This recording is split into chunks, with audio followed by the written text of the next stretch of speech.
nyaga kulio bilio chukwo kikabiama boro na nyaga hai wakosisi na pome na kuruta ebubeli gwamo bilien wojia banku meno pilotimo wolisabi ni gwamo bilien kulio chukwo kikabiama boro na nyaga kulio chukwo kikabiama boro na nyaga kulio bilisielu chukwo kikabiama usere na nyaga kulio bilienu chukwo kikabiama usere na nyaga.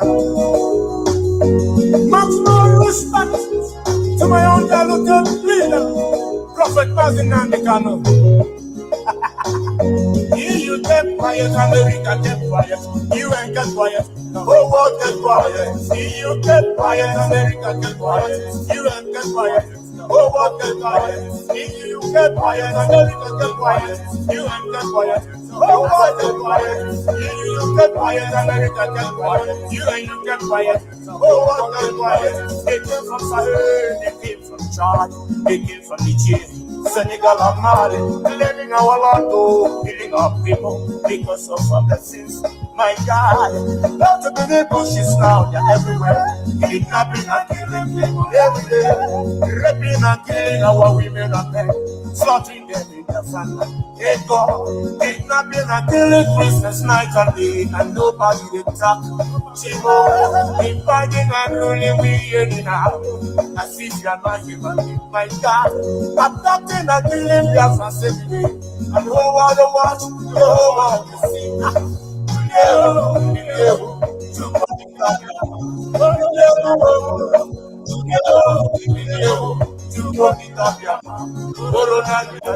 States, that's an organization, international governmental organization that Biafra is a founding member of in 2011.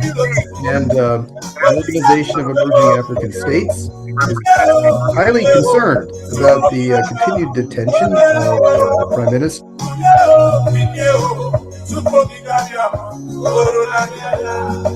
Yes, we did just the killers. They rape our papa, they rape our mama. He go down, we go do me, we are one. He's shining like we are one. The rubber is so good, we are one. He's on security, we are one. Over the Calabari, we are one. Calabar and me, we are one. He go down, we go do me, we are one. He's shining like we are one. He's so good, we are one. He's also good, we are one. Over the Calabari, we are one. Calabar and me, we are one. They split us, just the killers. They rape our papa, they rape our mama. They rape our wives, they rape our girls. They rape our sisters, raping even our children. Raping their car with the gospel and to weave with the drop and they die. Small, small, small.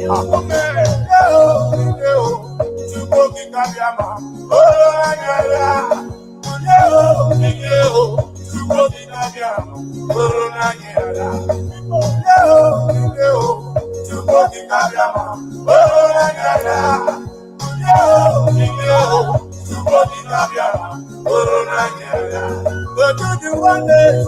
Wake up now and fight for your freedom. Wake up, yes, my nation. Wake up now and fight for your freedom. Wake up, do you want this?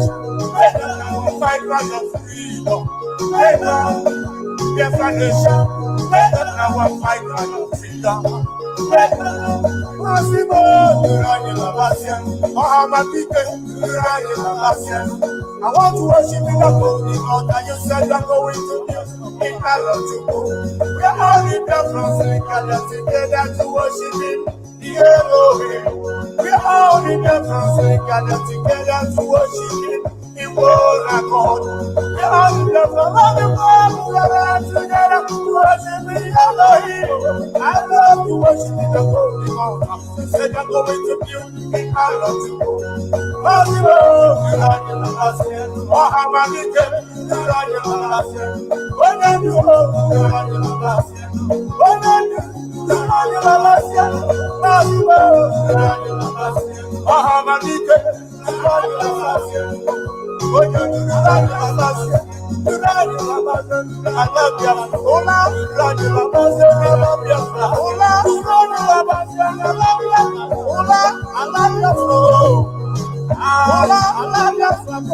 Respect you, Mr. Blair, Simon Pepper, and all the high members on the globe.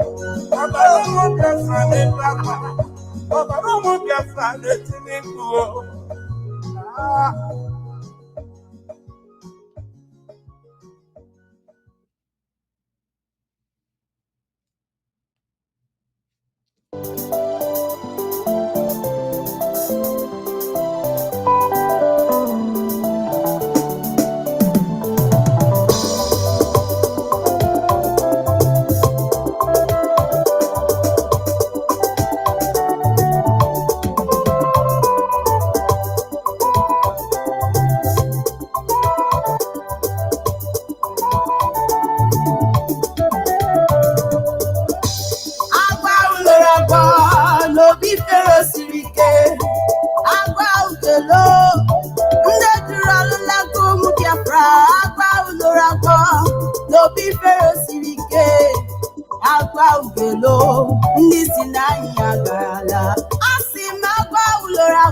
be fero sirike agwa ungelo ndi jurole la komo biafra agwa unorabo no be fero sirike agwa ungelo ndi sinani agalala.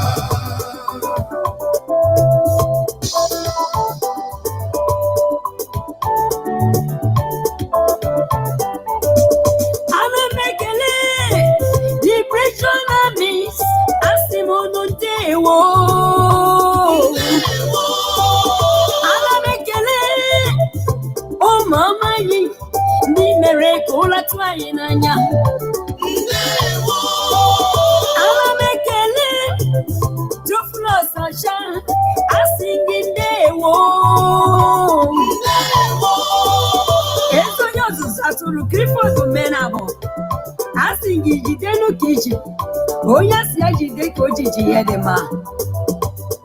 Asị gị ndewo. God's Covenant Christ, the King Servant Mission. Asị m unu ndewo. Ụmụada Biafra niile, ana m ekele unu niile. Ndị so wee na-agba ọsọ, ọ ga-adịrị anyị na mma. Anyị na-ekele ụmụnne anyị niile. Ndị nọ na mba ofesi, anyị na-eche n'ụlọ, ọ ga-adịrị anyị niile na mma. Anyị niile ga-ezukọ wee gbaa n'egwu agbaruo ya n'isi. Mama ji ekelela anyị, ezi nwanyị dị mma. A na-agbakwa n'egwu ebe a, zọrọrọ m okwu n'ala iji anyị agabago ụmụada Biafra kwenu no agwa ụlọrọgwọ n'obi fero sirike agwa ungelo ndị jụrụ ọlịla komo Biafra agwa ụlọrọgwọ n'obi fero sirike agwa ungelo ndị si n'anyị agalala agwa ụlọrọgwọ n'obi fero sirike agwa ungelo ndị jụrụ ọlịla komo Biafra agwa ụlọrọgwọ n'obi fero sirike agwa ungelo ndị si n'anyị agalala. Wow, Omodigbo, adekene ụmụnne m, ekene nwoke, kene nwanyị, kene ikwu, kene ibe,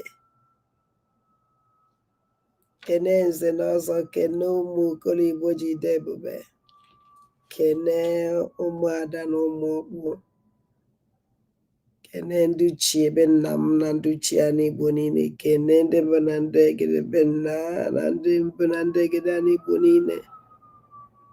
Ekene ahịa Igbo jide ebe ala na-azụ nwa ahịa nwe mmụọ nwe nkwọ, ekene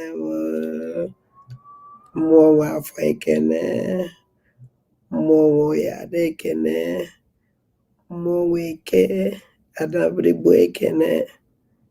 ekene mmiri nọ n'ala Igbo, kene nwe mmụọ enwe ya mmiri, mmụọ nwe mmiri niile nọ n'ala Igbo. Ndị Igbo ekene ụnụ niile, ekene aja n'Igbo, kene mmụọ eji wee bibe Igbo, ekene nna m Igbo, nna m ekene gị,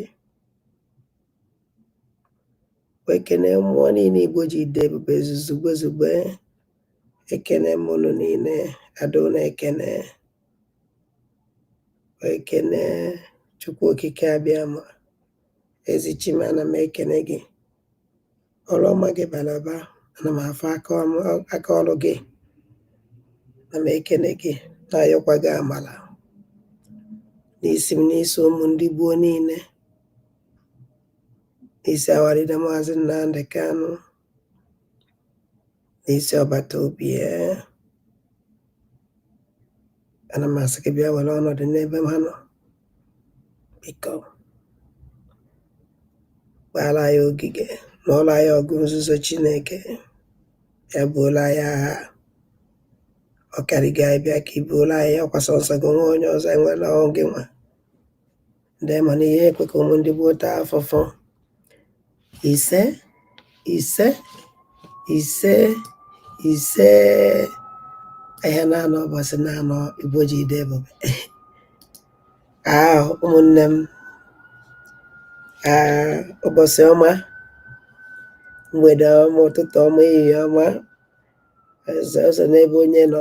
Ọ na-ewere nke na-efolo na ọ bụrụ chi ụtụtụ na-efolo gị ụtụtụ ọma, ọ bụrụ ehihie gị na ehihie ọma, awụrụkwa n'abalị otu na ndị mbụ na ndị egede si n'abalị ọma o eyi ọkarịa na wow nna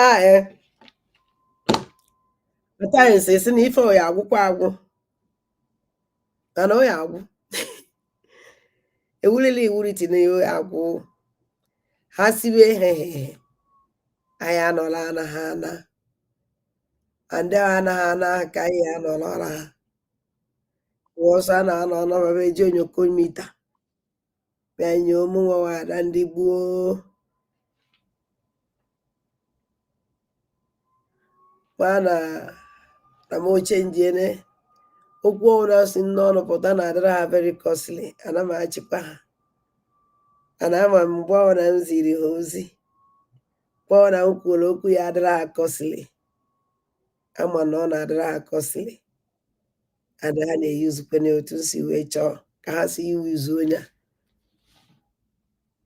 ọbụla ya na ọbata obi nọchala ọmụtaghị ihe mana onye agha ya amụtazi ihe ken. Ejere m skuulu n'aka ọbata obi ya, ebidoro skuulu n'aka awarida Maazị Nnamdi Kanu. Unfortunately mụnwa graduate n'aka awarida wee graduate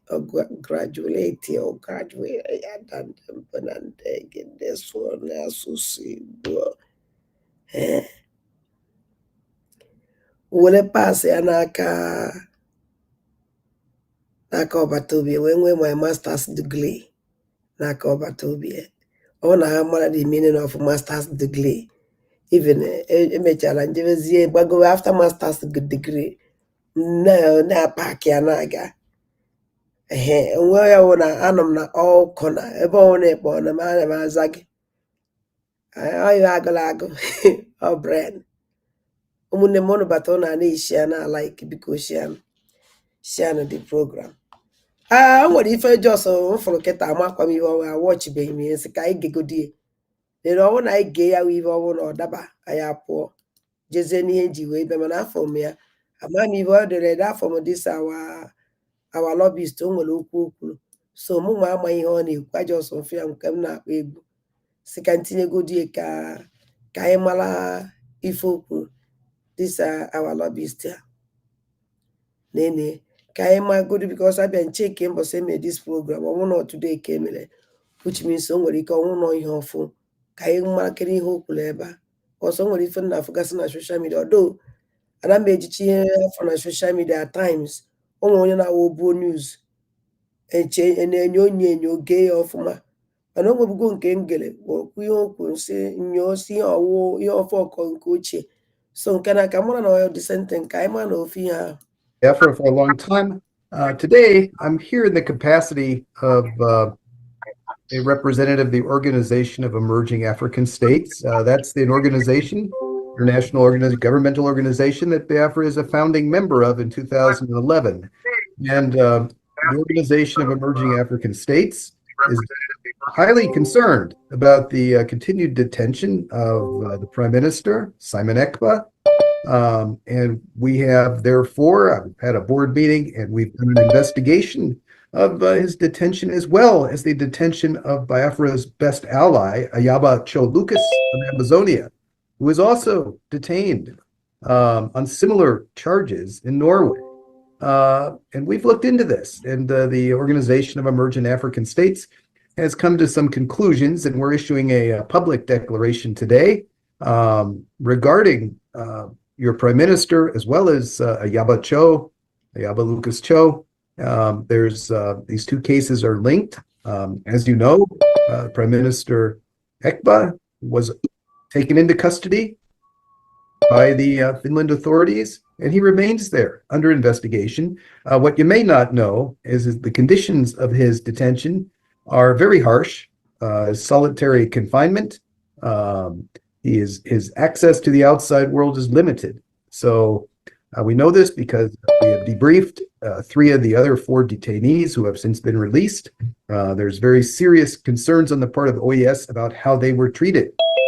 So this was done, and we believe the conditions that Cho are imprisoned under in Norway are quite similar. In Norway and Finland, of course, they could imprison people, detain people, they call it, on remand, almost indefinitely while they continue to investigate the allegations. The main concern, besides the conditions of the OAS, which we are very distressed about, the main concern is how these allegations against Cho and Ekpa came about, and who was behind these. Exactly. Was it the government of Finland and Norway? No, they are complicit in this, but we know that in August, a delegation of Nordic ministers, including the foreign minister of Finland, went to Abuja, where they met with representatives of Nigerian government and ECOWAS. And at that time, it was noted that in the Nigerian press, the foreign minister of Finland was quoted as saying that she would soon have Simon Ekpa arrested. Now, at the time, the prime minister was aware of that, and we just kind of wrote that off. Simon Ekpa, he's an EU citizen. This cannot happen. This is just the Nigerian press. But what was that? at times.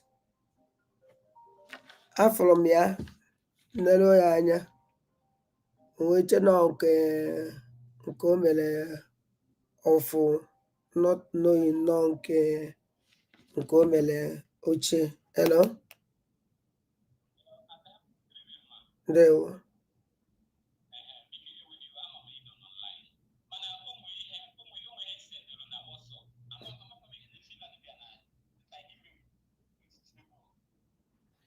Ndewo nna biko ya nọ life na-akpọ m chere since ụtụtụ nnọọ ịma ife a batazie life kpọọ m ka hapụ life na-eme discuss ya with you.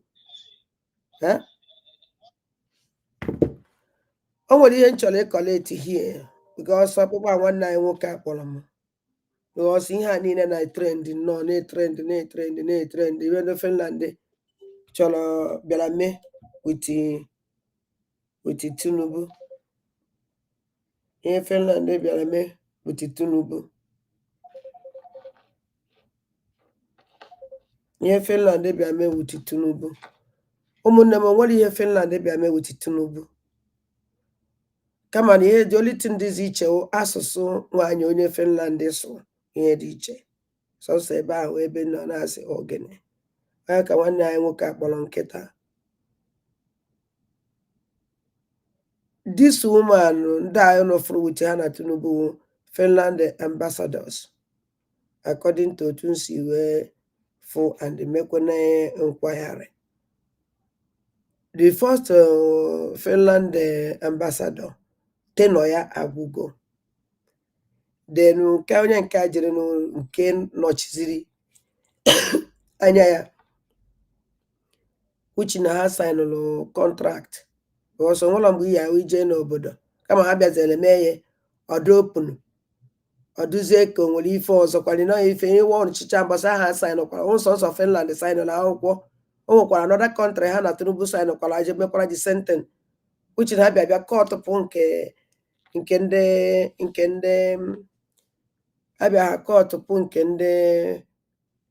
ndị Finland gosi nke ọzọ emechakwala egosikwa ebe onye ọzọ kwa udo nke onye ala obodo ife ahụ mekwara the sentence ndị ahụ na Finland ha na mekwara the sentence Tinubu na ndị Finland mere ihe ahụ embassy na ambassador, new ambassador ndị Finland, new ambassador ndị Finland nọ na-abịa Nigeria ile president ahụ ime ndị one na-esi akpa ọya ka unu ji wee fụ ndị aha ono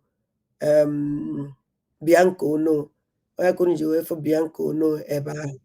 So fọmụnwa onwere nete n'ọwụ na ọmatara ha sịrị etinye mgbe ndị nke izi sign bịavulu ha sign na akwụkwọ gosiri ihe ha egosi ihe nke a hapụrụ ya ọfịs kịta pụọ sọsọ nọ na akwụkwọ gosi ebe egosi ha because of ihe na-emenụ ka ha ji oke onye asị na ojili ọkwa ịfụgo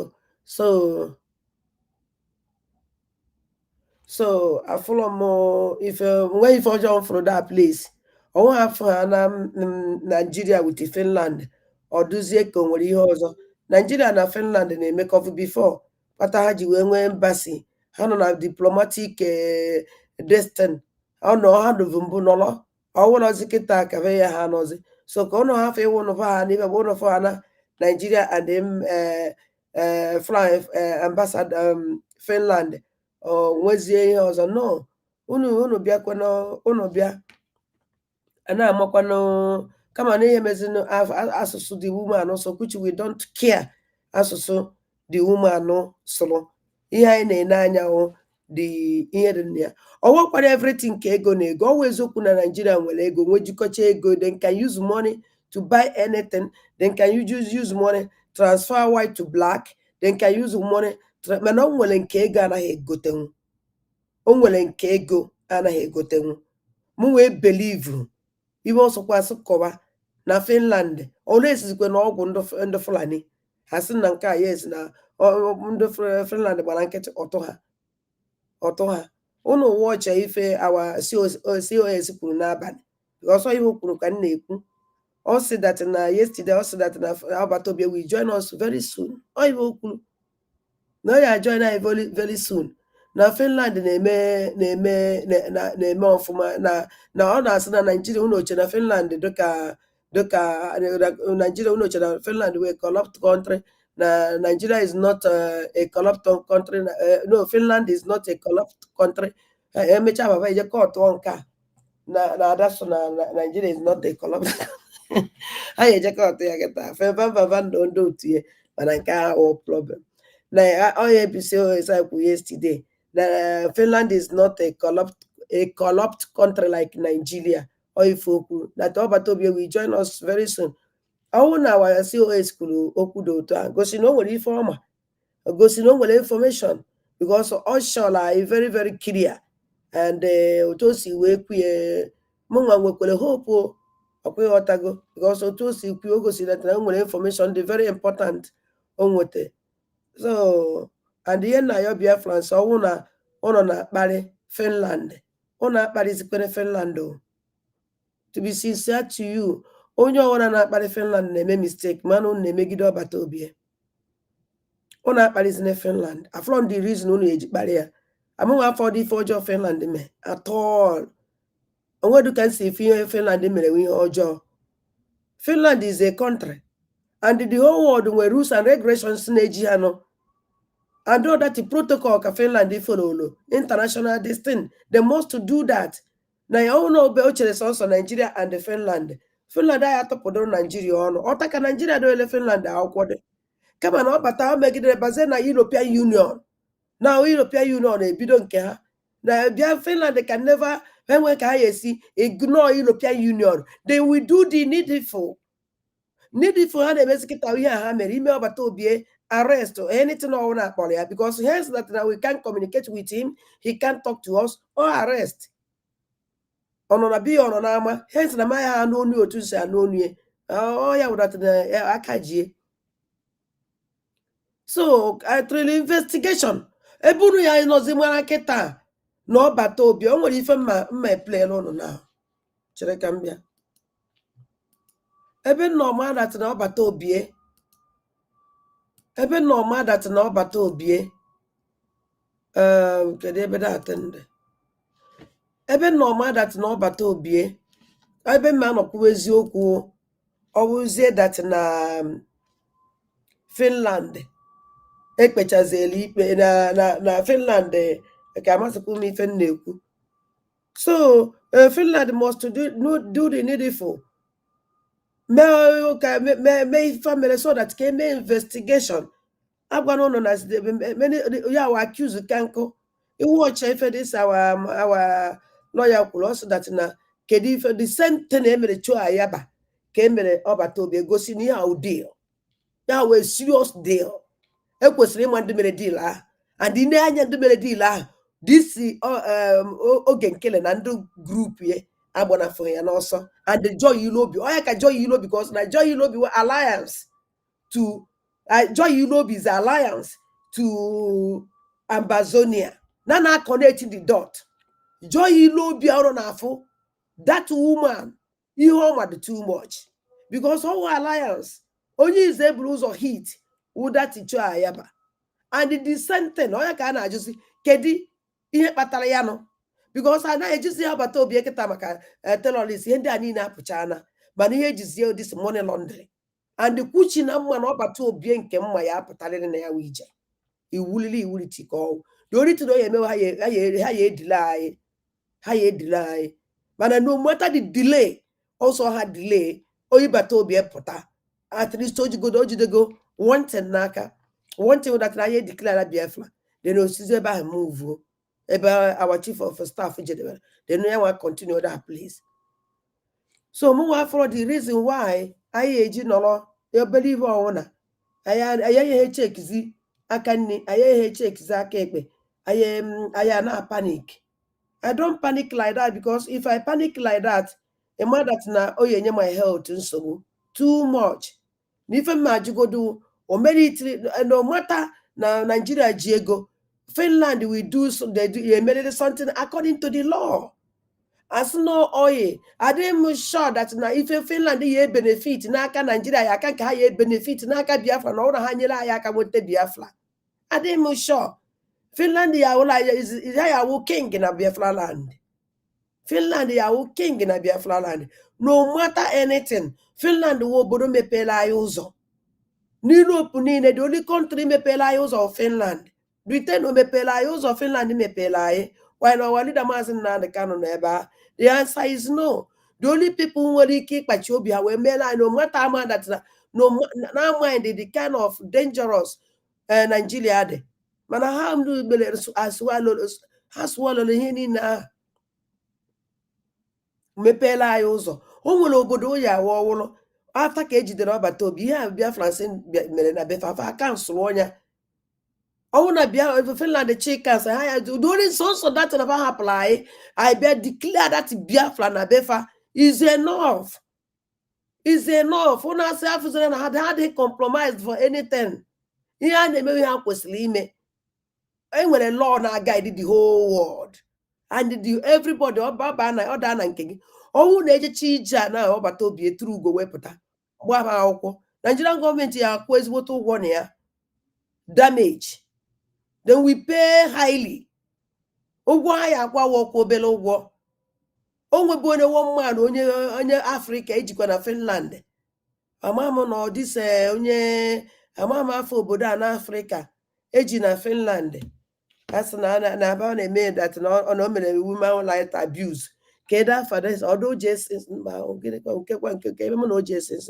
no not Jesus keda ba this odo hey unu nwere ike ichetara m ya na Afrịka anụrụ ezigbo ọgụ na Afrịka o mechaa ọgbọ ọsọ ọdụ nke Finland ka ọ gbanara ejidie ọ nọrọ nga tu year na Finland emechaa hapụ ya ọgbasa Finland akwụkwọ claim damage. So da ebe ha esi ebuna this man anọrọ Finland George ya ife mere na Afrịka ife mere na Afrịka ozi ọbata obi ka eyi ebuna ọbata obi is a city Finland citizen ọbata obi ụlọ sọsọ ọwụ Finland citizen no ọ mụtara nwa and nwa ọ mụtara nyawo nwa sọsọ nwa ahụ godu ọ mụtara na Finland is enough. Kedu ihe Finland ya agwa papa ha na ọ na ha bu na ọbata obi egbuo unu chee ebe a unu echekwa n'ebe a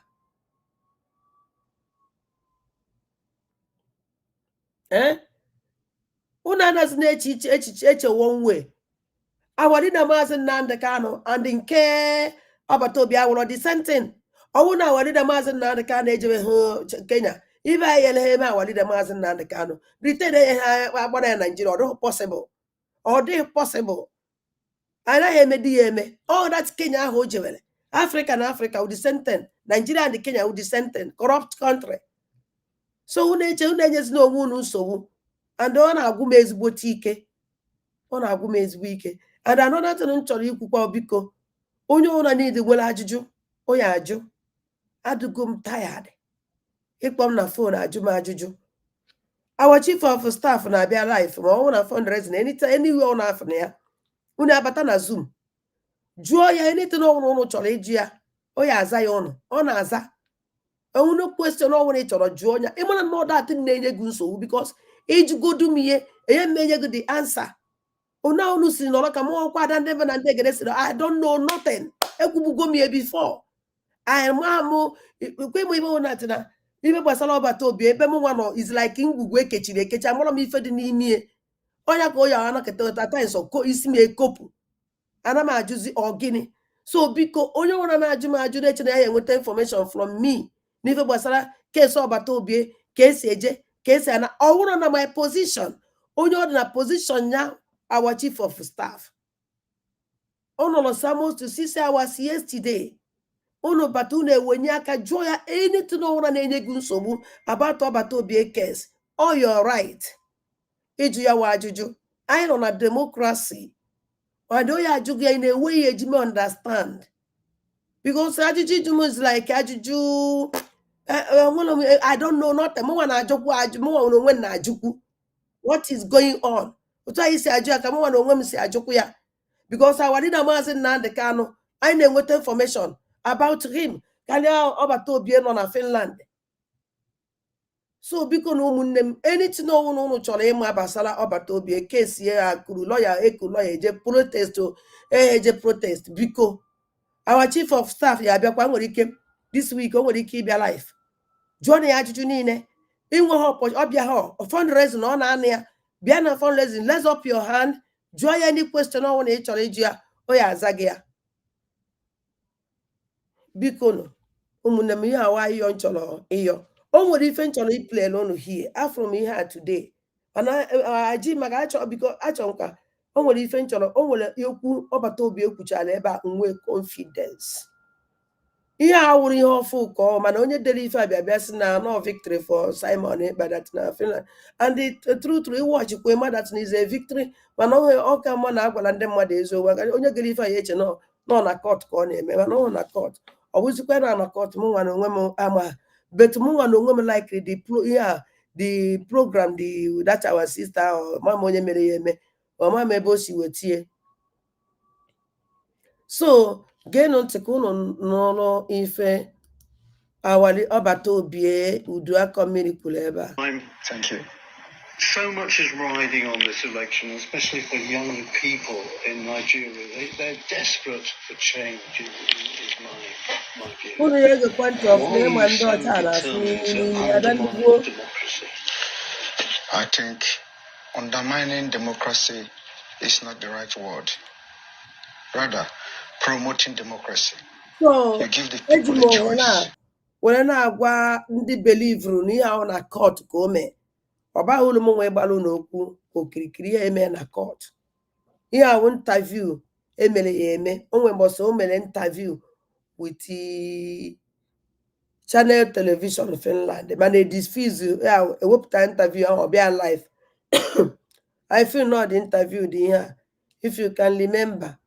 So ụmụnne m ọwụlọ na court ka ihe a maka ndị maka afọ na ndị mmadụ na-akpọ m na-asị m na asị na ọbata obi eji court ebe ka m nọ nweta destin. So ihe ahụ na court ka o mee ihe ahụ mgbe e mere ya interview ya ihe ejichi kpọrọ ya ụnụ ka unu fụ ka o si wee defend ajụjụ this man jụrụ ya hie ka unu wee fụzie ka o ya esi wee demolish zoo na court na ndị sabo ndị ụchụ.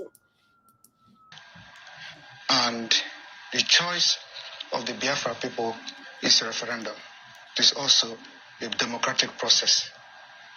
So no, that not is not television, no. democracy. More accepted democratic process is when you give the people choice to decide their fate. But they have a choice. This is an election which will be following democratic. In Nigeria, Biafran people do not have a choice. And that is a historical problem created by the Britain. So everybody, as you have been a journalist with your experience and the history of Nigeria, you agree with me that Nigeria is a mistake because of the tribal and dangerous diversity in Nigeria, which is also a destructive diversity. So when you give the people the choice to choose how they want to live, that is a true democracy. A democracy is not when you bring in the military and invade communities, burn the communities because people are protesting. You kill them. Is that democracy? Do you do that in the United Kingdom? The answer is no. But what about your role in all this? Your tweets. My role. Wait a minute. Your role in all this. Your tweets and your social media. Why the need for violence? It is. Yeah. At least 1,500 people died in the last 3 presidential election campaigns. Was it my fault then? And there have been deaths so far in this one too. That's what we want to correct by making. C'est le dernier dispositif de mesure de la Onye mere this interview. Oh my God. Amen. And onye mere this interview. glycémie. De la tension artérielle et de l'oxygène développé par l'hôpital Pitié-Salpêtrière. Sans piqûre. Il suffit de glisser le doigt. Onye mere this interview a British man. Onye mere this interview. An agent. Not continue to validate an evil entity that subject their citizens to death. So the only solution to this is to disintegrate this evil entity and allow people to make their choice so that they can develop and, practice politics in the best way possible, just like the Europeans here. So are you justifying the violence that comes from this kind of stuff that you... The violence is not about what I do. It is the provocation of the policy of Nigeria. Okay? So it is a long time bomb coming. So what you see happening now, Nigeria have a history of violence from the beginning of Nigeria. After independence, every election in Nigeria has witnessed violence. So it is not about me.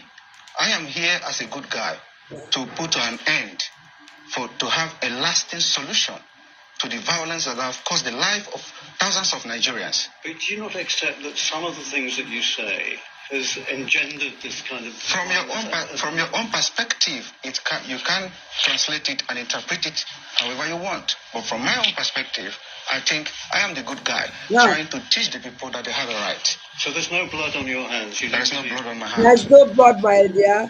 There are more blood on those supporting the election, supporting this particular coming election. They have more blood in their hand. In Imo State, you have a governor that have invaded his own state, killed people, and why are you people not talking about that? Those are the people that have blood in their hand. All the people that have been elected in Nigeria since 1960 all have had bloods in their hand, and nobody is asking a question. Exactly. I am just the good guy who say enough is enough. Oh, somebody has to say something, and somebody have to do something, and we're doing it. But couldn't you make more progress if you were in the tent, as it were, rather than out of the tent? You can't. In another country. You can. Sorry? You're in Finland. Yes. So wouldn't it be better if you went back home and did the political thing there? You should know. You see, I learn from what happened to others. Yeah. I don't want to put my life in danger because the country, as far as I'm concerned, does not exist. Any country that does not respect the rule of law does not exist. You're scared you might be killed? Not everybody. You know that. You can say that as well. Yes. There's a bounty on because yes, there's a bounty on my head because Nigeria, because of the Islamic agenda in Nigeria. Whoever that rises up to say something that will, make the life of the people. There is a bounty on his head. And now that they are Nigeria na or they can Finland or this kind of thing that is a bounty on my head. No Nigeria na Finland na happen them and take asylum. I might no understand what is going on. Oh my God, they believe Nigeria sick, Nigeria will go and with money everything can happen. No, everything can never happen. Or that everything can happen with Nigeria. Nigeria can be everything can never happen. Oh, when That was yes, somebody. Oh no, now okay, because the law of leverage idea they may exist because everybody will keep but obodo money take care salon. Okay, this guy na agwụ nke onye Africa ọdụdụ kedu afọ obodo a anụrụ ọgụ n'Africa even Nigeria jere obodo anụ ọgụ ụmụnne nchetagodunu ma afọ obodo a afọ ndị a na social na ihe a. Hey, kedu afọ this guy anụrụ ọgụ na befa ọgbọ ọsọ na Finland take asylum na Finland emesịa ha jidie kpewe ya ikpe na Finland a. Kedu afọ ya na better that we are black. If you're black, it will say black gini eme omino na law. So it will black oto eno it will black. Okay, for na ife ha na-ekwu. Liberia, thank you. Liberia. Unu ka nleta ọnụ azụ. Kedu afọ nwoke onye Liberia ahụ? Kedu afọ ya dị? Kedu afọ ịmụrụ ọrụ Finland ka ọ gbana take asylum na Finland? Nwoke onye Liberia ọ na Finland then ejidie that place oje atụ 1 year and ka ọ nọ na prison then o win the case ebe onye nke Liberia winuru case ọ wụrụzie ọbata obi enwe onye win the case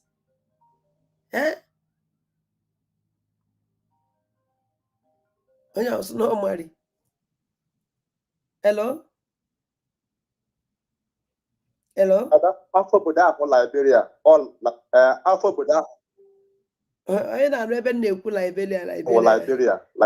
Ndo nna m, thank you very much. Ndo Liberia eke ebe ejidere na Liberia ụnụ oche na Liberia dị request ka ebunata ya Liberia ka ekpe ya ikpe and ime mewu na Liberia ka o mee and mara ama na this guy ebiọkwa Finland o onweghị nwa oji na Finland ọnụghị nwaanyị na Finland. This man doesn't have anything in Finland. No just gbasi wekpu ebe ahụ take asylum. Ihe ọ nọrọ na nga tutu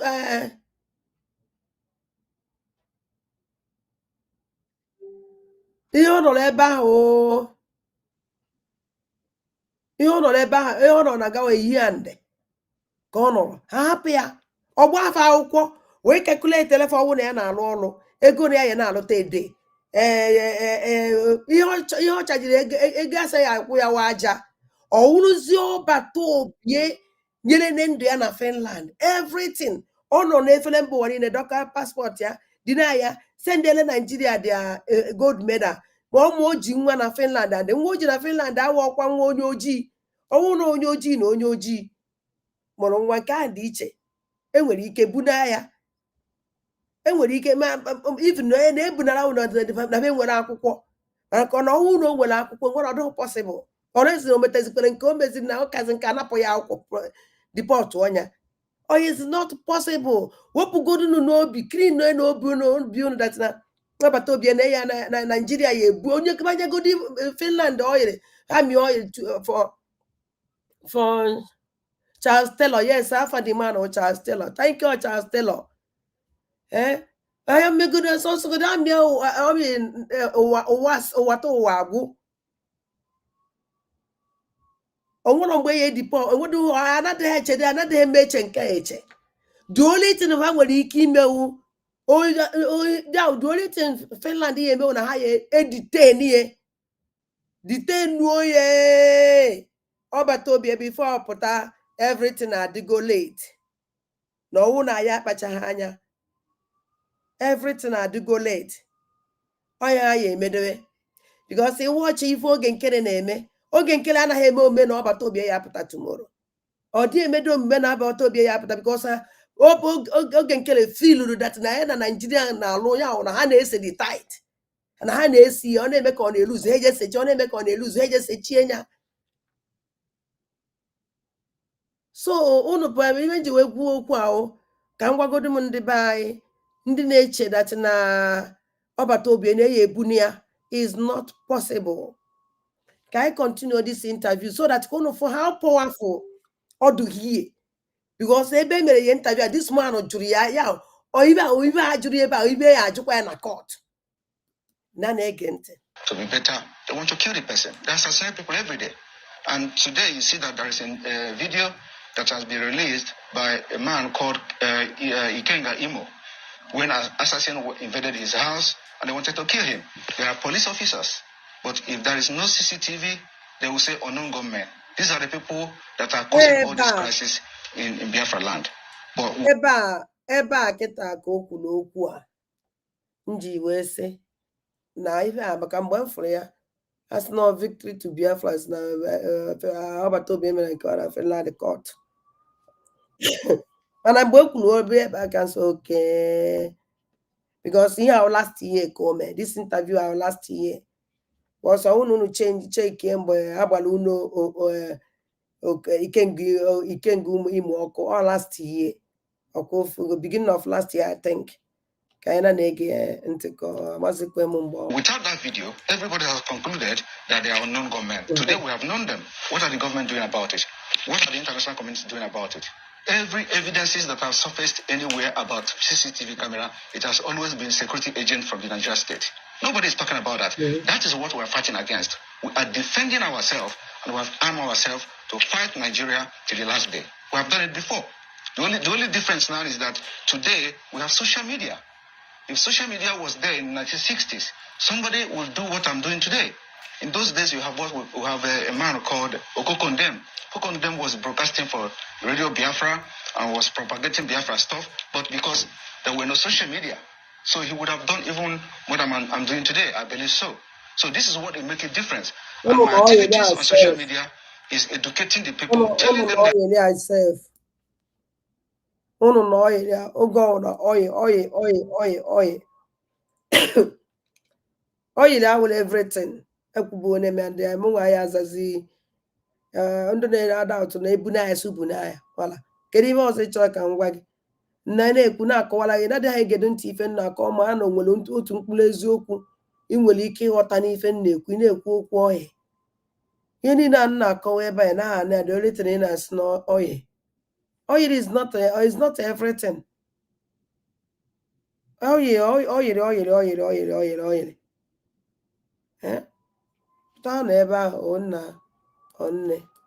Right, that you have a right to say no and you have the right to say yes. Who's funding you and your organization? Biafra people are funding my organization. Not the Tinubu party. I have nothing to do with Tinubu, and you know, it's very funny. A lot of people said Tinubu paid me 25 million. How is that possible? How is it possible? You're denying he I don't know who is Tinubu. I have never communicated with anybody close to him. Just like the way they forged the letter.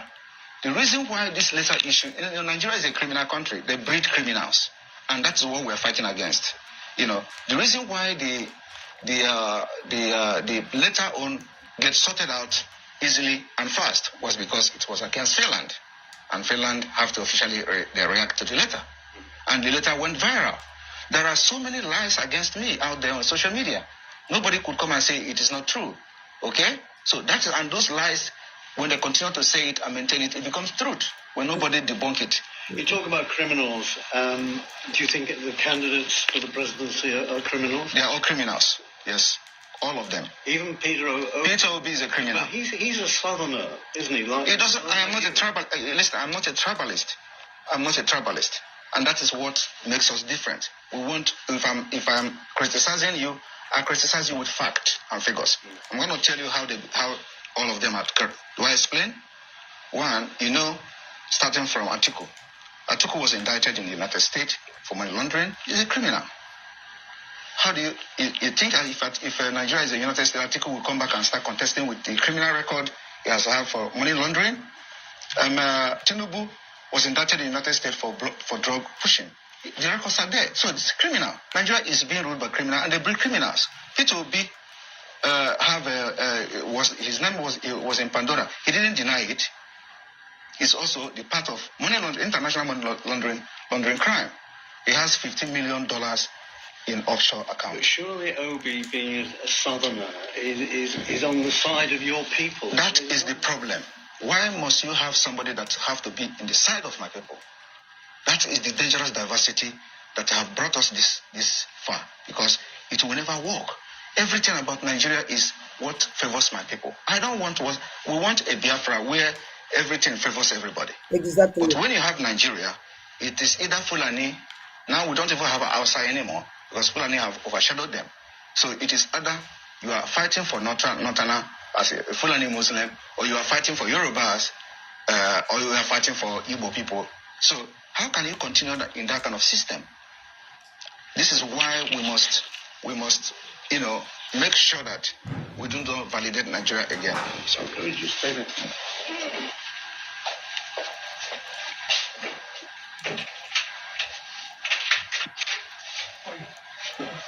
Yeah. My name. Yeah, cool. It's a meter. Yeah. Sorry, that's my security. Yeah. And on What's your the relationship with Mr. Kanu? on the with Ojenija with security, yo. Yeah, never gwala the other guy. This is my security. Abatobi, they move around. Ebon on an AJ, na Finland, on AJ with security. Also, this is my security. Ogo see he shows you that this man is not an ordinary person. Afuchakwa no oji. Owu no Batobi ejechichi ija pota. Biafo ye jiki we pota. Because o ten on a way on a check for this. If we family o ten on a check. Come on, Omazi that now you are busy in this form. Come on a and he prepare us very well. All that no gain kele. Our business o jiro Batobi eme. Ihe mere na eme. I need to unite here together. Aye se ho ku onwere ife na ese na aye were one mind. Ihe anyị kala ime nda awu obere ife. Mana omego has go the game, and the game has to destroy. Yeah, to destroy. Abia imezi no imebi. Oya ji we bia. Because every the time I will eji na bia na social media akpọ nka onye akpọ nka iyi onye akpọ nka ọzọ iyi onye akọ nka ọzọ onye aka aye will that opportunity na light for Finland with one mind. Now bomb with evidence send megbuara mmadụ ise ya were picture now if I agbapụ now that tag steady man, nobody is doing nothing again. It's like nobody care any longer. And no if Ogenkele is not here for Biafra. Ogenkele neighbor the business even on game on as na agaria. Game on as Zuketa we for Cholezo and on our walk. On our walk. But I don't worry. Or walk cha any na ye end in a court. Na court ka everything we end. Oya can now go again can say you can do something because you have power. But let me tell you something, Mr. Man. You are in Europe. I am on Nigeria. You can do your business with Nigeria because Nigeria there is no law. Anybody can do anything, be blind by the criminality or farmer. But in Europe, all that game. Make it quite sure that you win this war because this problem will turn against you. Okay, can I go on finance minister? Biafran finance minister. Go on when you maka ego. Ego on emele laundry mania. Ego on a patrano you go on when you mela arrange. Go on when you mela arrange, you know everything. Don't worry. Okay, for that, no ya turn chama jidegi. It will stop you. I were just watching. I neje. Kaina nege kwanti. Kano is the leader of indigenous people of Biafra. And Did you talk? You have contact with him? Well, we communicate somehow, but that's a confidential issue. He's disadvantaged. Which means he communicate with our leader, Mazen Nanikan. Only Bosmono no the show. Ni no about because he watch template about to be no about to be name now our leader Mazen Nanikan see wage. Automatically, our leader Mazen Nanikan can read. Because he no yaka di about to be no one ko about to be wo putinye nke ya nwa. Ihe niile ahụ otu ahụ ọbata obi esi wee kwuo otu ahụ ka ọ dị And that is why I like Obatobi so much. Ihe niile ọ na-eme otu ahụ o si chọọ, otu ahụ o si kwue ka o si wee dị na na-ege ntị. Violence. He thinks he's made statements to say that everybody condemn violence. I condemn violence. Okay. I've always condemned violence on social media. Maybe you don't follow that. But where is the violence coming? Who are those committing the violence? They're the Nigerian state. And their intention is to use violence to blackmail what we're doing. And of course, you do not expect people who are Nigerians who are angry, who have lost hope. And the next thing you see from them is when you are hopeless, you become violent. So what is happening now is not caused by anybody. It is caused by the system itself. And until we begin to understand that the violence happening in Nigeria is being generated by the Nigeria system itself, we will never be telling ourselves the truth. Are you going to rein in your rhetoric a little bit now? Because we're in the election period. You know your people hang on to your words, and it can cause some violence, can't it? Well, I don't care. We are already at war. In Biafra side of Nigeria, there is a war going on there, and I don't know why medias are not covering it. Do you see a democratic place where the plane will be throwing bombs to the people? It's war. The villages are getting burnt, houses are getting burnt. Even in Ukraine, where you're going to now, the number of people dying in Biafra land outnumber the people dying in Ukraine. So how do you balance that?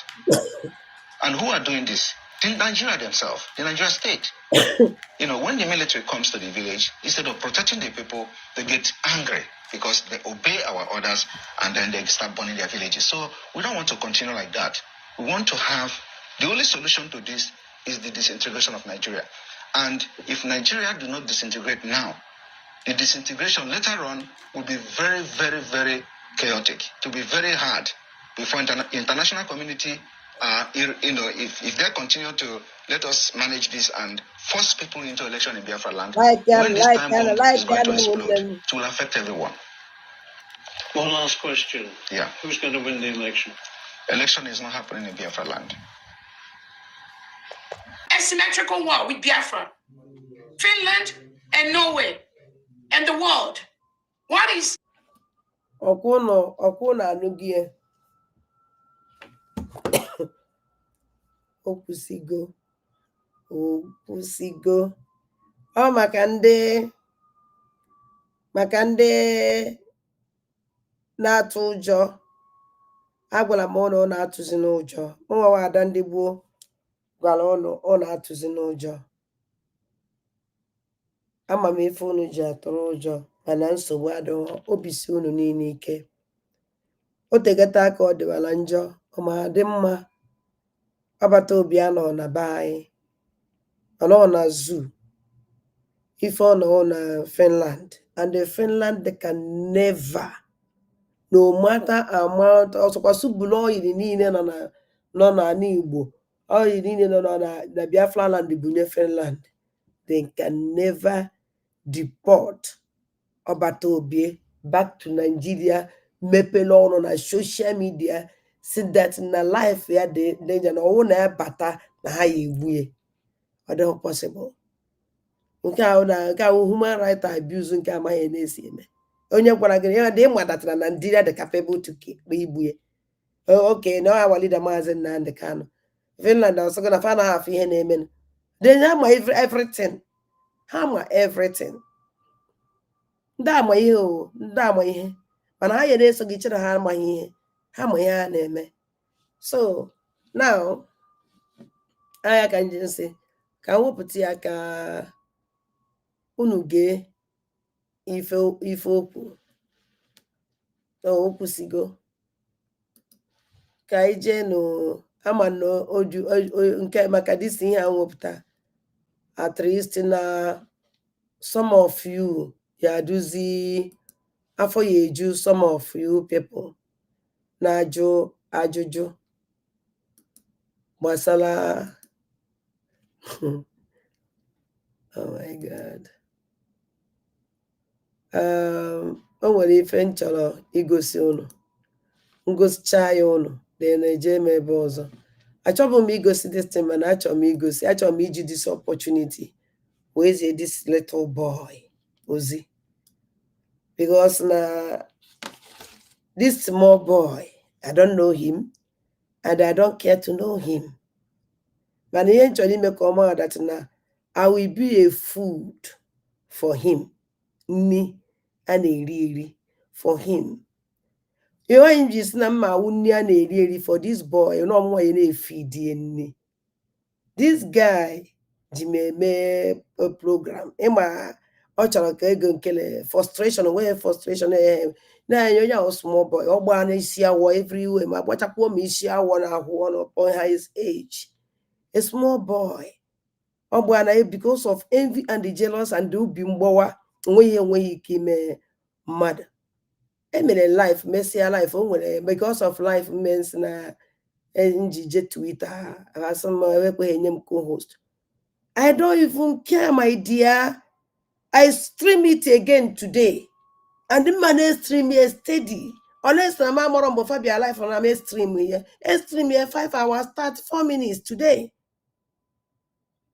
and the one on your on my phone I just send them the link somebody send him link go see na age live then I followed the link I stream it and that I'm happy na stream and my people know at least in the channel gekwe ihe na-ekwu na the Twitter since m gwa na mgbe na m na ndị bay na-ekwasa na ma asị m na m na stream na nye na-eje then I say yes my yes is my yes my no is my no so ihe ọzọ na-achị gwa this a small boy ya jegodu check program o mere without ada ndị bụ ya ka nje si that na ahụ m na-enye ya nni ahụ m wee fere ya na-adọbara ya nni ọ na-eri and ọ chọrọ iji m wee hit 1000 subscribers so that oje monetize their page and the kucha na magwa Biafrans ha je hit ele that 1000 subscriber ko only 1000 so that can go monetize their page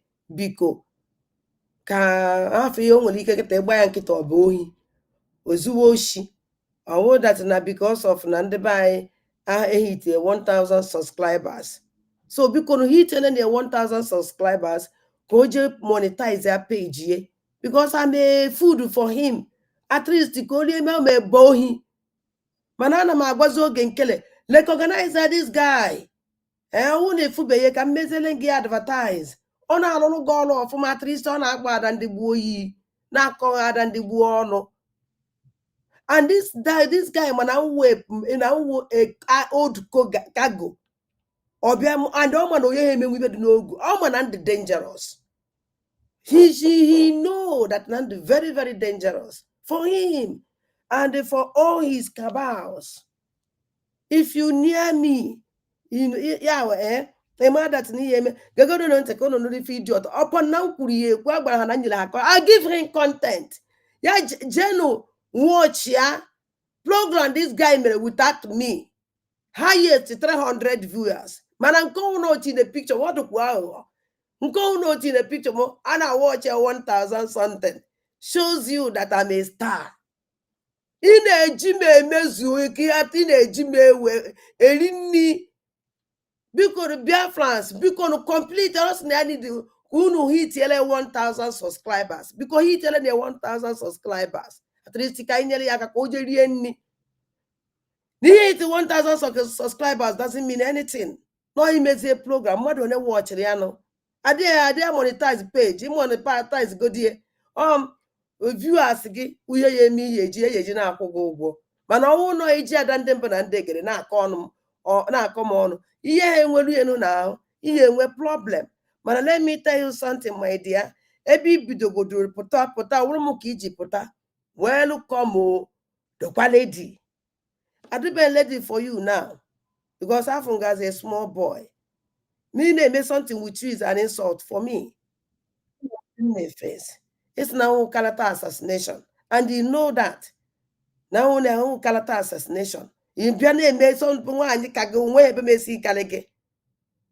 Ndu gbara mgbọrọgwụ amete wibe ọrụ ze ego nwa jiri otu agharị were kwụrụ ịma na nsogbu ode nwụọ ogo na-esu ike naanị even ị nwere ike wuo sef geenụ ntị ka unu ibe okwu achọrọ m just ka ndị a small message.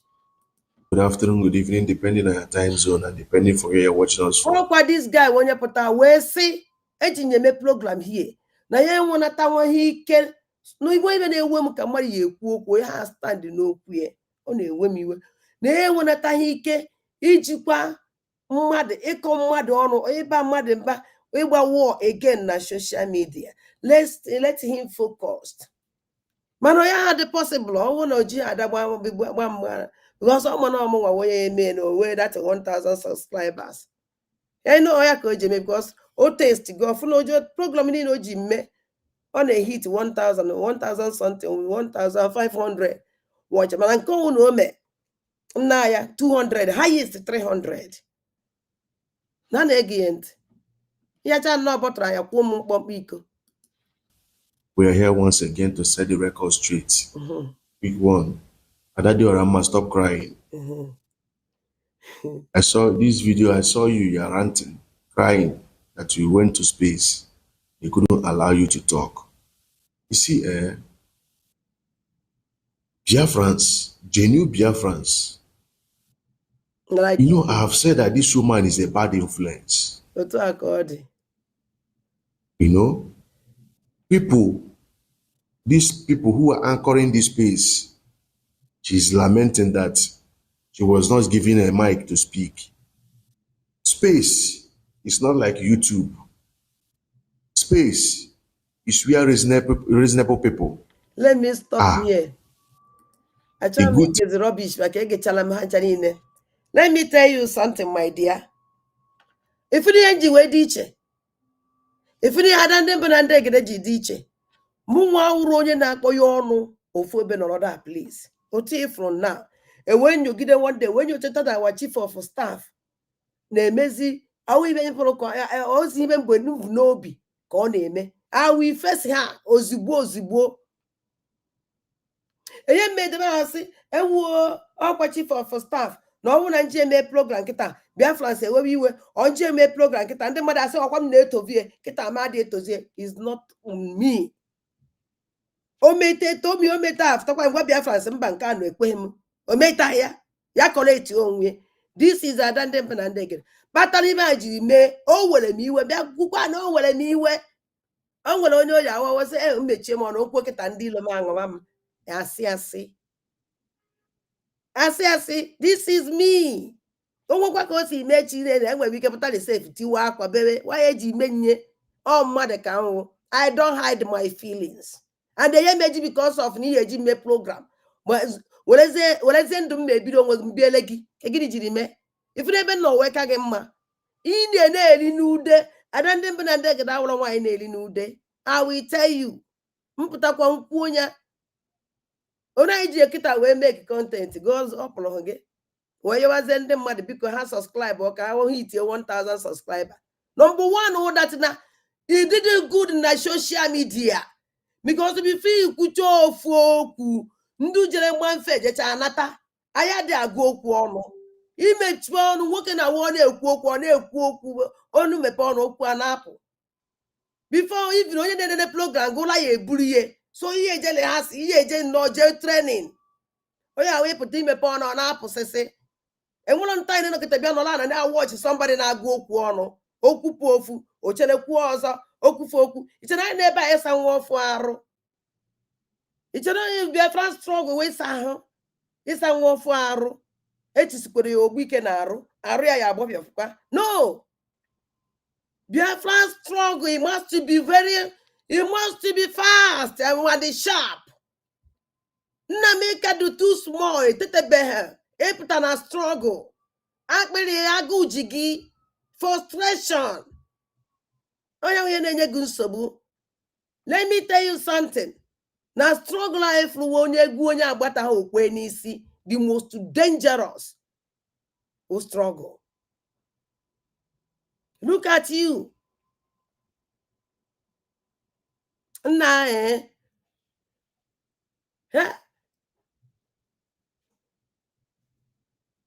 oh, ọdụkwa egwu. So nna m enyere ngụ content And they'll talk and just need content all the time. I'm a very dangerous woman. I'm a very high dangerous woman. If you don't know it today.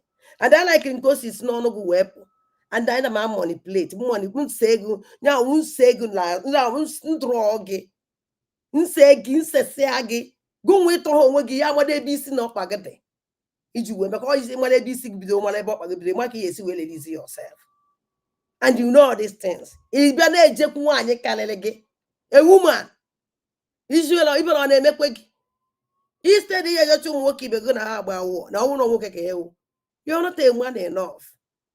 You need to try Biria chichi the Camoania, Bemana, Beba war. Nah, I didn't have a war with you. I just want change the Gaka balloon with guru. Because a bahulu.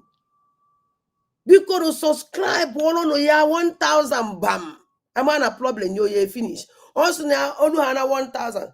Children come boy when you see no able to. And by that time, I will not be giving these people attention again. We'll go to the real deal. We'll go to the real deal. But this is online, broadcasting, strategizing, brainstorming on how to make sure that things move to this very point we are now. Yeah. Isuman overnight. At destroying, bringing all of them down. Yes! To a point that even enter Biafra. You never know it. Shut up your hell. You see, you can never stand. I destroyed the Mauricio Ununine Pia. I like in Kisi work now. In a change or one like this, keep back again make if you want to go there talking. A be well idea that Nanji don't mean a bido. JUS. Iman bossing bido na this line at this stage and not today. Go and ask people when bido now. Joanna stage even bido well no. Need too small and them have a jakife. Egwa troge bili ili enu kalelege. Keda panaki wedri eji we badosi si waka. Oh, bade ko bambala. Kaka de kanya anyanjude. Ki eji we bada dan dem banandegede. Kagone ana boko wado gene. No jada to this small boy yo. I just so can get to go bele kan gwa gese gene the too small na. Je saro. Je ka mama go sagaro. Because you be oge saro mbi lu oge saro me bia miti ada ndi buo. Mbi buo lo buo mo na ya na aboya. Mara ndi ya so ye ya ku ndekwa oto. Look at you.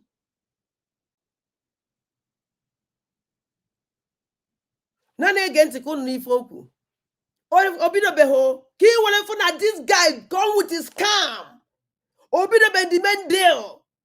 The deal this idiot in the check also almost 1,000 subscribers before Obido his own deal. Now what my deal on the Obido. He did it Obia with Wayo. Obia for the Biafran struggle. Obia for anything. Also that no go so 1,000 subscribers deal here Obido. Gisele deal. Nah, you don't do it. When you reach 1,000 before your day, you a criminal. If you can even with Obido. And I go one, we go two. He goes to go if you from one. He goes see you from two. He goes see you from three. He then goes if you Onaki yesi well. Number one, he do bido. You don't even start well. Only the problem. If you start well, start out in the sabo. If you can start is see fight at them banande. If you are no inside, you kalelegi. He can't even no bele no well na bagoten na. What an essay me? Manebala nike and he had an ike. And he diet Pocatan one waggy or what we him wish, not he wishing yourself. Because to go out small boy. Negate keep a war raban. Go wagaro. It's chala dan banandeg, and I be menu. Bagotebe, hey, na Ebakwaramoto ndoshi. I don't want sorry for you or Quagoma melon waggy. Kind because he first of all launched the Telegram channel, before the app itself. She now tag that app. Say this one fake, this scammer. Him. No, I don't share him.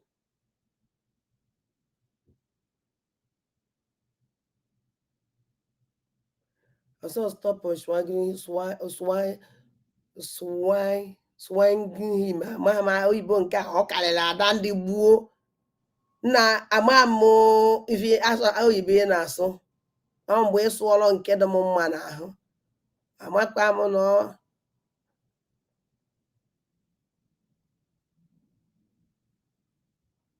Okwana ka m hapụ this idiot. Okay. Let me forget the well can put ka we bia because o nwere ihe dị mkpa ihe eme. Happy abịa na-akọ akụkọ enweghị isi na ụmụnne m adịrị m nsọ. Let me take him out. Onye otu bye bye funana na ụmụnne m si na ha need gị. Adịm sorry. Okay, I can't stop on it. Man, even though I can name it. Okay, ka ijenu n'ihe ọzọ nji wee bịa. Number one, let me show you people this. Because so te go na-ekwu okwu a. Na-ekwu onwela at times.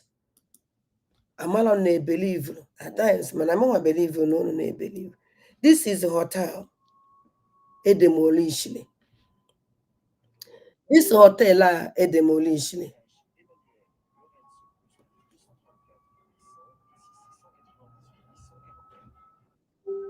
Then this una edemolishly is a hotel. Get on to go no even name na hotel.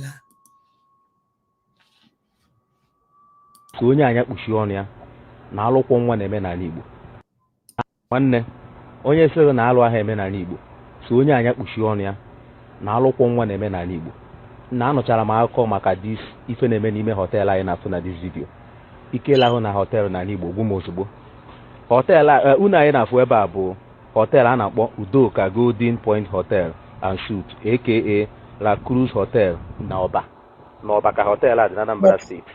Information na-eru anyị na-abụ na hotel a nwere more than 30 graves n'ime, nwere a lot of shrines, grave ebe a na ndị ohi na ndị kidnapper na-abịa egbu enyi ndị ha kidnapụ. Enwere ike ịlụ ọjọọ na this hotel, ọ bụ na-amaghị gị ibi abịa ebe a gbuo ewu nye na were tụrụ aja na dị shrine dị n'ime this hotel. Ife a ka eji ekwu okwu ndị dibịa ọ na-afụ ụfọdụ ndị ụfọ, mana ndị dibịa na-eme alụ n'ala Igbo. Ịhụ na hotel a ka ha bịa nwee more than 30 graves ebe a na-eli ndị mmadụ. Alụ na-eme n'ala Igbo. Egbuo oge eje na the hotel. Gba m obi mmadụ ga-eji wee ndị si esi bata esi je na hotel nọzi n'ala Igbo na je lodge ya.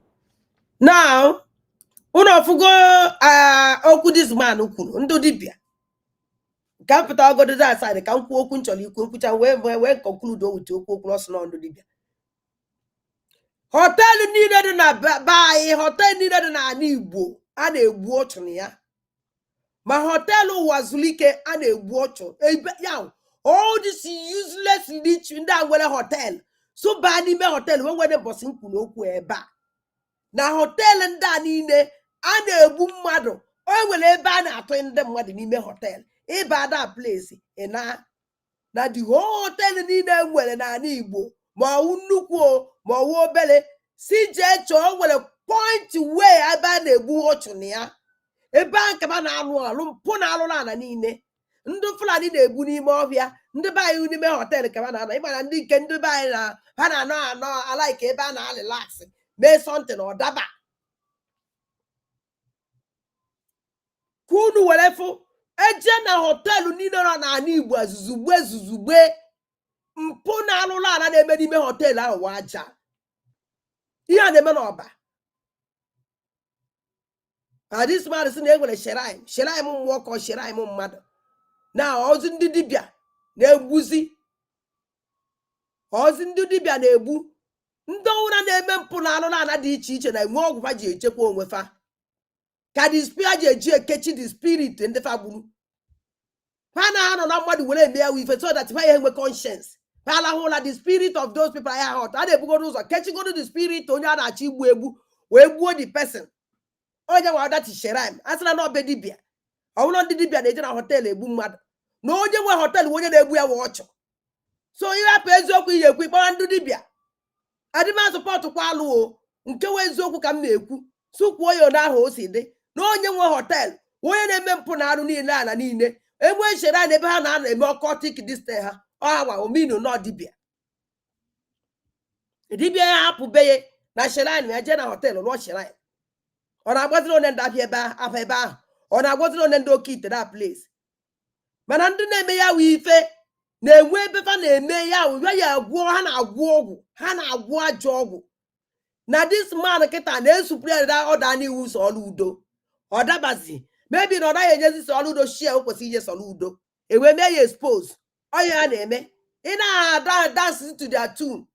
Ọnwụ na nwere ndị otu gugu na ha na-agbasara okwu. Ị naghị elichizi up the money a chọrọ ka ị na-enweta. Ha eme ga expose ozugbo. Ọkpọtụọ. Onye nwa na cause all this kind of thing. So, imi ka ha suru ye. And that imi ahụ esuru ye metụtara the government. Ibe o mere metụtara the government. Eji wee chọzi ịbịa kịta demolish his hotel. Ndị ụchụ. Ma kwari na hotel niile nọ n'ala Igbo a na-eme ọnwụ na hotel ka mmadụ na-ebu mmadụ baa.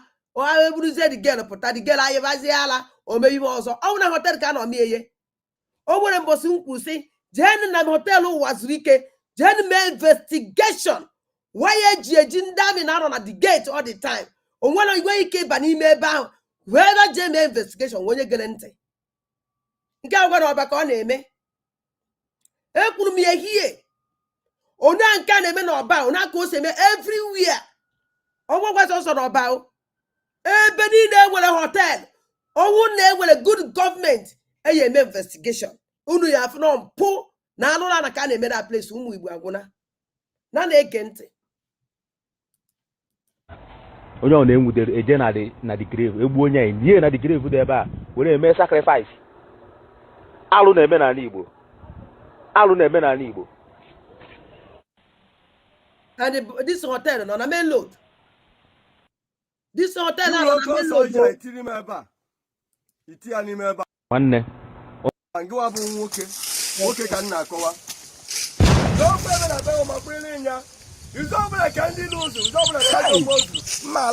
Onye sịrị na alụ ahụ eme n'ala Igbo so onye anya kpuchie ọnụ ya na alụkwọ nwa. This video.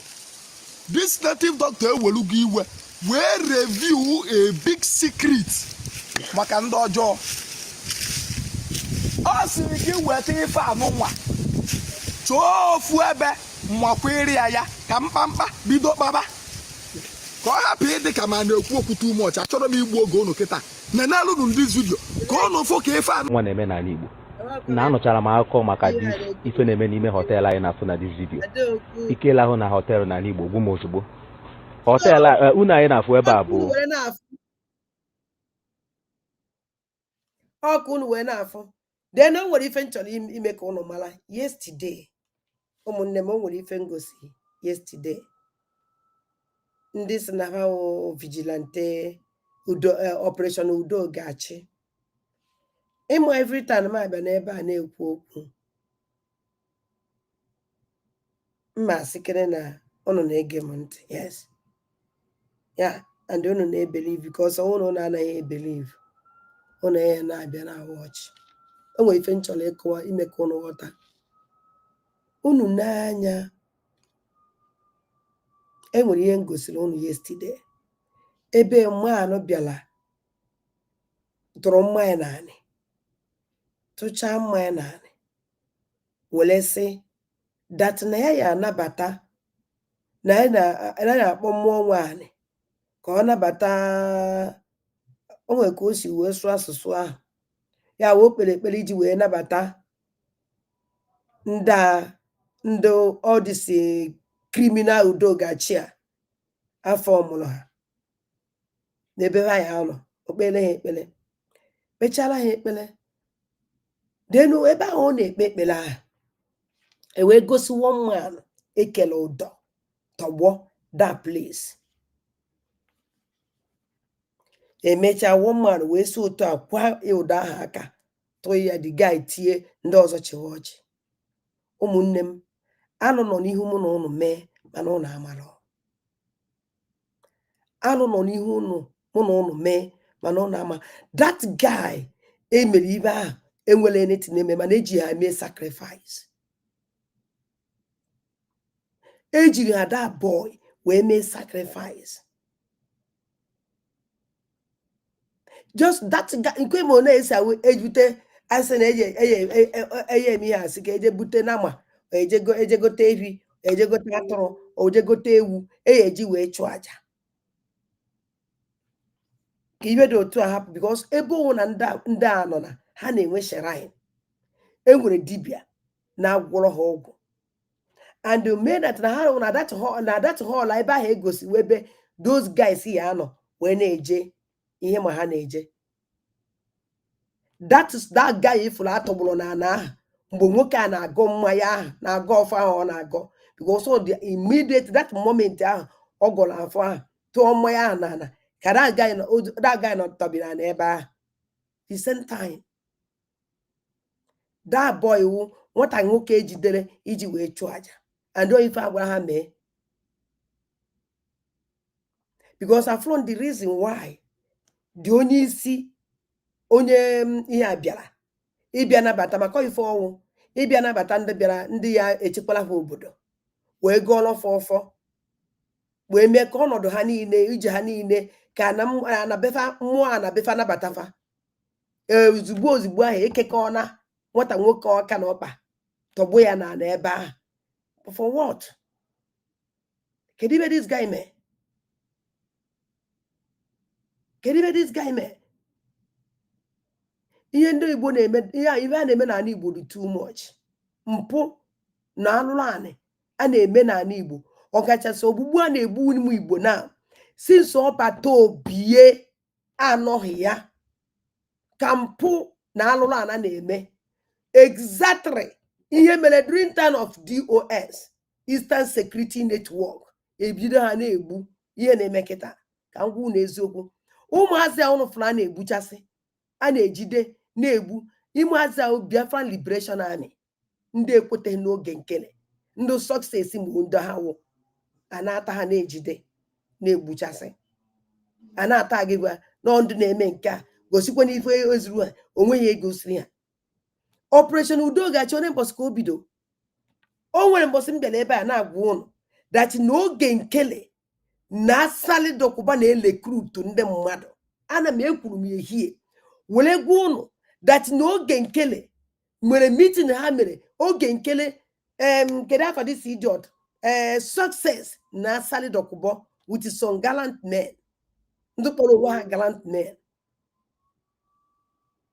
and some Biafran Liberation Army. And that gallant man is a member of Biafran Liberation Army. Ndu soro genkele because when they hang with them, none of that yaw meeting. None of that yaw meeting. Now, unso na na recruit ndị mmadụ. Those akane ekwu when recruit gunene nenda training. Then one of them go ya a future. So Udo biasa no operation Udo ga-achị. Na ye nwe operation Udo ga-achị. O bupụtagodu ụmụ ile ọsọ ya ebunyefa. Ife ahụ nkata akpara akpa. Ndị operation Udo ga-achị apụtalụ. Awọkwa ndị kidnap. Ọ wụrụ ife fakwu. N'ime apụtalụ ụmụazị IPOB ha kwuru ya ekwu n'ọnụ ha ka o si wee pụta. Agitation people. Not Haji wee bịawa, not under IPOB. And the since ya ka ebido na-agbagbusi ụmụazị bayi na-ejide ha, onye ejide ya ekwe ekwu okwu agbagbuo ya ndị ama, ndị adịzighị loya, ndị onye ka nji wee kwu if you are Biafran Liberation Army, you were not for recruitment, you are very careful, very, very careful. Don't give your identity. Don't let anybody know you. You are careful. If not, you make it.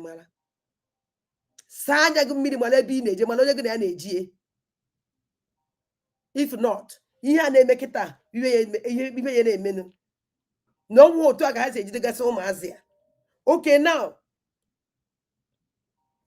ozugbo ala nchichara ya pam ozugbo ome 1 week Operation Udogachi surface ye enwe na ha uniform enwe na ha everything ha ncha niile bụ egbe complete ha ncha niile bụ egbe complete ebe kezi mbosa bido or 1 week so oludo launch na ye nwe Operation Udogachi ka ha bido group o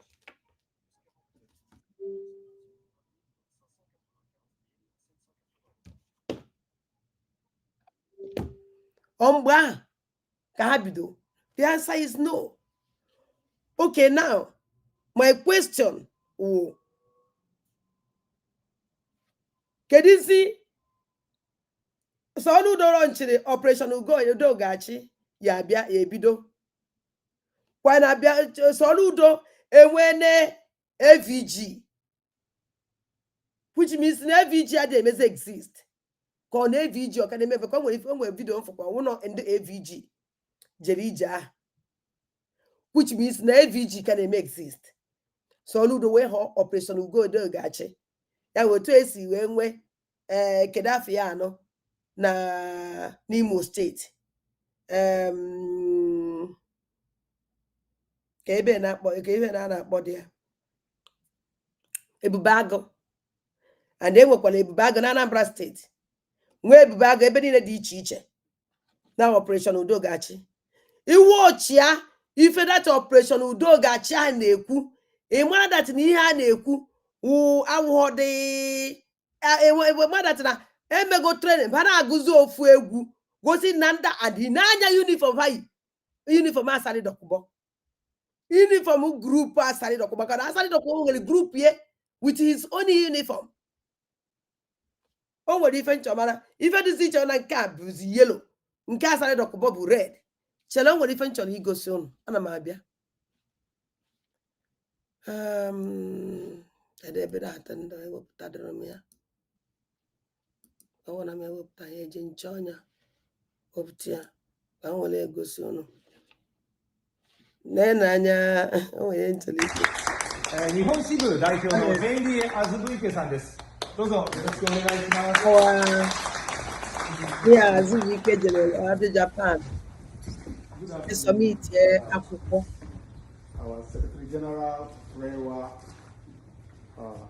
What's going on? Okay, It's my pleasure to come here, sir. Good afternoon. Good afternoon, the City Council. Good afternoon.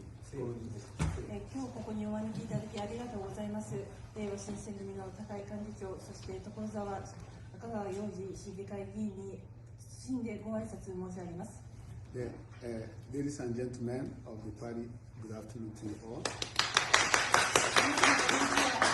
お目にかけて書かれて嬉しく思います。I came from Maebashi today. My name is Henry Azubike. ご紹介ありがとうございます。私の名前はヘンリー・アズブイケです。前橋市から参りました。Yes. I lived in Japan many years, over 30 years. 日本に30年以上住んでおります。Today, this wonderful opportunity that he has given me and you all to come and tell our story, I am very grateful. Thank you so much.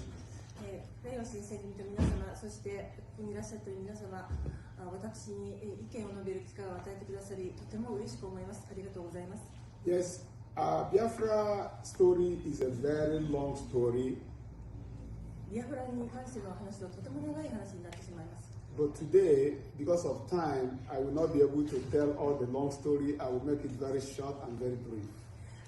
ですので、今回は非常に短い時間になりますが、短縮して短くお話しさせていただきます。Biafra has suffered for so many years in the hand of Nigeria. ビアフラは長年にわたりナイジェリアの一部として扱われて苦しんでまいりました。The people of Biafra has gained independence in 1967, but lost it to Nigeria in 1970 as a result of war. ビアフラは1967年に独立をしましたが、1970年まで3年間独立国としていたものの、その3年間の戦争の間にナイジェリアに負けて独立国としての地位を失ってしまいました。Yes, when we returned back to Nigeria in 1970, we believed that we are coming back to form a one unity government of Nigeria. In 1970, when we end the war, we believed that we will have one Nigeria together. So I asked up neighbor. Yeah, our brother na Japan just summit Biafran destin for recognition, and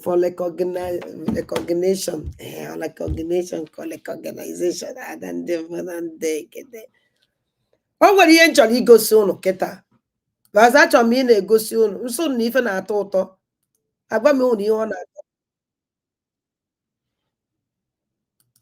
ka unu were fụ mpụ ana m agwa nwanne anyị nwoke congratulations my brother my minister enwere na ihe gbasara minista si ya o anọ eso m na ya thank you my minister kwara akpa mba ozi minista ka ana m aza my secretary secretary ka ana m azazi no secretary ozi minista no secretary nna aba Chukwu gọzie gị jisi n'ike unu na-eme ihe a chọrọ ka unu na-eme alaikiri nya Chineke gọziele m gị ezi nwanne m thank you very much for your good job imeela anyị ụmụ ndị gboo na ọ dịghị izi onye so na ọ dị izi ya ji eme ka anyị fụ o nwere ihe m chọrọ igosi unu ịma agwa m unu si na this guy na-eji echu aja unu nwere ike ịsị ada nwaanyị ji wee kwuo okwu a na-eji wee chụọ aja eji daga efu were nọrọ n'ihu unu mụrụ unu were na-afụ nwanne anyị ebe eji wee chụọ aja gịnụ ntị ka unu nụrụ ife ekwula ebe a. Has deserted. The director has been doing his best from his predecessor, from Fred, who is also our friend and our brother here, who has given us everything we need, all the support we need from the other base. Cherezienu, can't stop on here. Ya name one day ndị YouTube ya akụchi m ana m adakwa iwu ị na-adị na-egosiwe some certain things ekwesịghị ngosi ọ ka unu fụ ihe m na-ekwu achọrọ m ka unu fụ na this boy ekechiri ịnọ this place at this moment enwere ajụjụ ekwesịrị ịjụ ndị a on my own o nwere ajụjụ ekwesịrị ịjụ ha onye niile ka o ya awa efu anyị eneghara anya o nwere nke anyị awa efu anyị ajụke na ajụjụ kedu ihe kpatara o jide so that na anyị amala ka anyị esi na-eje mara ka anyị esi na The community has deserted. The director has been doing his best from his predecessor, from Fred, who is also our friend and our brother here, who has given us everything we need, all the support we need from the other base in Ebenator to here that we're doing overlapping and all the rest of it. But no. So the chairman of this thing onye bịara ebe a kedizi ife this boy eji wee bupụta ike konya wee towe n'etiti ebe a wee dobe n'etiti ebe a were na-ekwu okwu a na-ekwu ya na-ege ntị have seen it, deem it fit that headquarter definitely must have a base. And I must make bold to say it's like America. If America has issues, the world has issues. If our memory is not fine, also is not fine. Today, the director has done the nation. And I want to ya ka atụpụrụ ife ahụ onye nke ọzọ abịago buru ihe tụpụ ya onye nke ọzọ chịwa ọchị otu esi wee tụpụ nwanne ya nwoke gosiri na this guy nọ here ebe a for this at this moment o nwere reason onye esi for this guy kịta ka eji wee onye esi wee bee ya onu mụ na ụnụ anọrọ n'ebe a anyị afụghị anyị na-ene ya anya na onye oshi ka ọwụ mana this guy ahụ na onye oshi because they didn't ask him any question, nothing. Ekwute dị okwu ya ekwute si na this guy na-enye nsogbu ọ na ọ na-eme ihe o nwedị anything ha kọwara about the guy. Anụ na-eme n'ala Igbo. Anụ na-eme n'ala Igbo. Ewetara ya atụrụ ya eji wee lekwa ọgwụ ha because ndị a ịfụrụ ebe a abịaghị sef ha bịara ka ha egbucha ka ọgwụ and ndị recruit these people oge nkele dịka ife nna agwa ụlọ ana m agwa ụlọ sị oge nkele ha na-eme recruitment oge nkele ha were akwụkwọ Biafran Liberation wee nye Asali Dokubo ka ha wee meela ha recruit which na ha jere meeting. Success was in that meeting. Oge Nkele was in that meeting. Asali Dokubo is in that meeting. Nanka Asali Dokubo ka eje that meeting na. Mana on a Zoom meeting. How many meeting? Ask them.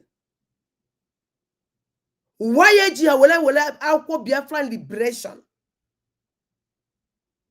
When you akọ Asali Dokubo iji wee mee recruitment. Nobody answered me that question up to today. And nobody said anything up to today. Now the result, and they have completed their business. See it here. Operation Udo Gache. Oya Kamusaji will say that now if I discuss go with and our governors, our leadership, Igbo leadership, that now this 2025, no ye end everything. Oh, Musa Kuriye. Musa ne kuye chene ye said, no nda. Nda. O we wuri ha that kede afa nwoko onye fulani aku no wuru that na ma na Igbo like go like this. That the yela ha no ogo. Yela ha no ogo. Yela ha no ogo ka ogo ye na na akpọ Biafran war. How we na-ekpo data ndị amị ya na-emepe ụwa anya ịma ha ji ọbata obie jide awalida maazị Nnamdi Kanu ha we na-ekpo data ndị amị anaghị egbu asị na ndị amị na-egbu onye na the word ya na-asị suledize ndị a na ha fugolism now ha kwụsị na ndị amị na-eze ndị ya alụzi ya ọnụ recruited by Oge Nkele with ego Biafra na ego eji akpụrụ Oge Nkele ka eji ego Biafra na-atụ ka ejiri wee recruit these people. Ego Biafra so Ego Nkele seed Biafra money o seiziri ka eji wee recruit through these people. Na ife Oge Nkele ha na-emezu ife ishi ụmụazị buy go out to save our land ya na-egbuchasị ha enye ejidere ata gị ya ofu onye ejide adị ehekweghị kwu okwu ka ezie nọ ntị ka ụnụ na-afụzi.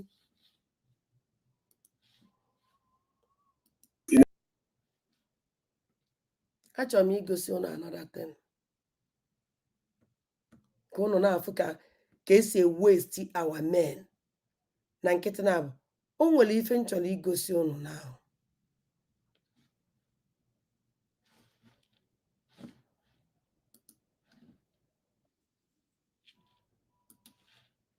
I'll gosi ụnụ something.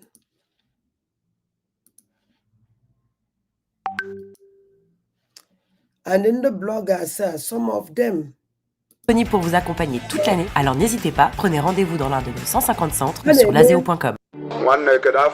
ha na-enyere ndị na-anya ka esi jide geenụ ntị ka ụnụ nụ interview emere this guy ọ na-agba anya mmiri o ihe a na-eme ụmụ Igbo na-agba anya mmiri ezigbote anya mmiri ka ọ na-agba. O nwere one guy ka i were fụ ka ndị a si were dị wicked mma egosi ụnụ hie geenụ ntị. Ekene gịnị? Ekene onye mekale. Some people they get like I don't know how people get this kind of heartless mind. You get mind, kidnap person. The person still pay you ransom. After the ransom, you still went ahead and pay the person. Now, this is not the story of this guy. Now, this is not what happened for Umunze. This guy is also from Umunze. Him and his gang, they kidnap a lady. And after kidnapping this lady paid the ransom of almost 10 million naira or more than. After the woman paid the ransom, they still went ahead and paid the woman. Now they don't finally catch her now. I tell you recently, Anambra State is now very, very hot. Once you know, say you are doing illegal something, or what you are doing is a crime, just know, say Anambra State no be for you again. This is now waiting operation Udogachi squad. This is now what they did. They arrested this guy now. I want you guys to watch the full video and sit for yourself. Thank you. One naked alpha.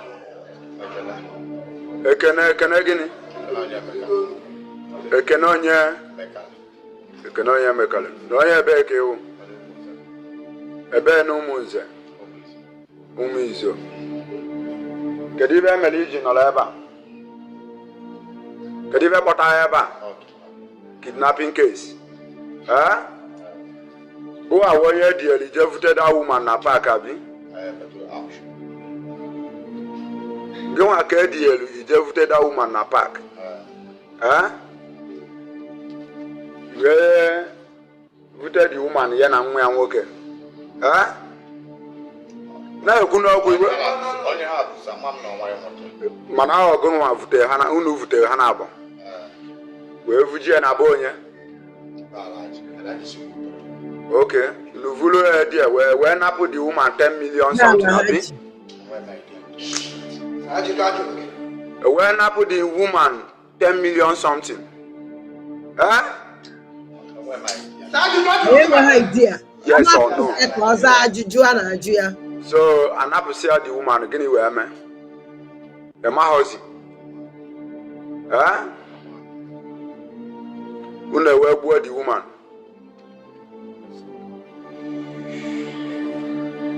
Una where the woman. Abi? Ega na kikata na ega. 100,000. Okay. Ndị Anambra ekene munu. Onye na-anọ ni awo Commander Bantu. Ntu na amapi ezo. Commander Bantu. Also ya me 100 years ago. Mana this Bantu a nọ na bae Fulani a na-kidnap ụmụ mmadụ na-eweka ha organ.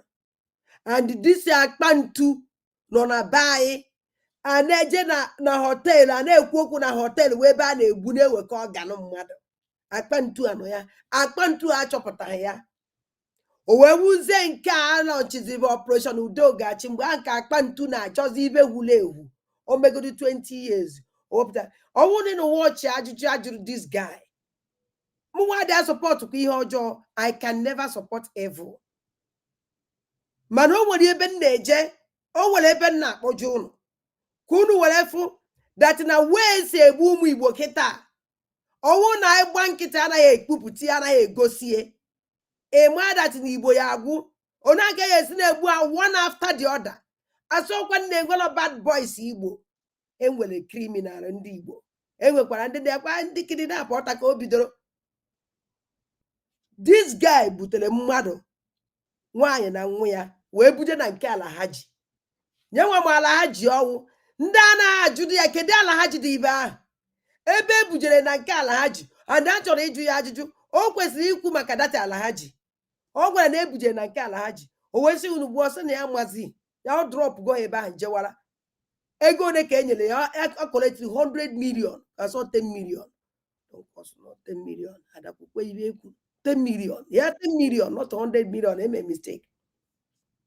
10 million. Which is not at 10 million. Onye when ask ni benjele ni made that 10 million or 100,000 naira. 10 million. And 100,000 naira. And that one ya egbu onwe ya. Now ya ka ejidere. Ya wonye nyere 100,000 naira ine.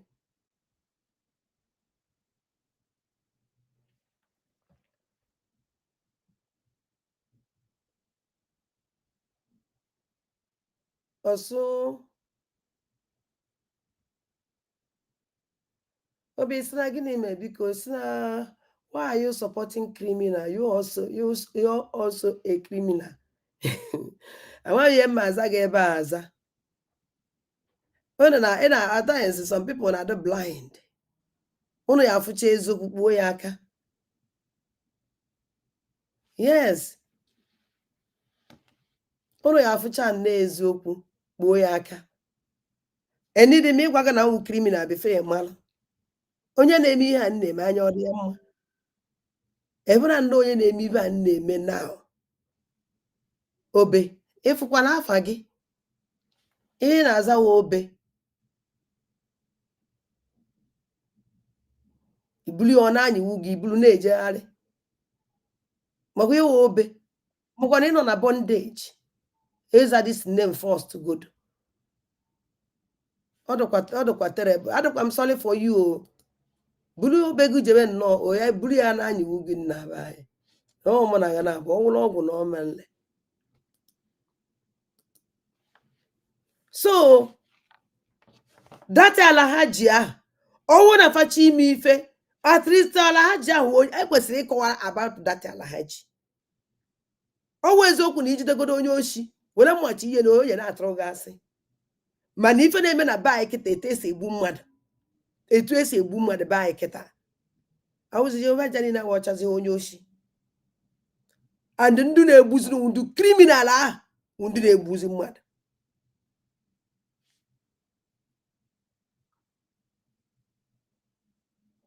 Na na-ege ntị. Abantu futa ọmapuo ya. O wee futa ihe. Everyone si anụ ọnụmụ from Umunze, Orumba South local government. Ihe a kọmanda ndị Agụneche mba. Operation Udoghachi. Jide nwa amadi a. Ịnwaka. Jide nwa amadi a. Ya wee confess ya ka basi evulu mmadụ egwu. N'okwuele. Ya dịzi gọọmenti nebezi anya maliva emele maka na onye Chukwu si na onye Chukwu emele ebele. No, this guy could. This guy did not give any confession. The only thing this guy could do that needed 100,000 naira. For this man, or to say for ya, or when make kidnap 100 million, 10 million, and 100,000. A man I saw sorry, I will mbuta hope. And don't worry, Kabayamana, the reason why you blunder away with that place. For now, Galanyo, you can go say away where Jamie Soriano. I got all no on the member of that kidnapping, yes, also 100,000. Always go on Oriao in a way, deputy mad because that man I have that woman, a mad naba, and a cook when I don't know. Ebuje Bala Haji. Well, Haji Gaji Butre. Or drop the only came what even me. When came mana, I don't know. Mana the way as a watch on a buy, for Nasi me, or Nasi a John de Madaju, or whatever nature, none a follow. Now, this guy in Kayagana, hey, Who say me no day? Ejidezi onye ori oyoba biko. Mana mgbe na-agwụ ya kwụsị. Then this guy. One of us goes on this guy. This boy. Na picture nji we go soon ki we fu kan dance dalo lane. Boss ya mu chedu. No ndị our angel jidere onye. Because otesi we wele di photo onye. We join the anya na nke our angel. Iye eche no our angel ji ya. Emecha my spirit some chance na this video again. Which he has. Or that there is nothing concerned our angels with this man. Nanduji, this guy, inanya this guy, okunazo, na that picture, okunazo, kedafa this our gallant men ebu ikonso, obuye n'isi, kurunazi ikonso, which means no 100% hard call IPOB, and they had call Eastern Security Network with this man. From under they made this man interview, on interviewer, the voice in the name interview can no more that no, Nanda, I will on the buy.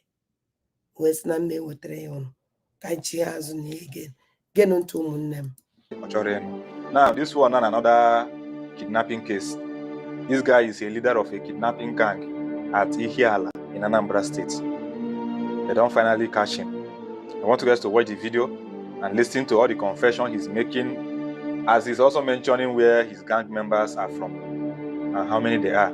According to him, he's even saying that he has stopped, that he was doing kidnapping before and he made a lot of money from it, but he has stopped now. I want you guys to watch the video and then you let me know what you think in the comment section. Thank you. Ohano Asia.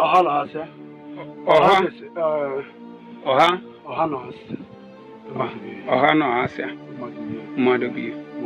Eziana. Okay. No problem. So, tell me what you do. If you like, I'll break your head. No, sir, please. No, you won't talk about it. Yeah, we'll come your house. Yes, sir. The first day, yes. Blood you feel everywhere. We'll pick the blood. Then you jump fence and run away. Second, how many person you kidnap? This thing, this woman, this thing we are carry for you. Yes, where the woman dey? Sir, you see, please, sir. If you did, that is treasure. If you can, you see. You know what to do. No, if you Pack how many person we hold since only that thing go feel save you. This one where they talk about. Since when? Nwoke a na-ekwu okwu a na voice ya dịka voice onye Calabar. Voice this man na-ajụ ya ajụjụ a. You saw voice in the side the bed asali dokubo ya o Sani Akpalawa. Ya o voice ya. Because when you watch ya oyibo kedia for this Holy Ghost, Commander Holy Ghost na aso. Ya oyibo onye a na-ajụ ya ajụjụ a. Para abon with the same intonation of oyibo gente. I saw kwama asu no yiri. No October. Since December last year. No, I've never. He won't lie now. He won't lie. Don't kill me. No, don't kill me. Go back. I will do this so you don't destroy me. My wife is pregnant. That one cause and no be thief we go born again. No. Tell me Pakipa. Sir. You from Madobi? Yes, sir. Yes, sir. That is me. Which side he say na? Ohajasi. Eziana. Madobi. Yes. Tell me where you are people where you are boys, where then they? They have released them in Okuso. This kid, they have those boys are. Okay, they don't release them. Yes. The people they are arrested in my house, they have released them. Okay, you are boys. Yes, they stand as my boys. No be wait you are boys. Where then they? Arrest Nuniye. Onya na aju una na connect the door. This man na aju ndo tie. When I said that na ndele ejide Nuniye na release go ha. Which no has na release those people. E ma that no nwere ife nda ha mere. Na ege ntị. The other boy, the other boy is my talent. He's in Oka. The other one is in Ihiala. The other one is in Achara. That one way from Ihiala, you with and they walk the same walk. Sir, Obid. Now you with Obid, they walk the same walk. Obid used to drive tipper. Go get that tipper. In Papa tipper, but that tipper, in Papa don't take the tipper, so he go back to Oka. Go to work. Sometimes he go come my house. Say make I prepare pot. I prepare aja. Mushori aja. A pakeeper. Aja wele. A pakeeper. Sir. You won't tell me the truth, Abino. So please, if you look at me very well, you will know that. How many people you arrest that time where you later release them? Tell me. You mean no? Those boys. If I can, wait you go verse me. Wait you go verse me now. Please. Don't even. This one. Listen. It's my life. Listen. It's my life. Listen. This one where they talk before they release you from my hand. If they don't release you from my hand, if you lie, you go stay here. If you talk true, only be say I'll hold this person, but later on I'll leave him because all the things I don't see everything. We don't see everything. I'm not happy. I'm a command. After area commander for Yenani. So forget here where no. Where they see me. And you can still. Huh? And you can still help me. Yes, that's it. Tell me the truth.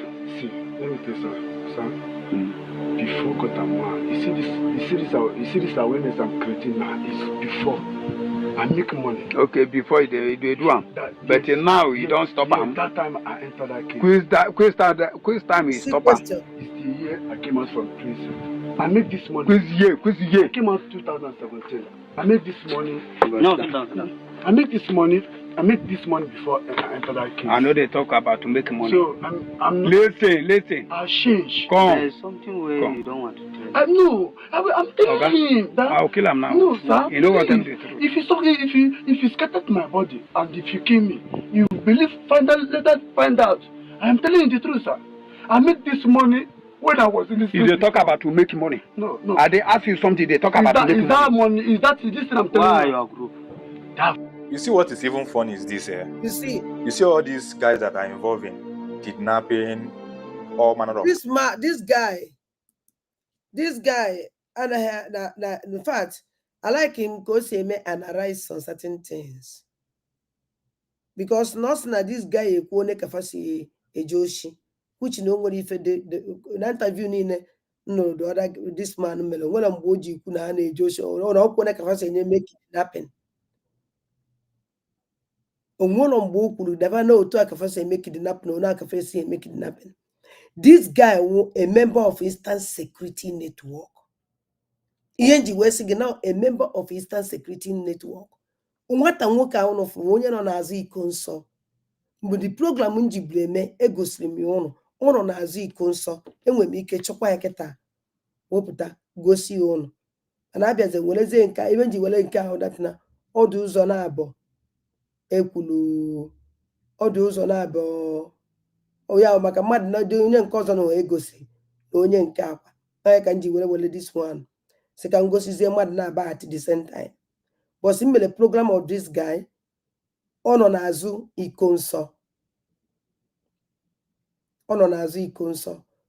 My distance with that na otu if I ne bo mazia.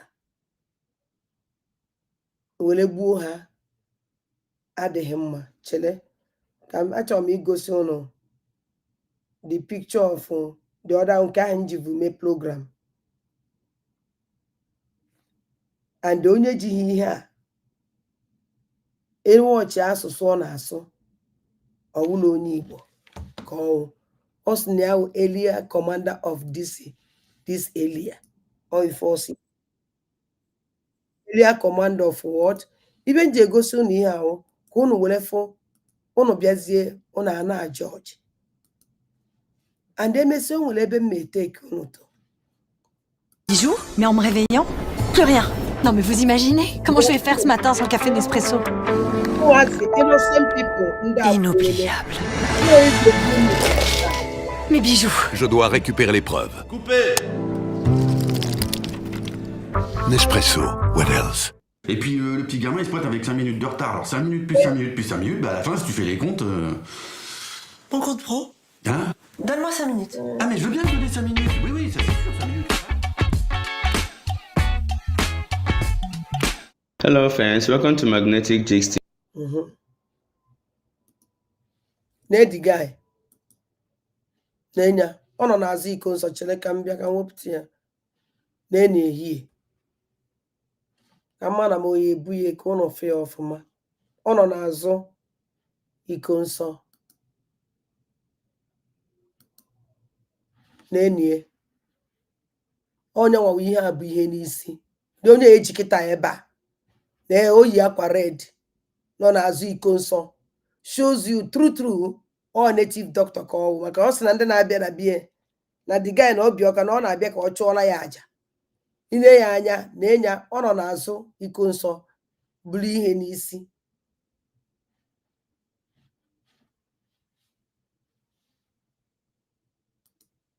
gosi that na this man were a member of Eastern Security Network and on Madetalia, Nenya.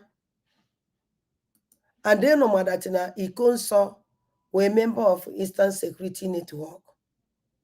Ikonso is a hero. And Ikonso condemn Murumpo na alolane. I didn't sure that the Ikonso you associate onwe na kandi na ezushi or na they make kidnap. Or when age the Ikonso maybe na this guy also. I'm sorry. Maybe na this boy also age baby what they since when what is here now. When what is here now, on Bunez Ungaze, also nice in Gapota 2017, I think, or something like that. I want to go see where. And then at men, Ndage de Nabefa and the police be Ajide Nabefa be for those guys. Go see that in a well, nay, the guy, nay, only ejikiteba, nay, eba, Nazi conso. Alone, amen. Alone, amen, okay. Now, can go soon another thing. Then goes Chazie Yono, and was the only ihe ọzọ m egosi unu now. Onwere oye ewute unu so much. Ka unu fụ mpụ na alụla ana na-emenu na be anyị. Even afọ sigo m anya. Ada ndị gbuo afọ na ma alụ kwọ nwa n'azụ. Lekwa na onye ọzọ.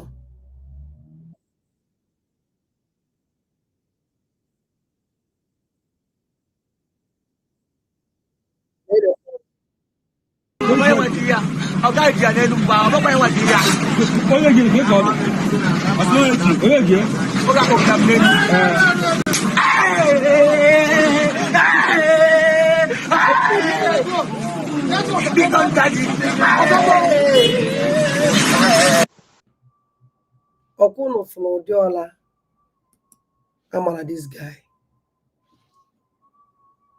Okuno fụrụ ụdị ọla amala ya.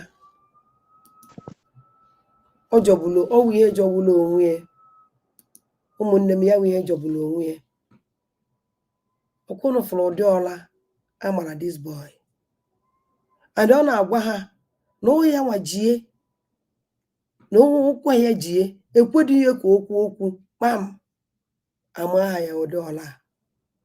Na o ya ekwetezi ka anyị nwafọ ya nwa na-echewe ọnwụ na ha kwete na enwere ike ịhapụ ha. Mana na ikwete ọ ka mma na ikweteghị ibe ime ha. Ikweteghị ihe because ịma na there's no way ndị a eji hapụ gị. Ọ baghị ụlọ ikwete. Mana ha na-ekwete because na afọ na ọnwụ na ekwete na ya hapụ ha. Na still otu a ihe a niile na-eme since this year. Ihe na-eme nke a launchiri operation udo gachi na eke esi ejide awa ụmụazị bide gallant boys Igbo nwere ya ndị ya solve ndị ya azụ anyị ndụ na ihe a na-eme ha. Adọ mmadụ na-esu ha imi.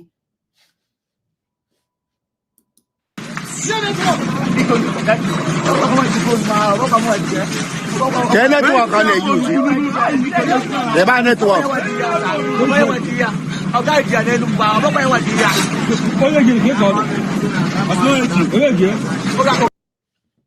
O nwere nchọrọ ime. Achọrọ m ịma ọsọla adana m iwu ndị ana m adazikwa iwu Facebook too much.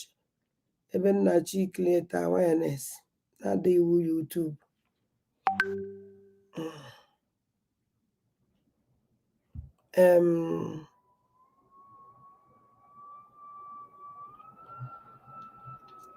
Ka m gosi unu.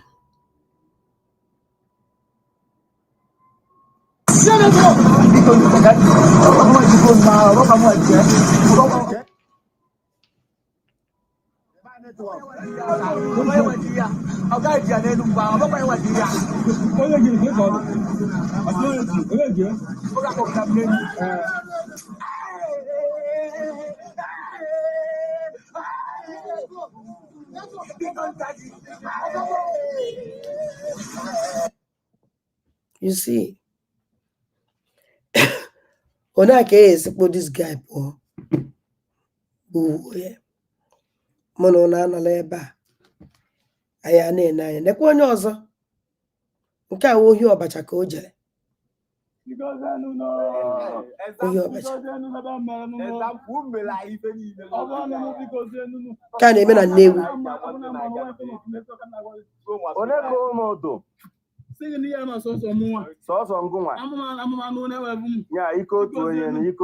ọbacha ka o zuru o jeje vụọ ọbacha jeje vụọ akpụbe mmadụ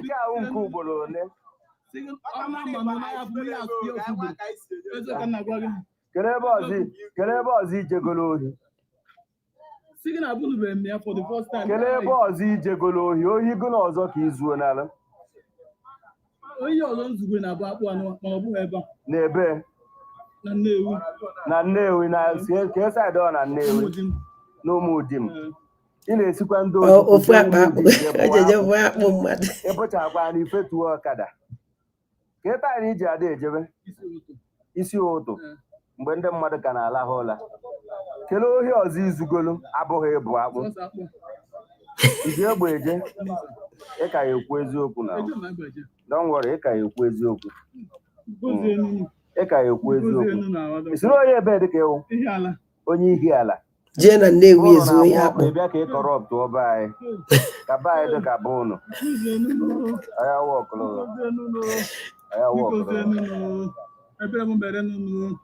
o si na ihe ala jee vu ohi akpụ na Nnewi mmadụ imezi onwe ọpa ajọka oke ambịan ihe nji egosi ụnụ ya ahụ ụnụ na-afọ emechazie n'ụlọ nke ya agbawa ụlọ obi oke ọ dị senten I pour from here n'enya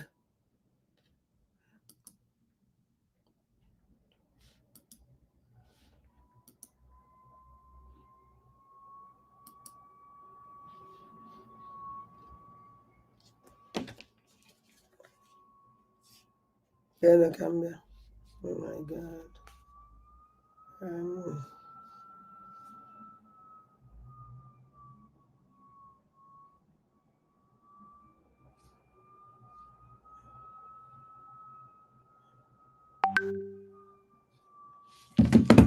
Chen. Nena ọzọ. Maka ndị operation udo ga-achị maka onye bịara ebe a sị m na m na-asọpọtụ ihe ọjọọ n'ezie n'anya geenụ ntị ebe a ndị a bụ ndị na-achụ efi ndị Fulani anyị nwetara n'ime ọfịa mana ọ nwe nwa na-ele efi ha bịa kpọọ ya ka ọ bịa golo efi n'ime ọfịa o nwe nwa na-ele efi akpọta ha bịa ka ọ bịa golo efi ọ bịazie ka o golo efi afịa bụ Chikanso na onye ha bịa ka ha kpọọ ka ọ bịa golo efi ọ bịazie igo efi ha wee amụpụtazie n'ime ọfịa mmadụ ịnọ bụ AK-47 nyanwa gbawazie gbana n'ude wee kpọwazie anyị so mgbe anyị jipụtazie n'ude ha nwa gbawazie anyị egbe mmadụ ịta bụ ndị anyị nwetara ndị ọzọ gbaa ọsọ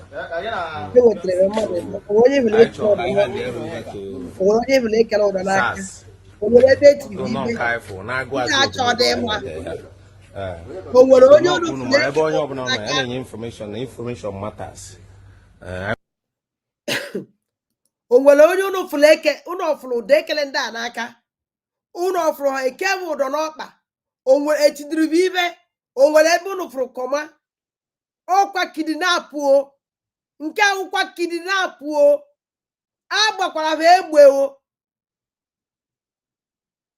unu jiri ntụ unu mere otu ụmụnne m ndị ahụ ndị Fulani ejidere n'ime ọhịa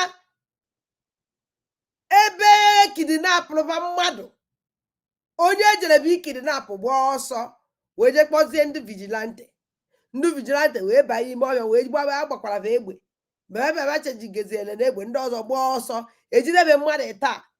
O nwere atụmatụ atụpọnụ fụrụ ndị a na-arụ.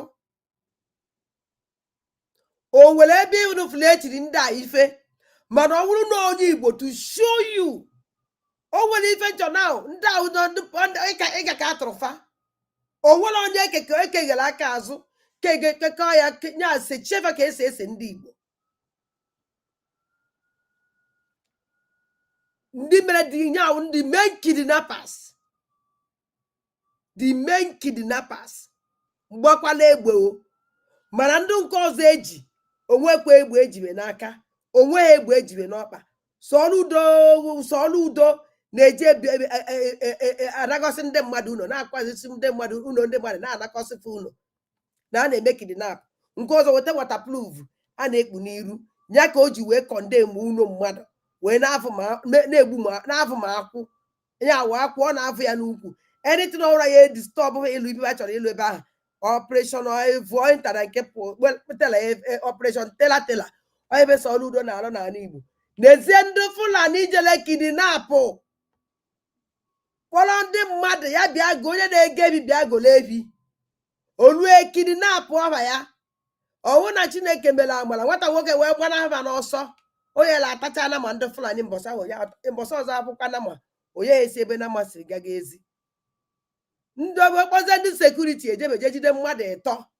Ọ sị na ha yiri nne ndị ọzọ gbaziri ọsọ ejidebe mmadụ ịta na-efe mmadụ ịta at least mgbe ha jide mmadụ ịta polisi anọghị ya. Onwekwa polisi nọ that place o. Ị na-asụ nnọọ injustice. Ị na-asụ nnọọ ịmụ Igbo ka ndị a chọrọ igbu kpọsị. Ị na-achọ ịgwa ndata na ndị Aba ji ekegola aka na ọkpa na ha zuru ohi na nne apart from onye zuru ohi akpụ.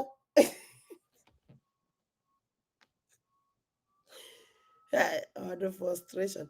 Apart from onye jere ohi akpụ ejide ya na akpụ o zuru maka nke ahụ evidensi abụrụ m akpa akpụ o zuru akpụ o kutekwuru na evụrụ akpụ. Ndị nke ọzọ onwekwa ibe bakwuru emerebe o ọkwa na afọsụ okwu egosi m ụnụ ka ha si akụ ka ụmụazụ ọgwụ onye akụrụ ọgwụ n'isi ọ confess ibe omero onye na-eme na Anambra steeti today onye na-eme na Igbo today. Ụmụnne m ọnwụ na ọnwụ ife ịgba anya mmiri ife ịgba anya mmiri dịrụ m ụwa ada ndị gboo. Ọ na-agba m anya mmiri nke amaghị na-esi eme. Ọ na-ewute m so much. N'ezie na anya jụzie na onwe na ajụjụ gbakọzie na unu ewepụ. Ọ wụrụ ka ekpechafu ụmụ Igbo. Ọ wụrụ ka ekpechafu ụmụ Igbo. Why ji kekọ ndị aka kekọ kurikọcha afa kurikọ eti bibe nothing. Gee ntị ka ụnụ nụcha ihe nwoke kwuru. Anyị nwetara ha n'ime odumodu ha bụrụ nwa be anyị ọgbanarị ha. Daalụ. Nke ahụ nụfara kịta akpụtara ha n'ime na police station. Ozugbo atọ nụrụ azụ polisi ahapụ ha.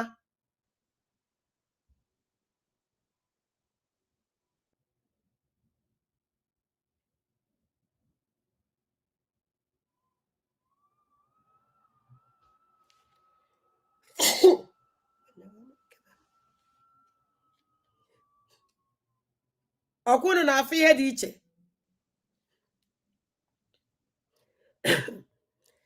Nyawu treatment a na-enye ndị Igbo jungle justice agbagbuo ozugbo ewere jee ebe a na-ele anaba agbagbuzi agbagbu na-eburu eje ebe a na-ele a na-ewe particulars goso ya ha anaba ụzọ na-abụ egbuo akwụ ha ụgwọ iweta mmadụ ile akwụzi ego ụgwọ ejebe gbuo.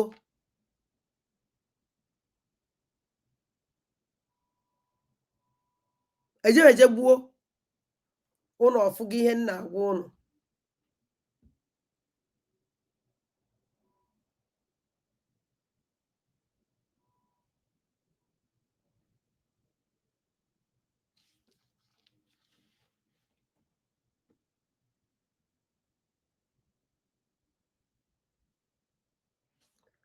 Ọ wụrụ ihe ịgba anya mmiri ọwụ na ya egeti ọpụ Biafrans ụmụ ndị gboo. Anọkọta today na-eche kedu ihe kpata na our leader Mazen na the Kano Kwanoma.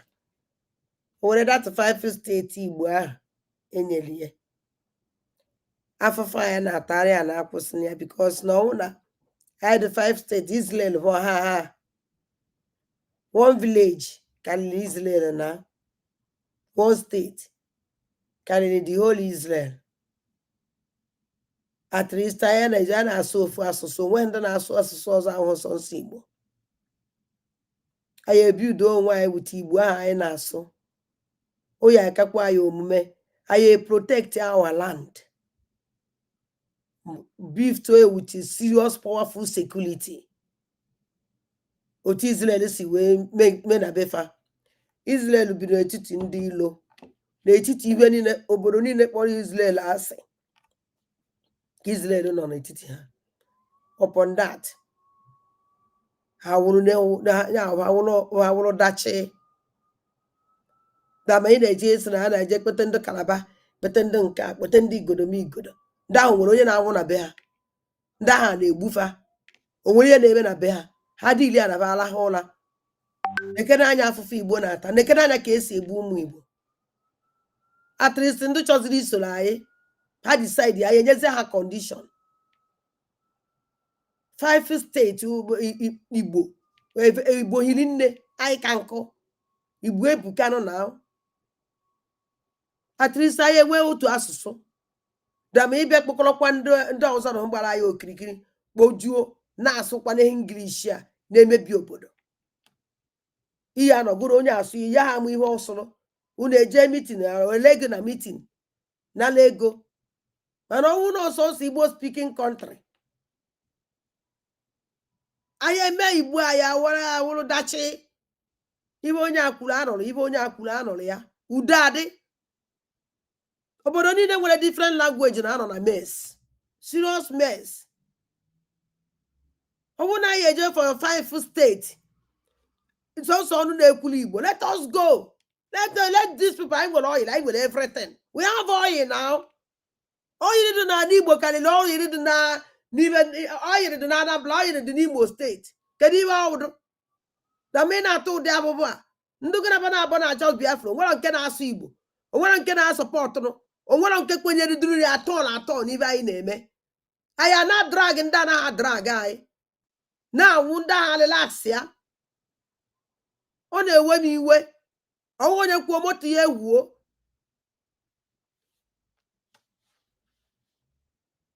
Okuna anania.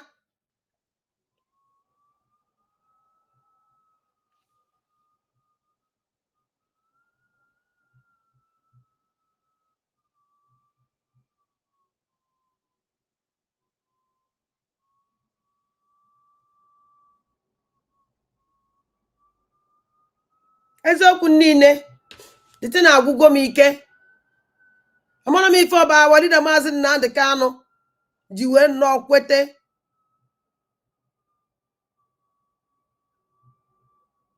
You cannot leave your brother. Who is your brother? Who is your brother? Brother ndu kwete na iwu brother na how brother ko brother ndu kwete ha be believe na gwa. Ebe chi ikpa so de kpara wa your brother. These people doesn't need you. They don't even like you. They don't even recognize you.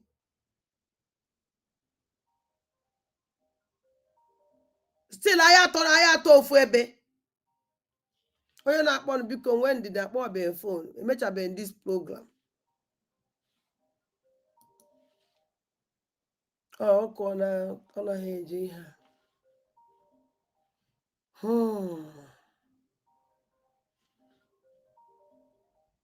Biko when did akpọ be phone?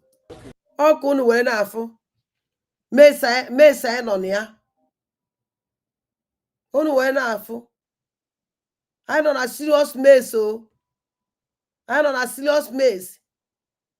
Ndị Igbo na-agwụzi agwụ. Ndị Igbo agwụna. O nwere ife nchọrọ itinye igosi unu ebe a.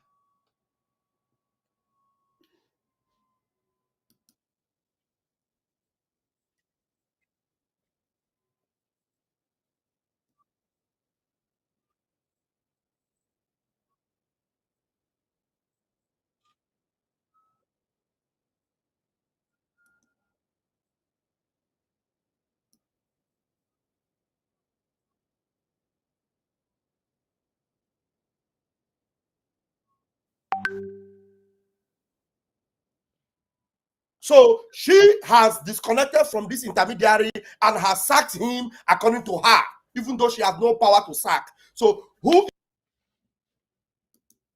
Oh, when you actually dress now this idiot. And I'm agree days. That 26. Or for 3 days. Or 29. And I'm agree van days. Or 29. Oh, well, eventually collecting van nando chibi here. Is she now working with? Who is the army that she's now using to boast to Nigeria government that our army are doing enough? They will fight you. If you come to buy our people, we will buy you. You will buy them with what? With money in the bank that nobody is equipped with? You will buy them with what? With your foot soldiers online, with Adando Ndocho. Vam, Ebudu Welendami. Why can't you bring your own and protect the land? Vam, go down, drum out. Unu Welendami. Why can't you bring them to protect your land? Honest regular chief of staff, honest regular Biafrans. I don't care about protection day. Sibia, the only thing we should protect our people. Our people are not finish here, one after the other. You have army, as you say. You have Igwe Butuzo, as you say. Every time you not drag Igwe Butuzo, that's your mess. Every time you not drag Igwe Butuzo, that's your mess. Why can't you leave this man alone? Why can't you go to hell with your nonsense? Why are you blinking this man? That you people are fighting tooth and nail to destroy him. Vam. Okwe Igwe Butuzo in 18 every day. Kaguna asali doku boss na his boys. Na his boys nano ogu. Naku with Nigerian soldier. Near Imo State to destroy who? Butuzo.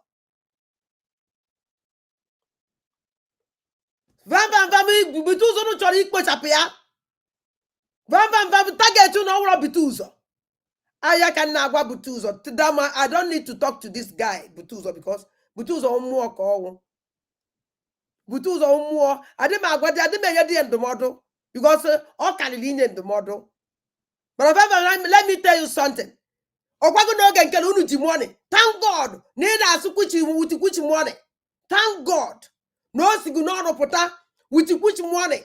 You know that she don't have any money. You know that you people block everything.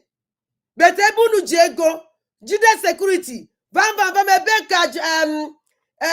Operation Udoga Chisi. Onya wa mi owunuji. Ami ji work put ndi bai. Onya wa mi owu. Vam. Go, you people should do something. And the boast. Kaimano no wamerie. Every time they put them now wine. Ne tuosiono empty container. Or if you Ebi gun will everything.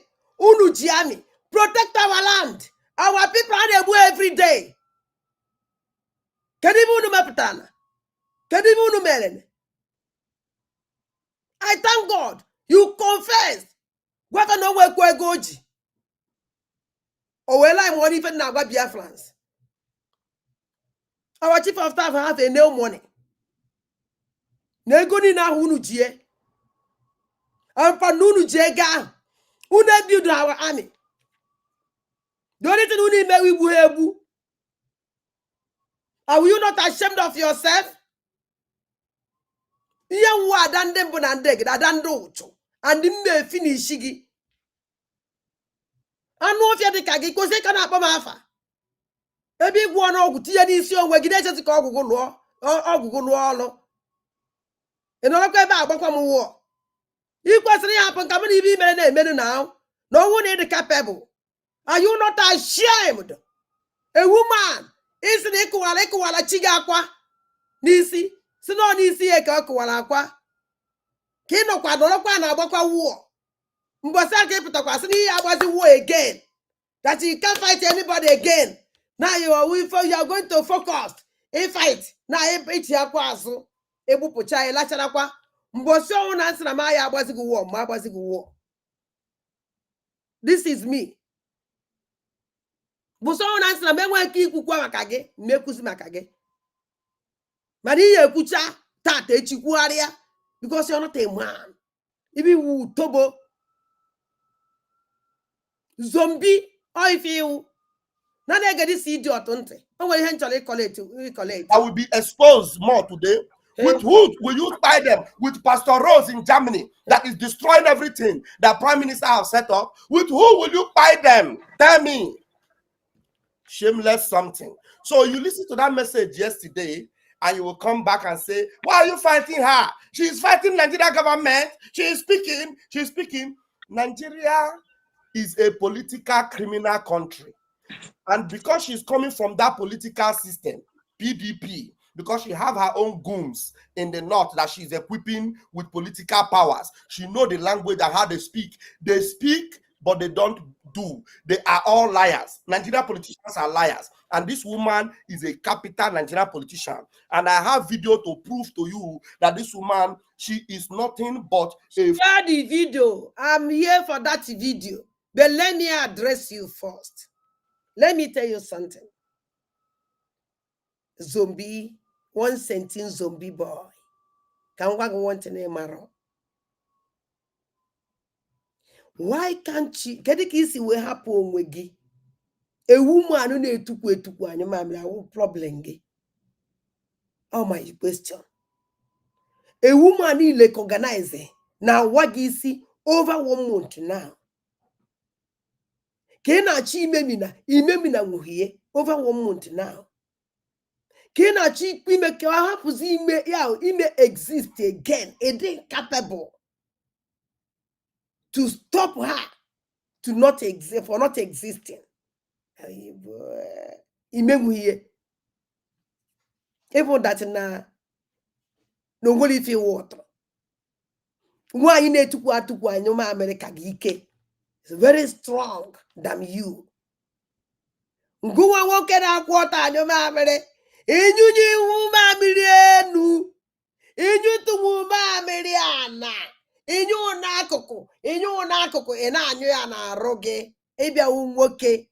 Shame on you. One can a one yada, bamba. Working and one yada corner, number one that our COS in one of your time. It don't reply to you. Shows you she's a great woman. Or not by Ibu Egusi. No. Or not by Ibu Egusi. Every time. He not know everywhere. To bring this woman down. A woman and they took way to one your mamele. Go on your man would work it. Now your mammy na roge. Eme we better near. Emu had that ni woo. Why can't you nature say he was zombie? I call you here. Zombie, oh zombie, vam, I hear. I hear. Kinda they get this idiot on. Go what to put the no video up the phone in here. The video up the higher if they go in your plugger. The same video call you with the loan. In I change the system. Me upgrade zombie. 1 sentence zombie me upgrade. Every time they after one picture, one video. Every time they after one video. We put another video now. At least you have double evidence. But you have nothing to prove. You have nothing to say. Your master. Everything they could make you will come. Now they get this so to on say. Full time Nigeria politician. Yes. If you listen to her, our COS is one-time full politician person. Odisi, a politician. A politician. Have you smelled politics before? Since Neji Muge to go vote. It can't go vote before. She's one-time big-time politician in Nigeria. Our leader Mazen Nandekano is a one-time politician who has support to one party. Obatobia is one-time politician who has support to one party. Yes. And Obatobia said it. Our chief of staff, yes. She's a one-time. politician. She didn't deny it. And not because of no one-time politician, because of the experience. Yes, she had them happy. And no one-time politician shows me that no shows me that no shows me that no shows me that no makoye. Oh, tolo de kage. Guna kena aku orange the moto. Eba nko ya no malo office o jaba. No be ya haba. Somebody will have many names. A criminal. Amalebo ye bido. Are you not even on a mekwegi? Are you not ashamed of yourself? Every time in all here akwasre. Vam every time asrekena aku. Owolu reba lo wegi. Tagala on this idiot. Call Vam. Let me settle his matter this night. Yesterday, computer. Why not vibrate? Can you do it? Can you do that? The answer is no. Your stupid criminal genkele. Can he do that? The answer is no. You see a woman if you go on work case work at the capable. If you're the capable, we just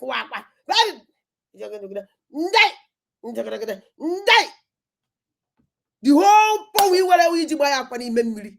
Are you not ashamed of yourself? Aquagonye. So the power we were. Iko wa akwa ye jida ka ipi wasie iko wa iga n'aka. Ọ dapụ na da ọhụrụ problem ọwa. Onye wi hewa. He. Owulo ọgwụ na ọma nle. Otoro nala nini wo otoro nala n'iyi. Kana na-ege ntị kwari ka o si vibrate. She's a one-time politician. She's a one-time Nigerian politician. Oh. It's not secret. She don't hide it. Is it easy? Have you one time a politician? The answer is no. And don't the politician ordinary people can do that. A politician on the name. A watch even in this world where one time politician can't know. Or to the kage. Somebody one centime. Or even in the Yahweh. Lemon cut the mole, lemon cut mole. Onye makisi we less pango. Oya wonu spa onu le kile le spa ji we ike. Itu anwu anyi ime. Eba akpiri ego. Ije no ile ye ba ogaranya. Ile ye gbarazi aka. Jebe adu mma. O ki jije na nwoke nwanyi ya. Na akwo e ma nwa. Agwara nwoke anya je kporo umuazi. Kacha se nwa ya nwanyi. Because ye ma alu. This idiot this nonsense. And you follow what she's saying, you are all a sorry. Sorry will be your name. Bring it I have out. another video that I will use to prove that to you very quickly. Yeah, before I hand over my microphone prove it to my men here right now. I will send this quickly and I want to play it so you will understand what I'm talking about. Very quickly, let's go there. Let's go there. Let me show you something very, very quickly. Yeah, you sure. Your political engagement. Listen to how this was in 2023. 2022 or 2023. You listen to her very, very quickly so you understand what I'm talking about. Shut up. Either 2022 or 2023. You don't even know the year. Vam, you don't even know the year. Either 2022 or 2023. You don't even know the year. This interview. Before I put on you have to give us the date. I have gone before. Go and look for the date. Either 2022 or 2023 or 2022. You don't even know the date. This program. And the Biafrans.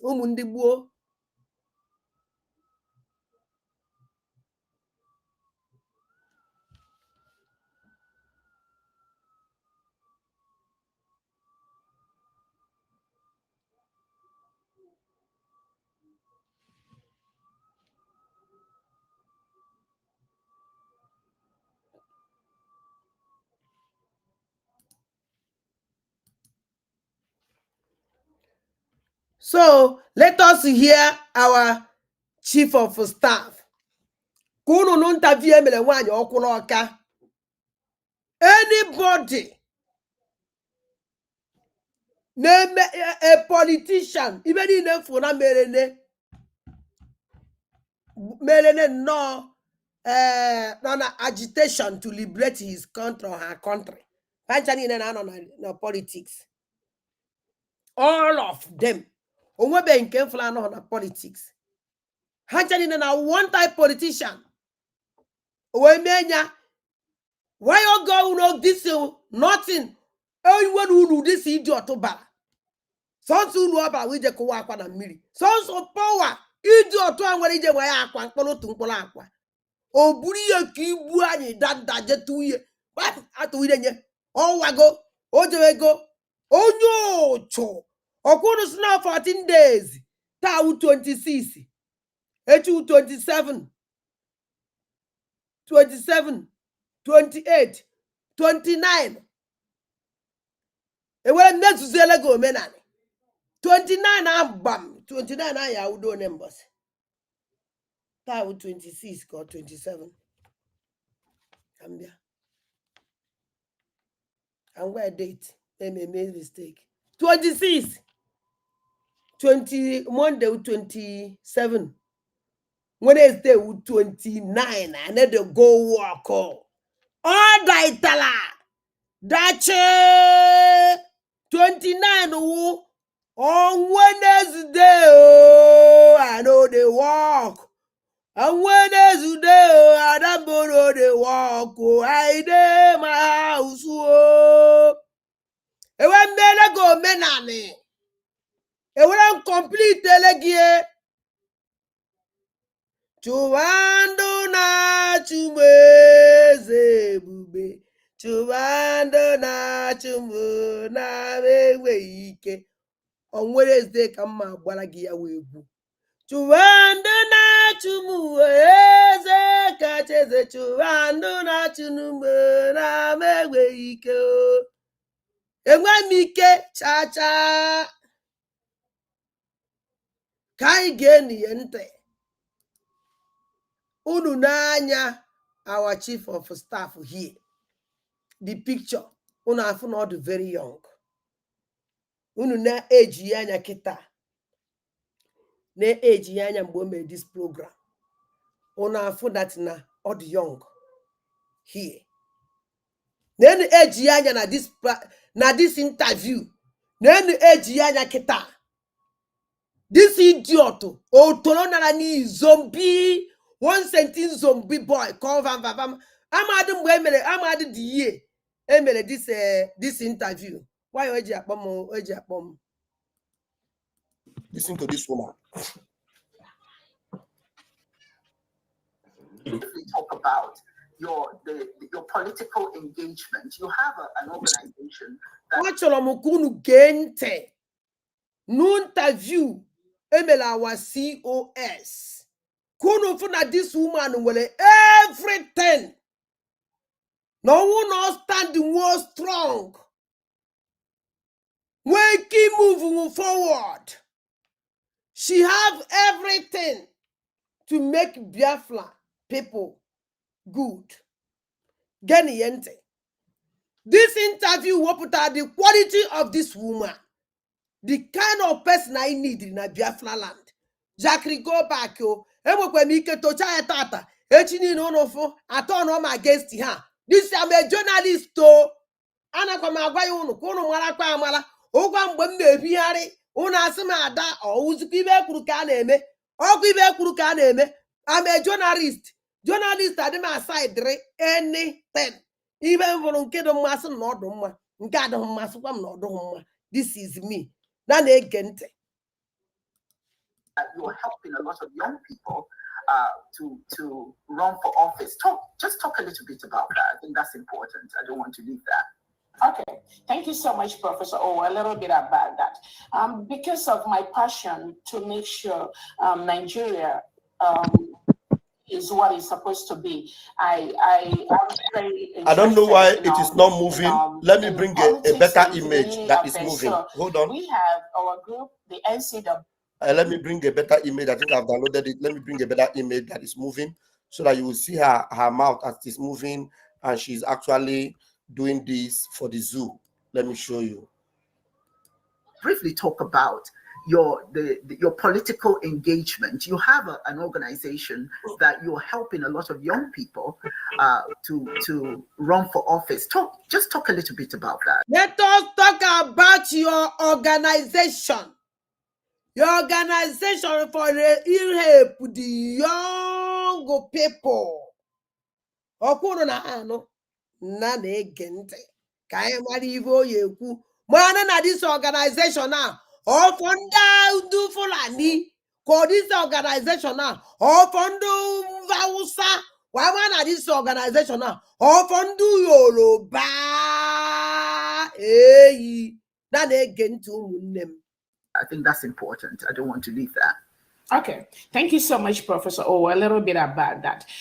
Because of my passion to make sure Nigeria is what it's supposed to be, I am very, very interested in the politics in community affairs. So we have our group, the NCWS, National Congress for Women's Society. What we are doing in that website is to encourage a lot of Nigerians to go into leadership.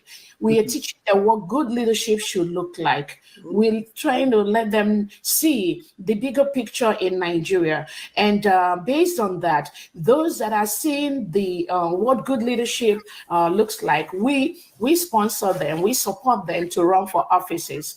One of the other avenue that we try to do that before is through one of our full-fledged political party, United Patriots. We are in the 36 states of Nigeria. The NCWS is also, we are cut across the whole 36 states of Nigeria. Oh! And we, again, also, the organization of the 36 state of zoo, which means not the whole politics going on here. Politics, because all know what I can get there by no also not. Eba can jail when so with her. Eba can jail when so with her. He will put the kind of good intention. Oh, well, for why this useless country, which this idiot to cover can they use their passport up to today? How can they use the passport to zoological zoologic nonsense? How can they use their passport? This idiot to cover them. They are Finland with the Nigerian passport. Nigerian passport, we make Italian nationality. Oh, where? Wala na leba akotori. Wala na leba akoitori ba. Nanya kunu nife our chief of staff kunu. 36 states. That association no. Go see that na the whole ebeni in out of ebeni in okay. Ne teach and you always focus on our youth. Oh, kwa humu agadi. Oh, megide. Often on our walk. Or see, okay, kwa mwana. On our far from munne na ata. Osaka mana haplundu zua. Let me liberate my people. Enough is enough. Hoping with this country, thinking that everything will be okay, while nothing is going well. Or decide yet to fight for her people and liberate her people from Akandu Zoo. This is tole woro tunkuru bread. So sibon on you are yo zombie. How you on ya? O ye chekwe echicho mo ibe. Na dey get ebe bread this buy no. Oji we with this yeah. Policy at the federal affects a lot of youths, and that needs to really go down for the youth to really rise up. So it is one way or the other. So that is the avenues we use. And I see it's quite enlightening to see the young people who are running for office, and some of them are making it. And I do follow you, and I see what you're doing. So we are so proud of you. your interest and your Nigeria is so proud of her. Yes. Musa is so proud of her. Yes. Yes, so Vam. Nigeria is so proud of her. Hey. Musa is so proud of her. Hey. Why they not go proud of her? Dizzy.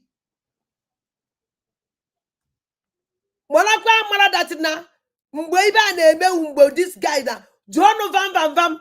This program which year Vam where he can account the year made this program. Not like 2023 or 2022. He don't even know. Then Vam was there. Any time our chief of staff but the struggle because I'm a mumbabata. I know. A program. On have your politician, on have your name, Obato Bia is one time a politician. One with a Nigerian flag in office here, and don't go to the Nigerian flag. Now one day, no, you happen at the office, and the long boy who decided, oh, check it, or open Nigerian flag.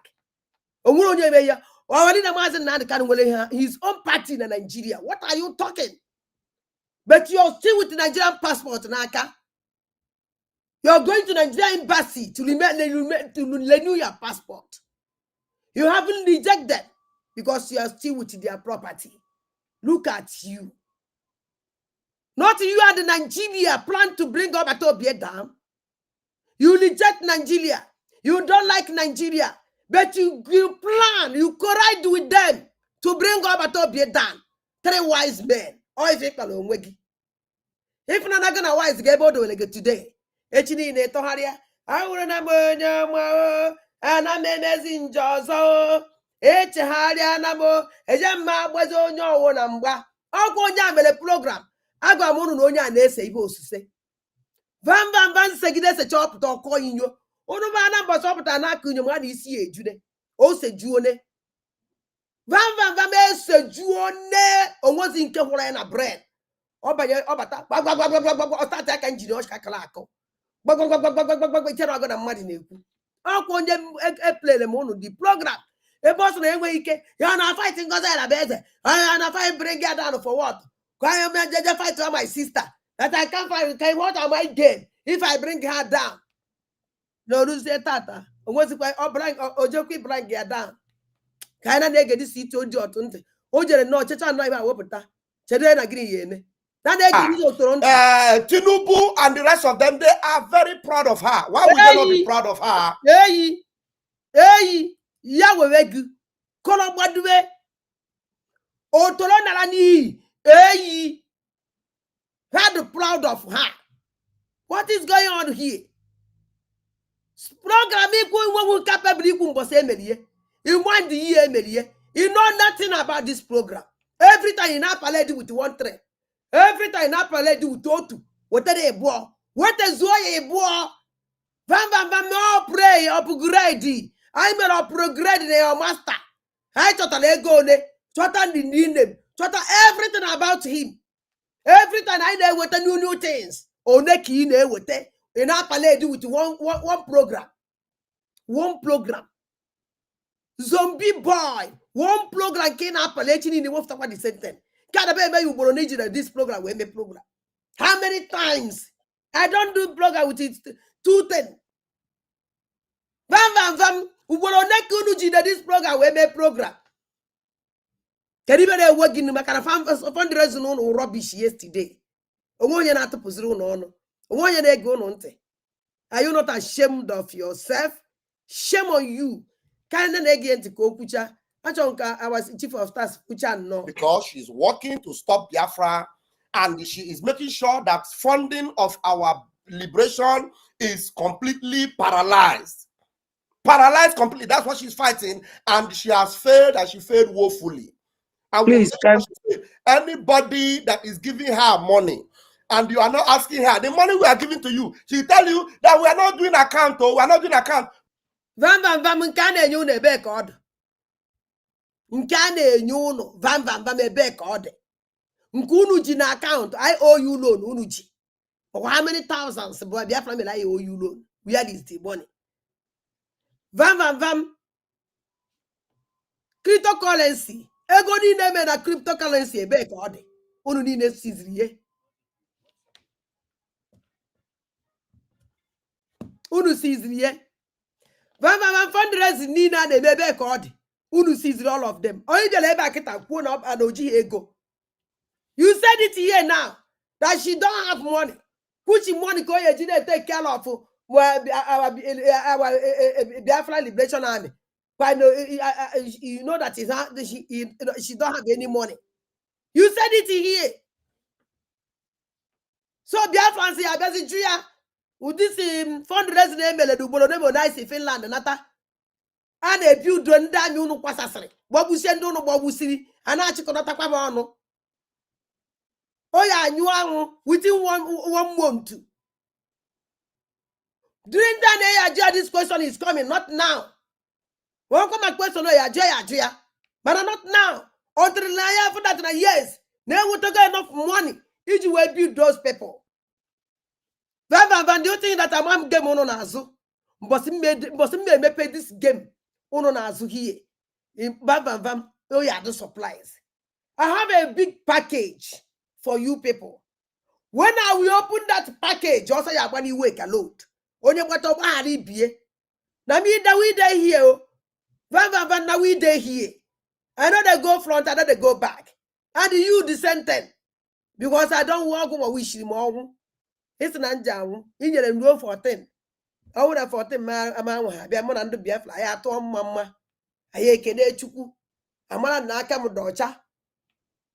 Good evening, but he's enjoying what more which he allows. Now they get this so Tolona ni yente. I'm a kepu. Udelele. Now they also on Uzulele. Now they get yente. But the Biafra liberation, the people, men on ground, are doing the needful. Hello? Can I address? Okay, Biafra. Okay. Biafra liberation are doing the needful. Thank you so much for reminding me of that logo. Biafra liberation are doing the needful with the one that is coming from our APM. The one that this shameless woman is calling a criminal. Let me see. Let us see the needful. Let us see the needful. Oh, Operation Udogachi. Onya would need the floor name. We see the handwork of them. The needful name. We see the handwork of them. Koebwe. So that Palawaje will turn a picture ebwe. For since how many years? Oje were tia na ife. Oya needful wa.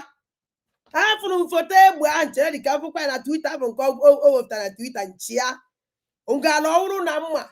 Mwaba to be after this photo. Ana alami woputia. Then go see Sonia Kalawa. You can go and telecharge another one and they bring out. Now we day here. Mono naga moye na bling go down. Ko niri furu neje. O maybe square. Ndu nwuru na-edugwu na moto gbara ọkụ ka mbụ tanka gbara ọkụ o nwere ike ọwụ na ọrụ nwaje gbarie tanka o jide one village kpochafụ anaghị aka ibe a na-akọ because na unu sai na unu wetere unu egosi anyị ibe unu wetere anyị abụnụ ana m eche nne ana m achọ foto egbe ahụ o jeje wefụta negata egbe anya sị ma ada ndị mba na ndị egede ifusie n'anya apụsie ne m n'anya nyacha bọtụrụ aya kwuo m nnọọ mkpọmkpọ iko chere emechaa nnọọ aka ya ewefụtakwu ya enwe ibe ndị tere ihe ma o nwere ka ọ na-adọ ka ndị ego toro ntị anọ m America fundraising emerebe nya olutata na-eje fundraising ebe oge nkene na-achọ ego oriri ka ọ gbuo ọnya because o failed the Nigerian government. He will pay the money back. He will call. Can I go to learn criminal? Pastor, the logo is blocking you. Put it in another corner, please. Okay, let me put myself under. Pastor, Oza, the logo is blocking you. So, van, pastor. Now, what can 1 year ago or so on me? Even on a make with the Even on a mekwegi. I don't care na ba. No son sa dan dimba na ndegede. our chief of staff nwa ada enwere na Biafra land ya nwa ada enwere kanko ego ikwado onwe gị ụmụada anyị sị bụ ụmụada feta gụrụ ọnụ mmiri mara ji pụta ndị ada ekwuwe okwu ada otoro nara n'iyi dịka gị a betrayal of a man nyere gị nri n'ọnụ ịgụrụ ọnụ mmiri mara jijiji pụta gụrụ ụmụada ada abada nwere ndị ọ na-ekwesị abada nwere ndị ọ na-ekwesị ịhụ nwaanyị niile na-amụ nwere ukwu eji ama abada enweghị ụmụ anyị na-egere ntị. Put myself under. We are now under the logo. Okay. So you see, I want to say something about this video. Go ahead. Go ahead. Wonderful Biafrans, lovers of freedom all over the world. I thank you. I greet you all. On behalf of you, Biafrans, I extend my greetings to Onyendu, our leader. May God bless him wherever he is and release him for us. I also pray for my indomitable Prime Minister that is holding the mantle for Onyendu. My people, we Biafrans. Shut up! Nwanyi onu lelele nwanyi na-agụ ọnụ mmiri. Oluzie kịta passes the mantle to criminal oge nke lele asalaza ya anya ọgụ. We are going to see how it will end. Okwana ndụ. Ekpere na-ekpere onye ilo ndụ fọ ka anyị na-adọ. Ana na-ege especially the Igbo Biafrans. We should wake up. Munwa ga-asụ onye Igbo today. Ọ na-abụ emesia video. O mitete ada ndị mbụ na ndị egere chede ebe obere. Ọ na-asụzikwa Igbo. Onye ndị ka ị na-asụrụ ndị Igbo ka ị na-edress all over the world. Biafra all over the world ba na-asụ Igbo. Enwe ndị ugwu nụgaraba na ebe ahụ enwere ndị ọ dị godobi ndị bini niile ụlọ bayi. Ọ ndị bini. Ọrụ ndị ụmụ ndị nke ọzọ na ụlọ niile nọ ebe ahụ ihe asụ oyibo. Onye mgbasị ibido asụ Igbo. Ọ ka enwere kpa ọ ga-ada.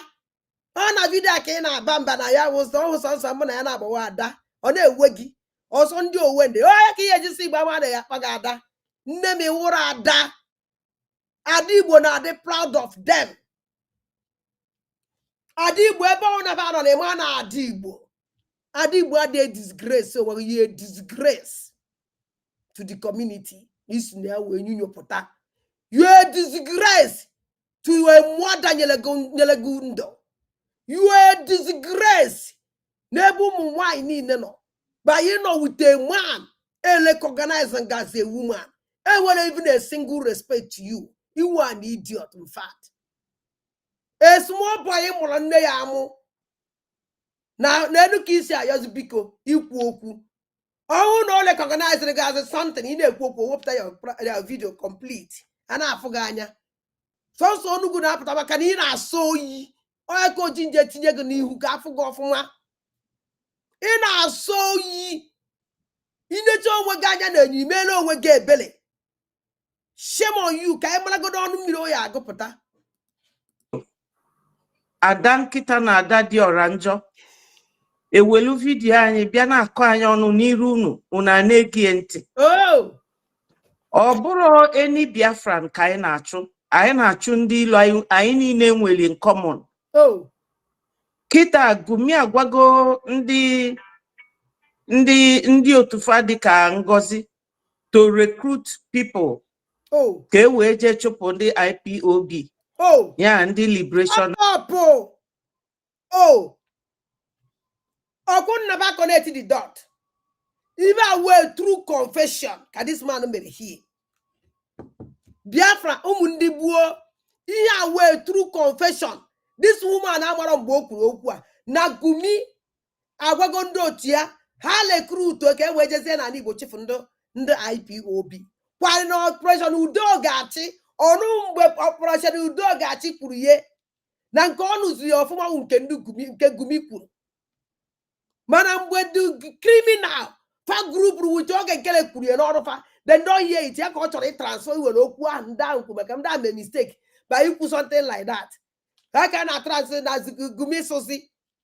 mana operation udo gachi power group buko ya egbe and kidnap our young boys na ebo ohi na egbuchasị ha this otolo nwanyị anọghị ya oya ni ebe ọ na-esi ike vamba n'imi oya ni ebe ọ na-esi ike sọrọ akparawa n'imi oya ni ebe ọ na-esi ike oge nkele n'imi ọ na-esi ngebe n'imi oke aka rụọ ụsụ aka rụọ otoro short amad mi ihe ma agụ nwanyị ya o criminal unu group o kpọm operation udo gachi during our leader Mazi Nnamdi Kanu Eastern Security Network abaiba akpọba ndị ibe na na-akpọdụba ndị ibe na na-akpọba ada ndị gbuo isi ji ata n'azụ ụmụnne nchetere m ibe a na-akpọ ibe ma ndo ebube agụ esi na ebube agụ pụta nke unu nwawuruzie operation udo gachi operation udo gachi sị na ha bịa for ndị IPOB fish them out and ha ka na-fish out na-egbuchasị ikwu ha okwu because no one want to group those ones.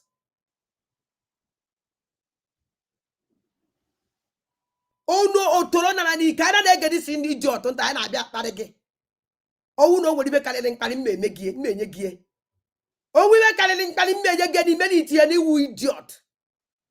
Shame on you. Nwatakịrị lele nwa ọ mụrụ amụ iwe nọrọ ndụ nọrọ n'anya gị ewe kpaa nkata enodo ọwụrụ plant ka plant ele gị ya gụ nwa na onwe gị batara na ọhụgụ ka a plant ele gị ọ bata obie ka onye kpakputere gị na struggle ahụ Gaddafi otoro nara n'iyi ọkwa Gaddafi kpakputere gị you will work on ya arụ ọrụ ya master nyere gị you bring in by Gaddafi. Is it not why Gaddafi bring you in?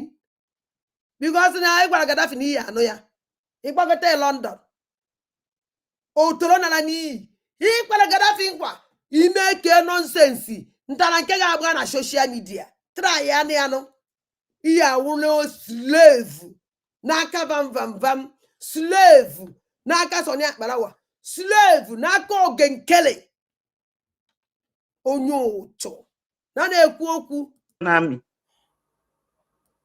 ndị Igbo ibe m ife nchọrọ ikwu unu bụ na ife anyị na-eme bụ ife mmụọ ana m ana Igbo Ada dị ọra mma na Ngozi ọra bụ eze fana baburo top point of collection Ada dị ọra njọ. Don't try to call me Ada dị ọra mma again. Ibe ndụ unu njọ agada mma na-ajọgide unu njọ jọgide unu njọ jọgbunye unu anya onye ọwụ na-aghọ ajọ mmadụ ana m ajọ ya njọ. Ada dị ọra njọ yes ahụ m ada njọ dịkwuru ndị ụchụ dịka unu because mgbe unu na-afụna ma unu na ibe a na-eme unu na ọsọ maka na njọ ndụ unu anaghị unu ejisi unu anya like dị imekọ imegwuye ibe dị na njọ m ajọrọ m ya eyi ajọ ka m ya gbafere m ya oke kedu ibe a na-akọdụ onye ama onye karịrị ya n'onwe idiot ka ọhụ onye karịrị mmadụ karịrị chi ya karịrị gị karịa chi gị mụnwa onye gwara gị ya nụ ayekpụ ụmụ mmiri n'ọrụ wee kwuye akarịrị m unu niile karịa chi unu niile mmemme sia unu ife unu ekweta na ọ na-eme is a challenge. Ọkwara social media ọkwawuo social media na njem nwere onwe a hey ọkwa ebe a ka wụọ nke nkwa na social media onwezi ibe ọzọ karịrị nke social media aka ma ọkpa m adịghị ya ibe onye kpọrọ m oji isi eburu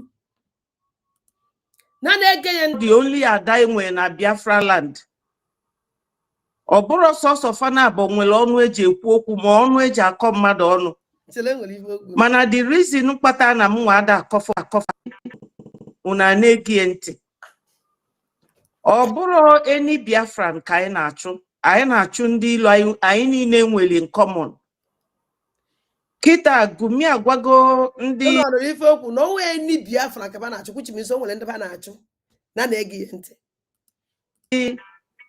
ndị otufa dịka Ngozi to recruit people ka e wee jee chụpụ ndị IPOB ya ndị Liberation Army. Ndị Igbo ibe m ife nchọrọ ikwu unu bụ na ife anyị na-eme bụ ife mmụọ. Ada dị ọra mma na Ngozi Orabueze. Fana Babro the only ada enwe na Biafra land. Oh, shut up, Ngozi anyufu. Bagana they don't recognize you. You may even recognize again. Recognize anogo now. Una funa anyuhu. Kamanya de enwezi. N'umunne mu umundi gbuo. Ya ka onye ji wee susu Igbo. Oma na love ndị umundi gbuo ya turn to her.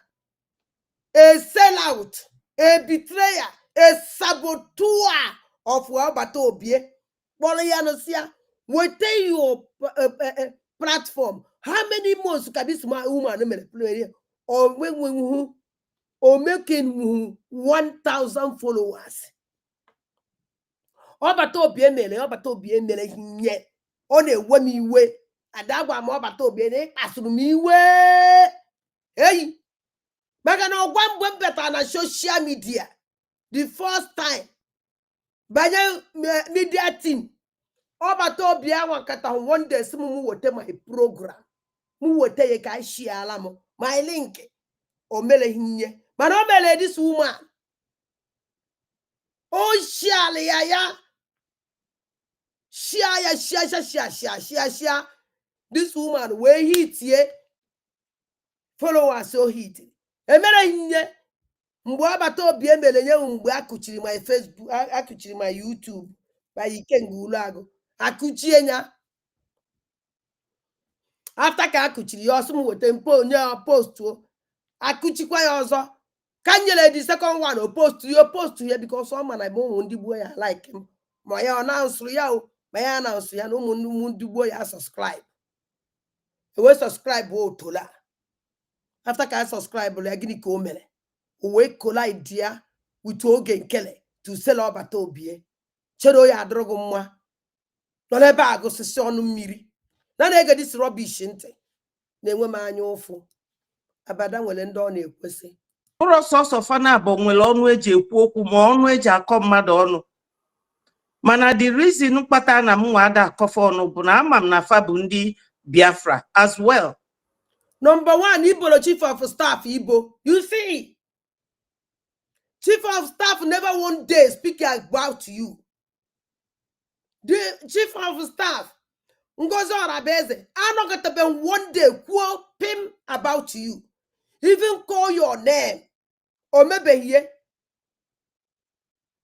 Manananya kita Igbo go Igbo. All one is now than the Buasim years. Mana ononya pohoge. Onye kubema, onwele time oge. Omani name exist. Omonye u. Our chief of staff, I'm on to save. No one only can get safe. Now this is struggle. Oh, chief of honor, will wait on the more. Or will see again. Go ye, you have time. But we'll only have Faggy. KG again. Kiji will come on the again. Can I get this or Toronto? Toronto, na vika na WhatsApp group. And the code unu ni na Igbo abro Biafra alone. Oh, Biafra the 40 states. Igbo is just one. And na umunna anya ngo n'ogwa rinne. Jusiano this idiot can even know by saying this. Now Biafra ni na wuro sonsi Igbo. Na wuro fanchani na Biafra is not only for Igbo. The time maka ndozo. Betty, you were why you use Igbo address our people? At least remember not going to struggle for the whole Biafrans. Why can it use Igbo language? In a use all you born where Bafoku. If I can see deep believe it was equal now. Oh, in a China, Baba put his vessels in the moon, and one more time I can do but dozo. This is struggle with Igbo. On the now not doing with time. On the pay big price. That this is struggle. I don't care about other. Ndozo where people will ask soon to happen. Can you know? Ndozo where people will ask soon to happen. Obato Obie no will ask happen. Let them come out with their language. And how to shame. They ask someone they may be belly. Ask someone they may be belly. Oh no, cho. And them proud.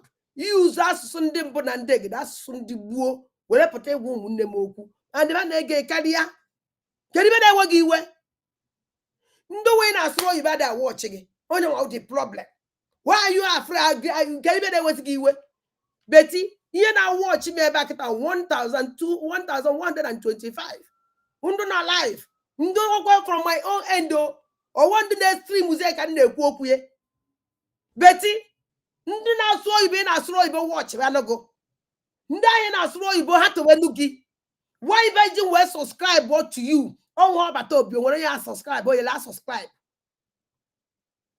ebe ị na-ekwu ite ị na-eme ite ị na-eme amaka why ndị anyị na-asụrụ oyibo na-abịa subscribe ọrụ gị why virgin abịa follow gị why virgin again nonsense ị na-ekwu ntị you see ife nwa digbuo ada ndị mbụ na ndị egede ada mmụọ ada aja n'Igbo oibenwu and I'm proud iji asụsụ m wee pụọ n'efere mba ụwa niile were ndị mbụ na ndị egede be nna wee pụọ n'efere mba ụwa niile a na-anụzi dị n'afa ndị gboo a na-anụ afa nna m Igbo ọ mmadụ ka ọwụ ewe na-anụ afa nkwọ na-eke n'oye na ahụ na soshal midia oyibe Igbo ji were biri o nwere ibe ọzọ ihe ekwu ịnwa anwa bịa ebe nnọ anaghị m ege gị ntị o na ibe na-ekwu na ị na-agụ ọnụ mmiri mana ịnwa anwa asị na ọmụ na gị na-abụ epaaki anwụ de face gị I will do that.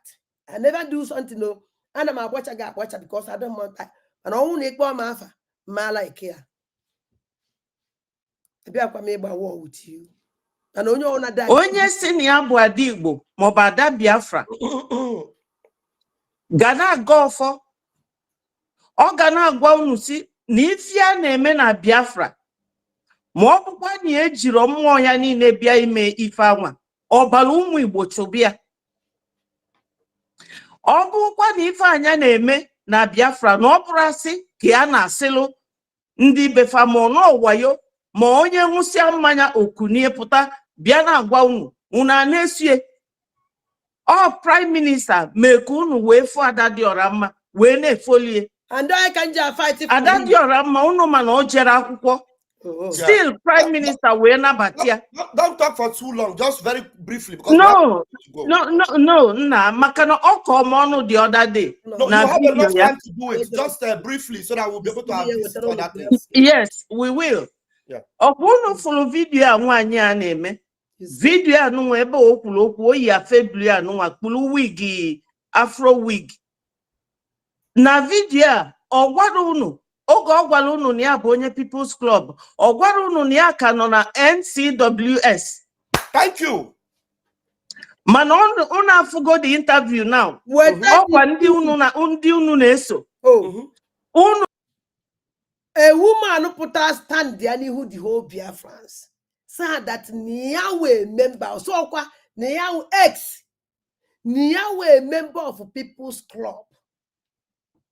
Or from that place can see man a People's Club we Igbo. Or maka na ebidoro mgbe a na-eme Nigeria was a people Oliver the Coco Pozia ya Ziegu Oliver the Coco onye kpọrọ People's Club of Nigeria. Ya na Osadebe jizie wee kụọ egwu People's Club of Nigeria ọ wụrụ Oliver the Coco ji wee kụọ egwu wee kpọọ ya People's Club of Nigeria. Ife a na-akpọ ọkwa People's Club ọ fa ya ọkwa People's Club nye magwunu si na we member of People's Club ọ ma ife ọ na-ekwu ọwụ na mma ka mba esi ba ya People's Club aba mi ya kama na People's Club wa club ndị ọgịlịga gwara na nwe edowe m shishi gara ọnwụ na ndowele ego nyere m asị ya biko achọrọ m ịba banye m ọgịrị ka a na-akọrọ ibe wado People's Club wopụ asịgụ na otu emepere jiri wee nyere ndị Igbo aka no ife ndị Igbo everybody testify na onye ọbụla kwuru maka ya ọ na-asị na ọwụ na ọwụ a member of WOC.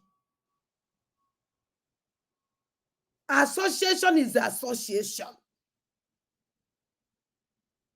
It doesn't mean anything. Anyhow, unu si chon noise we be Biafra our COS unu win in a way liar. Iye menwe o kwa madam Azuka People's Club member ka owu. Up to today, Ogwala now a member of People's Club. Ogwadi Madam Azuka, People's Club of Nigeria. What you to Ogwala will be a People's Club. Ogwamba Abia America. Kabana Matazuka for MC. Only People's Club Webia. The best Western People's Club of Nigeria. Why can you be Nadiji when I'm not Mike? Fujilia Mike, because of now People's Club of Nigeria. But now you work with her. Now Betty working with Madam Azuka. And up to today, we People's Club member. Nothing. The only thing I need to do Biafra. What did I say now? The can say anybody you wanna, you will take Biafra. I will tear. Oh, that's now was COS canon on Nigerian politics. Now fighting Biafra. Oh, yeah, when me way. You want to actually I cannot, but you know. Man, I has no denounce to gear. When I not bombard Nigeria, to us are bombarded, huh? A nonsense. Up to be accused up to KG. I can't know I work with Nigerian government. Even in Nigeria and Finland, I can't know I work with the Nigerian government. So as soon as they blackmail on, I was like a something.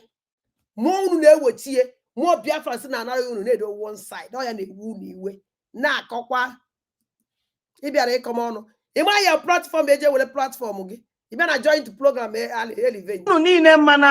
Africa, any country, two governments or two cabinet ministers. Ki gesi we na akpọ mmadụ ọbata obi udu akọ mmiri ina ngozi ana akpụ odogwu okposia ya odogwu ife odogwu dobel we si ka unu nedo anya igbakapụ je create your own na cause confusion. Get out. You created your own. We are no longer government in exile. Oh no, I wonder polono because we still maintain our Zoom meeting. The same Zoom. The same Zoom. I meeting, I meeting, 2:30 change. We still maintain the same government. What is the problem? Kevin and you know so. Betty, can't you do nangi? I'm on now watch him. Betty, what he came when we work. Unu jeep government uno. No, with the government uno. We don't disturb now. Mewe nkono uno chitalaki Biafra unenya condition. Uno sa ya batana na Biafra land ejinwe ono na France zuolo onwe ike. Kediba me wona Biafra ndbe bai no ofuma. Wakade nkunu yesi wete Biafra. Van na akwa akwa. O mene Biafra. Onye Biafra bi onye ona buwezie nwanne. Onye ona werezie isi nyesiwe onye gusiwe ndem ngade maka problem. Ebe your minister no na social media. Never one we just see the whole cabinet in the like. Even no Biafra someone and Gobela. Only on a bui beda so I draw. Ogen Kellen no lebono. O Amadoha. Tonda. Nkaye bugi. Ya will get to do the Biafra no ye with it. Biafra form was scammers the group who need criminals. Scammers. 419. They will take Biafra. Corruption group. Corruption group. They will try Biafra. Eh? Not divide your people. Because all if Gumi na Musa na Tinubu na Esifa Kafame. Oh. All na Ngozi ada work within the Nigeria. Oh. What up? After na this woman who follow. Woman. Follow. How come now this woman neso under my even amen and mumu one mumu neso be mumu one mumu yeah thank you sir yes sir honorable yes sir honorable and I so again can we mo and I saya is sabe ho ba to bie and I saya and I saya hey God, Abatobi, I'm a near join very soon. We are on email forever. You must come out one day. No matter the years, or you take years. No matter the month, I don't will wait you. I will wait for you. I will never deviate. And I will make sure that I will fight for you to the end. I will never, never, never leave you. I will be here waiting. Can I get this idiot on? Una forgive no more gossip ya na-akpọ nwanne governor ndị Edo on regular basis. Yeah. And also that man bụ Nigeria. Because all schoolmates here call can even not the quadrum. Yo, muna nwunye muna wan Obasanjo na muna nwa Obasanjo gola akwụkwọ my schoolmate. Ye ma kpozi my schoolmate na phone. Muna na be discuss aye eziokwu because of na governor. One time president. Mo ana azozi for Biafra. O nwere ike o know that my friend ahụ onye yenyele m aka inweta Biafra. You don't know? Yeah, gonna which means even a check one that run a Biafra Bia. I because business with Nigeria. Or even a chiku. Can you do mud in Dawdo? Can you do a bendasi reading me? Not one can down a wipe at a water and a way no. As you could need it. I want to get a cook come mud. This Nigeria get there where Biafra and I hear where border. The buy because of Nigeria. They were like we be in Nigeria for business. Nigeria na Biafra, you make a business. Can you do the rubbish now because of Nana, which means no one you full and into your bag of an number. I mean, I check one. Or one ya was second and up and I want you second our friend, two Zia Macarena to Biafra, you idiot.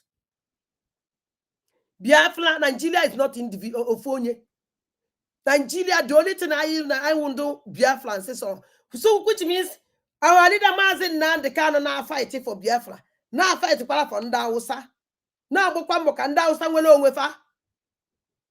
Eh? And I will upper to be a Kukwa dissenting. And our chief of staff now Kukwana can the Nigeria the Biafra says at Tafo. On the Kukwana and indigenous people of Nigeria and attack the Afro. Huh? I unda nda no ha fola nebe je na mi akube eje me we be no no kuyo no no akpu chena ala nebe ka na ami. What a shame, poor people. I don't get this rubbish. Politician Oji Nombia. Kita okolo onye ndu onu si ke ife ga-eji wee je kpọpụta onye ndu ka o wee bịa soluje mebie Finland. Mana onye ndu create this platform. Anyị niile nọ n'ime. Onye ndu bụ onye kpọkọtala anyị niile ọnụ. Kita ọtụgharịa na-akpọzikwa afọ onye ndu wee na-edeceive unu. Mụ na Ada Diora Mma na Ngozi Orabueze anyị niile bụ ndị nọ na this Biafra struggle bụ ụmụ nwanyị. Onye niile nọkwa na this struggle indeceive ndị mmadụ ọbara ụmụ Igbo chụba onye anwa. Ọ bụrụ sọsọ fana abọbụ ụmụ nwanyị wee na-deceive ghali ndị be anyị na-ekewa Biafra into two. Unu niile na-esofa unu ada eche echiche. PMS GSC akwụsịna afọ m na your platform. Echizina my picture many things. Edezina email n'ebe m nọ. Email Ngozi na-ede na-enye nsogbu n'ebe PM nọ na-aza azịza. Still ọtọrọ ige ntị. Unu niile na-esie. Onu email. Ya na ndị men on ground adịrọ na mma. Kedu ebe ego ọ na-atụ na-eje? Ọmaka ego unu niile unu tụsi ego buluje bunye ndị Fulani maka na ọ chọrọ ịbụ gọvanọ. Unu na men on ground dị na mma. Unu ji everything. Kedu ife ba mepụta? Gịnị mere ọkwa gosiri m unu ebe ndị operation udo ga-achị na akpagharị na village jide mmadụ na-ekpọkọta ụmụazị by na-egbu ekenebe village by village. The whole village nweziri operation udo ga-achị na befa. Ebe ka ndụ nke unu nọ? Ebe unu na awa agents dị na mma. Ebe unu na awa ebe ka fa nọ ka ebe unu na-eche. A na-egbuchasị ụmụ yutu anyị. A na-akpụkọba na-egbu na nzuzo. A na-akpụkọba na-ebobo oshi na-egbuchasị. A na-agbagbusi ebe niile. Ebe ka nke unu dụ? Unu ji ego jide everything. Email ọ na-edekwuchi email. Gosi na weta na email ahụ gụọ ka ifu email o delu. Na-destroy ọbata obie. Betty na-agụ ọnụ mmiri weta data email ahụ unu sign ibe na-atọ ụtọ unu egosa ibe ọ na-atọ ka ya unu abịazi na-akụ ibe ọ nọkọta na-akọ rọbish. Betty asụngo weta data email ahụ ka anyị hụ ya gụọlọ Biafrans ibe ahụ o dere na data email ka ọ nọ email nke unu na-ede na-edestroy ọbata obie o email unu na-ede na-edestroy ọbata obie onye ka unu ji owe je corride with ex-wife ọbata obie ka unu wee nwee ike destroy that woman ya complete were asị nyajicha nwaanyị isi nwaanyị ekwukata oche na ezigbo mmadụ ka bịa nabakwa anyị na-eche ka ọ bịa kwukwara ọzọ kwọsị na enye na-abịa every Friday ga ya abụghị ya unu ya akpọkwụkwa ya ọzọ agọrọsị na enye na-abịazi steady na every Friday na enye na-abịa na-enye anyị update and that's why ị na-anụkwa pụta update from ọbata obie. I don't care ebe that ọbata update si wee bịa o si na nke unu bịa ọ dị m mma na-arụ o si na asị aka awasị esi ozugbo ọ dị m mma na-arụ ibe chọrọ ịnụwa ọbata obie update, that's all. Betty ịma ihe mepere ex-wife awali na ọbata obie anya mgbe ọ bụziri mkparị ndị mmadụ na-enye ya ọjụwa what is going on here maka na nwaanyị bịakwara na chekwa na ihe ọma ka ọ na-eme maka unu eje tụọrọ ya asị were asị ihe jikọchala ya uno ọ dati mkparị aha enyere na comment section ọ na-agụ ụnụ amara na oyi agụ comment section ụnụ amara na oyi na-agụ ya nọ ọdụ ụnụ surprise nwaanyị wuru na onye anaghị ezo ọnụ o wee jụọ what is going on here atịna ya na-afụ negative post ndị mmadụ na-edegasị o wee gụọ mbụ gụọ ịbụọ mgbe a nke ọ nọ ma datị na ọba moto ndị ohi onye ụchụ ka anyị na-ego otoro nara n'iyi ya ntị na 2027 ọ bụrụ sọsọ fana mbụ maka esi emebi afa mmadụ mụnwa maka esi akọ ọnụ very well but enwere m nsọpụrụ fọ ndị Biafra afụrụ m ndị Biafra n'anya maka na eji m obi m niile na mmụọ m niile wee na-eme ife a na-eme ebe a Ada Diora Mma m ga-ekwugide okwu Ada Diora Mma till this video agwụ because ọ na-akọtụ off nke ọ chọrọ ka unu nụ nwaanyị afọ na-edisive unu nwere ife ọma onye ụchụ ọ bịa na-emebisi ọ na nwere ebe mma gwara m unu na meje skuulu nwere ibe mma unu nwanwu na-asụ oyibo mana adụzi surprise ijezi eje egwazi ụmụ ndị gbuo okwu ihe uzubezi oyibo igbo onye enweghị ibe ọma na-asụ ka ijere soro esụba ịma nọ iberibe ka ede igbo onye enweghị ibe ọma na-asụ ka ije bring onwe gị solo asụ oyibo asụ igbo ituzi oyibo melego class woman na social media melego intelligent woman na social media gbakere m ihe ị na-alụ gbakere m ihe ọlụgụ na London ahụ ị na gịnị ka ị na-alụ onye ụchụ gwa m ibi what is your job ka anyị na-egezi so otoro ntị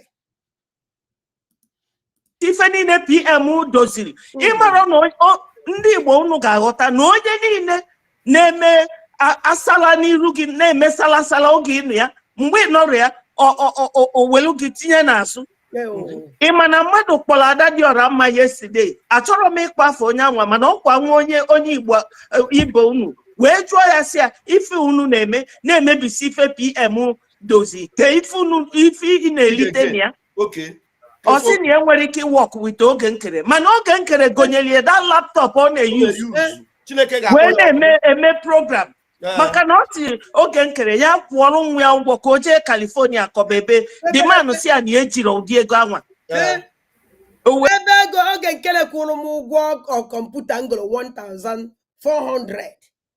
ọ wụrụzie ego ji egwa nwaanyị ya eji gba flight je California ka ọkwụnwe ụgwọ ya ịma anọ iberibe ebe oge nkere kwụrụ m ụgwọ kọmputa ngoro 1400 ọ wụrụzie gbazi flight California ka o ji agbanwe ụgwọ ya aya akwụnwe ụgwọ ya iwu nnewu ịmakwado ibe anyị na kịta ekwu na agwana m Biafra ka o si wee nyere m aka na o nyere m aka ngo kọmputa ihe I've said it by myself mana nke onye wụsị ya nye m ego ya kwụọrọ nwa m ụgwọ ije California amaghị mmadụ na California California before. I know nobody. And I can never leave my daughter. I have nobody in California.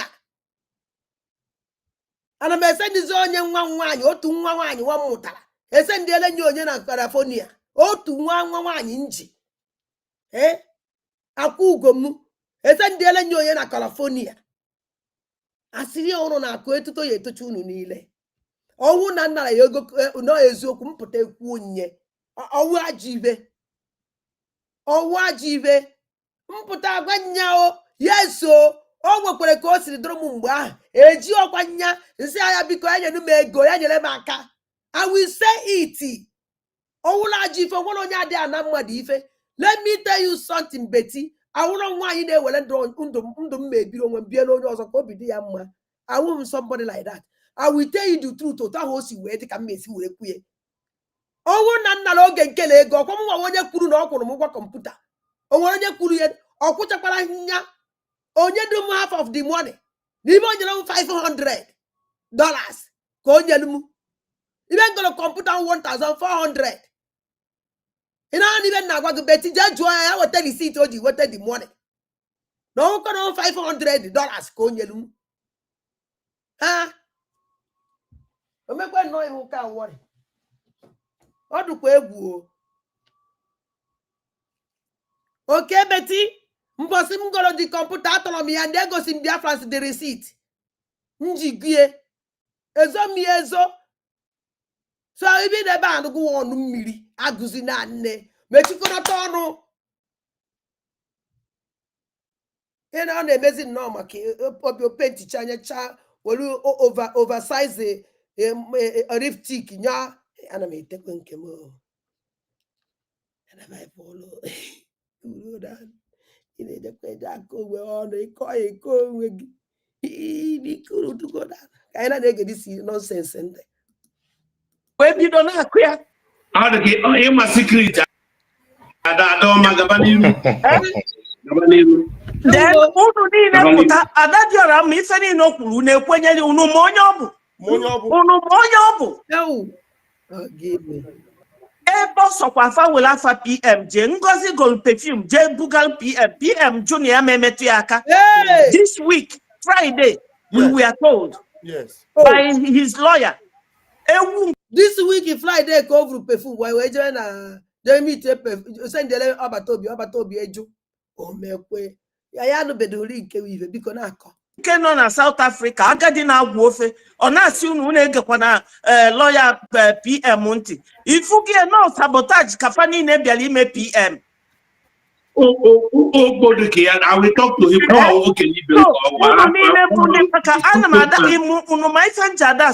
Na my program ana m asụ oyibo ka ndị ụwa wee ghọta ife anyị na-aga through mana ka m gwazia unu na Adadiora mma akara m sụọ oyibo ebe m Igbo na secondary school eji m Igbo atụ inu very well asị na Adadiora mma na asịlị unu gwa Adadiora mma ya nwụọla unu iyi ndị be anyị si nọ onwe iyi ọfọ na ogu ọ bụ na ife ọ na-eme ya na Ngozi na fadi correct ọbara ụmụ Biafra rapụfa aka mana ọ bụ na ifefa na-eme bụ wayo asị ka faji na-atụgharị unu obu ka unu ga-esi nwetu gọọmenti na Betty eji m ọfọ n'aka wee na-agwa gị n'asụsụ ndị mbụ na ndị egede ịchọkwa mbutere gị aja n'Igbo bisara gị aka na ọhụrụ kwadat na ife na-ekwu na ọbịbịa mbịa na njem nwere onwe a ihe niile na-eme na njem nwere onwe a wee ruo tata nọ iji wee nọ asị na onye dị m na nke o si dị m n'obi nọ ịbịa gwu ndị be anyị wayo nọ ibe deceive ndị be anyị asị Chukwu okike abịa ma aja n'Igbo mmụọ niile Igbo jiri debe mmụọ eji wedebe anyị Igbo ndị mbụ na ndị egedebe nna ndị uchie be nna ndị uchie anyị Igbo niile ndị chie anyị Igbo niile ndị chie be nna ndị mbụ na ndị egedebe nna ndị mbụ na ndị egede anyị Igbo niile mmụọ niile Igbo ji debebe mmụọ eji wee bibi Igbo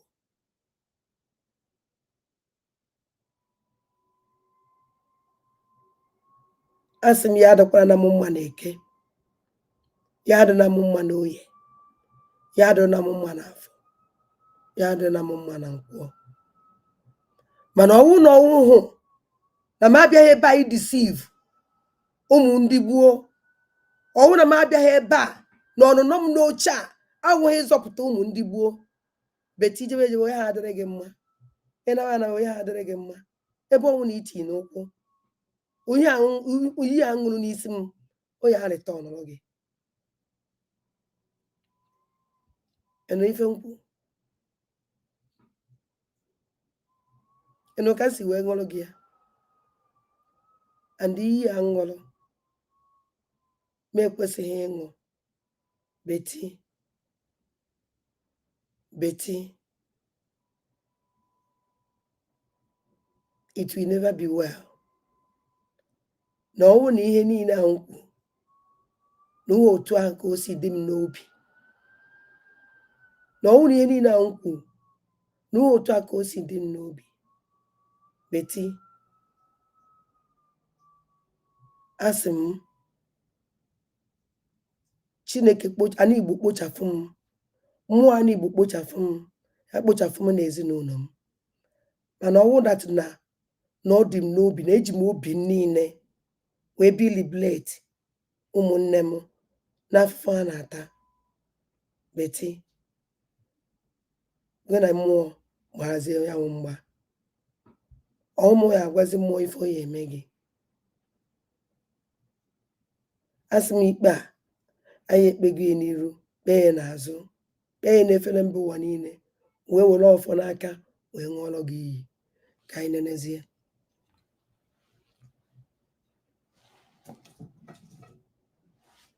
Anyị nenezie. Anyị ga-enye ntị. Iyi isi m ṅụọ ka m ṅụrụ. Betty, iyi isi ṅụọ ka m ṅụọ. Biafra, unu eme expect ka ndị ụwa bịa recognize ya unu. Nwada, anyị nwa anwụgo that iyi several times because I'm an ọcha. Yes. Anyị anwụ that iyi every day. Gị nwa ngo that iyi na Ngozi bịa ṅụọ iyi na ọ bụ na ihe a na-eme na ọ na-arapụta ụmụ Biafra, na na-emebi ụmụ Biafra. Bịa ṅụọ iyi na ọ bụ na ọ na-arapụ ụmụ Biafra, ya dịkwara na mma n'ụwa niile na ọ gaghị afụ Biafra, na ụmụ ya ga-ata afụfụ, na ọ ya ga-egbu ha. Faga anwụ ọnwụ ike ya nwụ iyi. Anyị nwa anwụ gị iyi ihe niile anyị na-eme ọ bụ na ọ ga-arapụta ụmụ Biafra ka anyị taa ọfụ ka ụmụ anyị gara ịbụ n'uru ka anyị gara ịfụ Biafra. Fabia ị na-asị ịmụ gị ịba ụlọ nwere nke ịmụta. Ebe a na onye ebe amụta nwa na-aṅụ iyi isi ụmụ ya aba n'uru. Nke ahụ oyi wayo ka ị na-aṅụ otoro nara n'iyi. O nwere nke ịmụtara vam ọkwa ewe na ịmụta nwa nke ịmụtara na n'iyi. Onye mụrụ nwoke ịmụrụ nwaanyị. Ịmụdụrịrị ma ngwere ma nwụrụ oke kpọọ ya nwa. Ije na-apụta ebe a akụ mgbịrịmgba. Ọnwụ na ịmụtara nwa ị na-aṅụ iyi n'isi nwa were isi gị ṅụọ iyi. Hapụ nwa ebe ka ọ sị na ọ gwara nke ịmụta. O nwere ife na-emekọjọ ime nwa maka ịmụtara nwa. Kedu ibe ahụ? Nye disi Betty nke a na-agụ ọnụ mmiri ya ṅụọ iyi n'isi nwa ya ṅụọ iyi n'isi onwe ya ṅụọ iyi n'isi ezinụlọ ya. Asị m Betty iyi aṅụrụ ya bịa ṅụọ ya n'isi ụmụ ya n'isi ezinụlọ ya. Ọzọsị ka nna bụ ya. Ọ hụrụkwa na ọ nọkwa n'aka azụ, ọ nọkwa n'ebe akpara nkata, ma ọ hụrụ na ọ nụrụ ya anọ na ntị. Ya bịa. Na ọ hụrụ na ọ bịakwa na ọ dị jenu, ya bịa ṅụọ ya iyi. Mekwe nọ ibe ụka nwere. Ya na aṅụ iyi. Yes. Lord iyi n'ihu unu. That intention was made clear at the convention because she said at the convention that money will not be our problem. But I admit evidence that she's no longer with that NC. NCWS, which is the association that she belonged to, that is recruiting Northerners to campaign and partake in politics in Nigeria. She didn't bring that evidence, but our prime minister believed her because she was bringing money.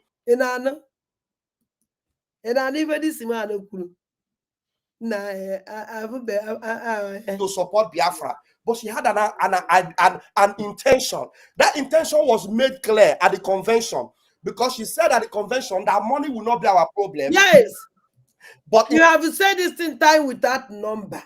The money can never be our problem. Biafrans are here. Do you think in one of seas or two seas here gonna Biafra wasn't kete? All trust from Mundi. Oma no munne happy and no. Lapata wala mini apuye. And don't even name no. Biafrans are here. Egu no hijacker. Egu no kelelie u Biafra ndo troyano. But don't worry. Ya blood money. Uni ya kuli no goya. Sonso Chineke no n'enigwe na na-azọ ọkpakpa maka unu esi wee kwụ ụgwọ ya ka anyị na-ege ntị. In that same convention, she dissolved the cabinet. In that same convention, she scattered everything. She claimed to sack success, everything that Prime Minister represented. And then she went back to America. She registered another association. She began to change all the logo. She began to change everything that PM represent. And do you believe that this woman? Yes, so I support Moto. She change everything. Because everyone hijack it. Ihe niile PM dowele. Wele ndegu wayo. Wele ndezuoshi. Oka maka o change logo. Ko ya unkunu metele ka afis na iwa melie. Yes. Obato obi esi adu careful about New Dimension mandate. O maliti do jigwe ya. This logo o kwesiri change ye. Ebo no hijack our office. Oka hapuzi unu. We are going to have another office. They did everything. Oya na ewegi iwe. Okay, why no no bezo logo? I know na ya logo, jide nu logo, jide sie ni ike. There is many system of logo. Have it with either actually on fat. Nonsense. It was confirmed to us yesterday that this woman keep writing letters to the police. As she write letters to the police in the same email where they are getting information about our Prime Minister. Instead of attending to the issue of our Prime Minister, they will go and be opening the email that this woman is sending, and they will call our Prime Minister to come and explain. So they will now leave the issue of our Prime Minister case that will now delay him in incarceration and be attending to the rubbish letter that this woman is writing. And our Prime Minister have warned her, stop writing me any letter. But this one, because she doesn't want PM to come out, she keep writing. Some of you have not heard her before. In this video, I will play it again. I played it before, I will play it again. We'll play it again until this program will finish. Let me play it once now before I will hand over. Shut up. Which letter this man talking about? And I like to see PM letter. Nebezi. Nyago say the letter. Because when you go see one on and I like the letter, you don't prove of the letter. Van, what the letter from email or was email? No, it's a letter. Kita on no email. Now this program comes on a email. Kita go as no letter. Kedizin kai so. Van. Now the same program comes no email. Now the same program comes no letter. Kedin kai so. Even to go to after we gave our COS. To Maziobi. Listen to her. This is not an old video, it's a new video. Briefly talk about your political engagement. You have an organization that you're helping a lot of young people. Yeah, this thing is a political party. And that needs to really go down for the youth to really rise up. So it is one way or the other. So that is the avenues we use. And I see it's quite enlightening to see the young people who are running for office, and some of them are making it. And I do follow you, and I see what you're doing. So we are so proud of you. Your interest and your passion for change, and the passion. Obviously, your success is based on that passion. And we're looking. I know we're going to see you even further someday. Perhaps you'll be the president. What the heck? Hey. Okay, you've seen it now. Wanda, I know you have a lot to say, but can we just make an introduction now? Let's do an introduction from you down to Maziobi, and then we will commence the program. The program is just starting. While we are making the introduction, I will show you guys the evidence. I'm talking about the Patriots. So go ahead, Wanda Betty. Starting from you, please introduce yourself to Biafrans as we begin. Yes, my fellow Biafrans, you all know me, some of you. The other guy and I go the other guy and I Obi.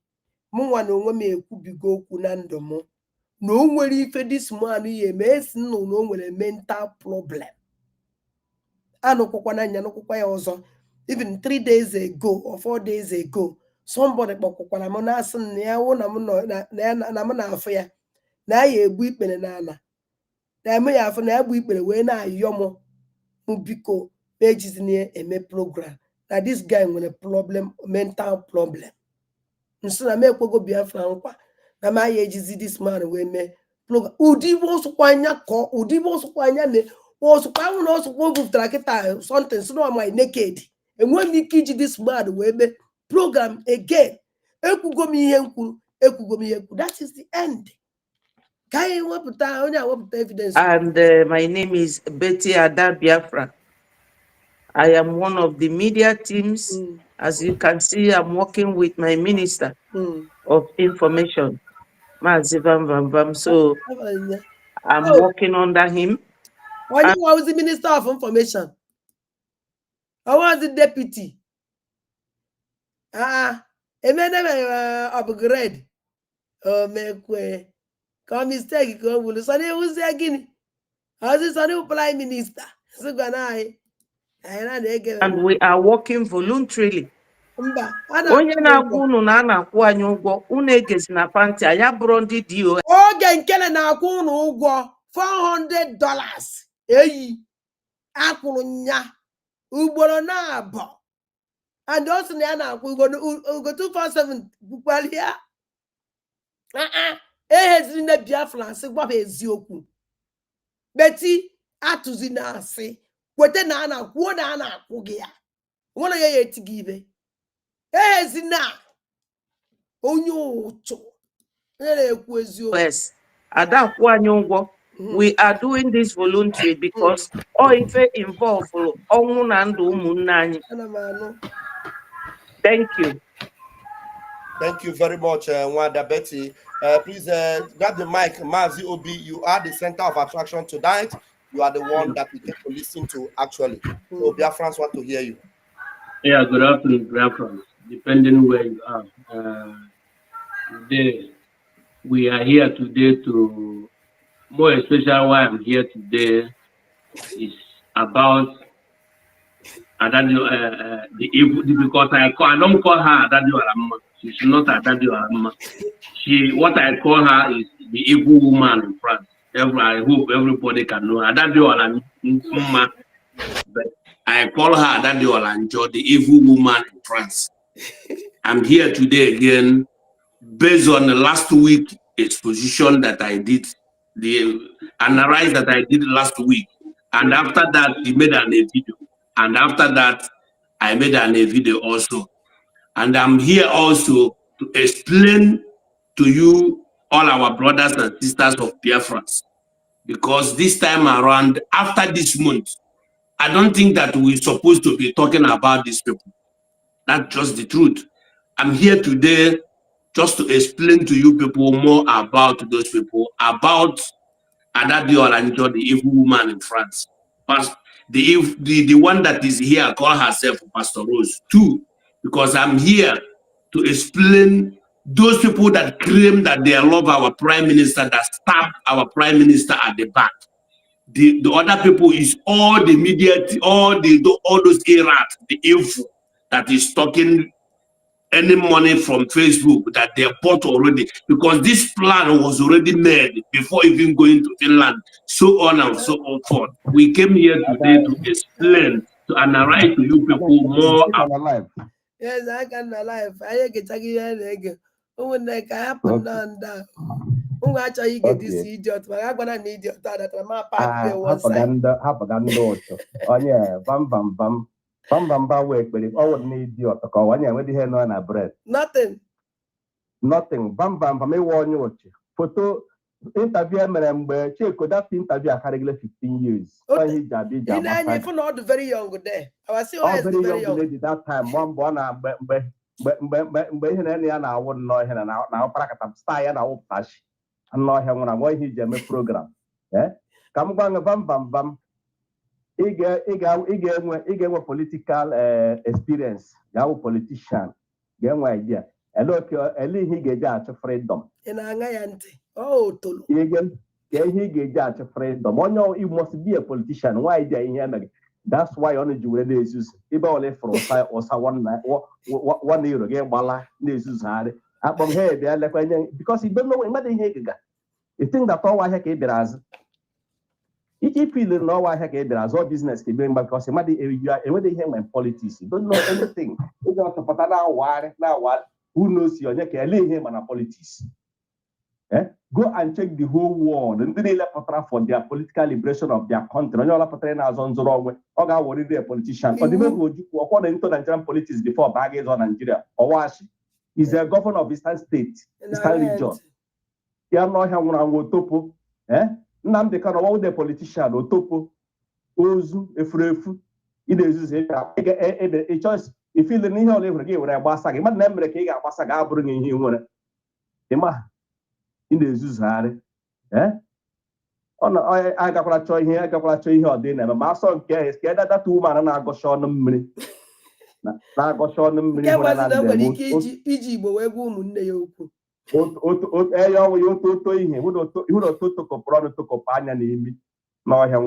Very useless set of people. The worst part of it, and when they hear hammer, they don't know anything.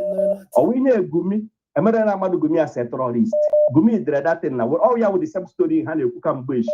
Use Igbo to fight Igbo. And all we hear again, hear use hammer. They use Igbo to fight Igbo. And when I come bush, when I recruit, have Biko, Ogen Keren and Dotia, and Maggie here on the bunker. As everyone has that or money to non recruitment. How comes that recruitment? And that's the Congo. Emre interview. You could interview, yeah. So now, when you have a Australian assignment, they say, okay, all part the same that time in here. Yes. I saw them only recruit to Simon. Simon gone recruit. Only recruit. Okay, in Kenya. Gone recruit. Yes, but when the Simon our prime, our PM and regulation. I think problem by then. Yes, problem by then. Here, cook. Wake up at Roba, just shown. Then come jog. Egg hang when a bank or one G. Fundraising I when I come by him, I want to the money. And you only Kutoku, injury headline on the Abalaka and better fundraising or quiet. Some days fundraising came a brooch and came home and that Saturday before our deputy PM did more fundraising. Gave the money on the booze of my account to come before in Nigeria. Auto on the booze gave 100. Yes, now I want to bruise of my fundraising. Yes, I have MF fundraising on 14th, has some banana on 7th, 7th. What they can charge him a fundraising on 14th of January. How many fundraising co-holders is that? Is come back. See how many fundraising co-holders. Ubunone, Mananke, and Kaimene in Ogan Kerejia, cryptocurrency, Ogan Kerejia, go fund me, Ogan Kerejia, all those money, everything.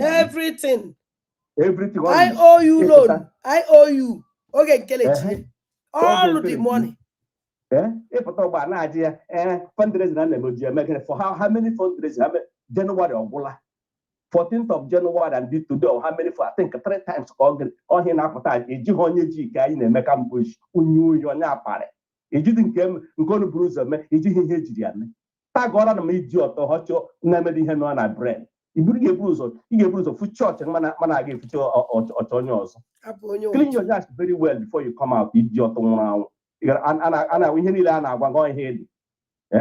If a taco wash out, pack out, make it man, and they say in 7 days, Monday, in 1 month, I can do it. 7 days, for 7 days, that's not 14 days. On our body, on the give. On this is you want to make one. Or you want to make one, you know, if we here, on them. On our no one do break away.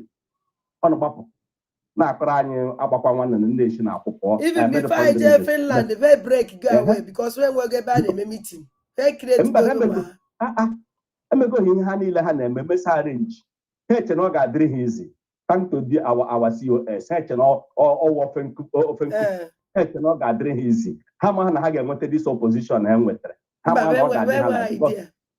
Yes, he feel na ha we again go na onye ji media ji power ndo nda apare nwe enchana Biafra so wa no ya biko ka m gwakwa unu our COS ga-agba ihe ọ ga-eme dịsị ndị vigilantes biko ọ ga-etinye ya ọnụ ndị vigilantes na-amachi ha because ihe ndị a na-eme adịghị mma.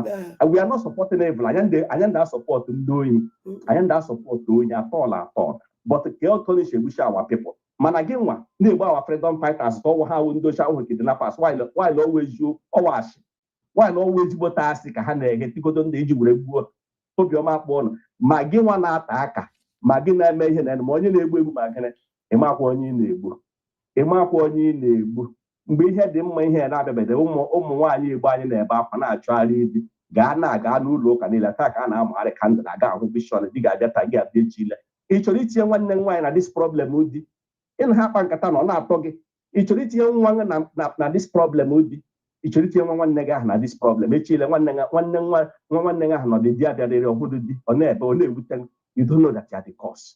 Ihe nọ na-eme adịghịkwa mma ọ ga-erutekwa onye ihe rute onye asị ma ndị nwere ego mana e nwere some people bụrụ ọgaranya dị ụmụnne ha ngwa ha mụtara na-ahụghị onye na-alụ ya ọ dị na-akọs this problem chee na mgbe erikwara ụdụ mgbe ọ na-egbu ka m gwakwa ụlọ ndị Igbo onye ọla nkwa eme vigilante ike nwoke ibe ya agụghị ike Kenya ka eyu bupụ ya isi obiọma akpa repercussion ga-abịakwa ọ ga-ewutekwa onye ọ ga-erute onye ihe rute onye asị I'm telling you enwe ka osisi dara na-achị ya akwa ya adapụ n'ọchị na-akwa akwa ọmadụ n'ọwụ ụlọ ya ada ọmadụ n'ụlọ ya ada ọwụ ụlọ ọ nọ na-ada ndị Igbo mgbe ihe dike ruore ọ ga-achọ dị ọkwa ndị ọnụ na-egbuchi and one thing m chọrọ ime every community ọnụ ntị n'ala ebe a dị vigilantes na ndị akpọrọ onwe ha maka esi ya wụ ọkpụ magịrị makwa na one by one time will come in that is ka mgbe ha yes onye ka ahụ in the next 2 months anyị ga-abịa ha ntụwa ha one by one ọkwa ha makwa jide ha foto ha jide na one by one ndị kwere na ihe a na-eme na Biafra ka ọla mere na village on take on record chete na foto onye ahụ we will pick them one by one so kwa na-eme vigilante ha jisi ike we are coming for them ọ ka ha mere before ka enye na-ayado ụnụ enyere nwa nọ na-egbusi ụmụnne ọla na-agụsi obiọma ebe ndị Fulani ejidere kidnapụ onye ewu ihe na-epe na Fulani ejidere emere kara ya enyi ịhụrụ ọbara n'ahụ ya ị nwere ga ekere ya ka eyude ọkwa na December Anambra steeti ya ga-ejide ndị Fulani emedo onye kpara ha aka why ndị gara kidnapping ọ na-akọdo ihe vigilante ji ọwụ ha militas a na-ejide Fulani na-emeta ha aka bọta ọnụ jide nwanne ụlọ obi gbuwa ọnụ nwanne ụlọ ka oke n'ụlọ awụdo dike onye kere n'ụlọ awụdo dike ka m gwa ụlọ onye gburu nwanne ya awụdo dike masụ na agbado na-ezuzo na-eme vigilante ịsọ iwe ọkpọ ntụ ka ọ si awụ ntụ ị na-agbapụ ntụ Fulani bịa gbuo na-egbu kidnappers na enweghị onye ijide onye mere m na-amadị ihe o mere andịda gaghị ịhụrụ ha ji ihe a onye ha ịhụrụ a natara 10 million nye o nwere ike onweghị ihe ọma o nwere ike ọnwụ ihe ọma na agwa na ya je bute nwoke dashi ya ego maka ọsọ Alhaji Alhaji ahụ onwe onye ji kedu Alhaji emedụkwanye ji na Alhaji nobody answer about Alhaji emedụkwanye about Alhaji ihe ama wee jidere this guy ka egbuo ya onye dịrị ha ezi because emedụkwanye na-aji anụ Soludo anyegala ha go ahead to be killing werekwana nwaanyị o ọ nwekwara repercussion ihe ọ na-emekwe weta mgbuli kom ọ ga-akwụ ụgwọ ma ndị ọrụ gburu na-enweghị ihe ha mere because a sị na ewepụ sekuriti werekwana nwayọ nwanne m thank you very much Igbo niile na-ekele gị Igbo niile akwụkwara gị n'azụ biko jisike nwanne m ya na-agbara anyị ama na-enye anyị nkere ntị anyị marakwa ihe na-aga m thank you kachi bụọ onye kpọọ ọsụ asụsụ be nne ya ya sị na vidio anyị kwuru asụ from today go na-aga onye kpọọ ọsụala ya asụsụ be nna ya jiri asụsụ ọhụụ ha na asụsụ be nna ya were kwuo okwu anyị achọzighị onye kpọọ ọsụba ya Igbo ji na Central Igbo no sụọ ọhụụ a na Igbo be nna gị sụpụ ya na mmadụ ya nwụ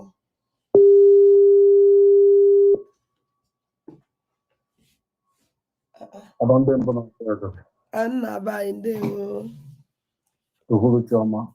I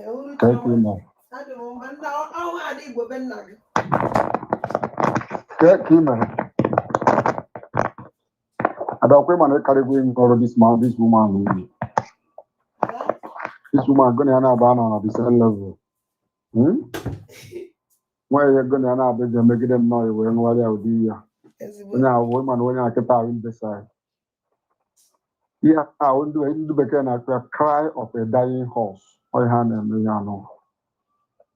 And what you need in a man, so yeah, I'm going to have a cabbage because yeah, but I go you begin away. Yeah, now the thing with yes. Yes. Network, yeah.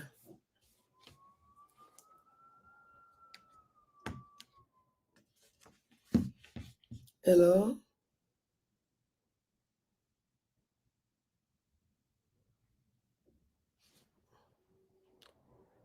Network, and so. Well.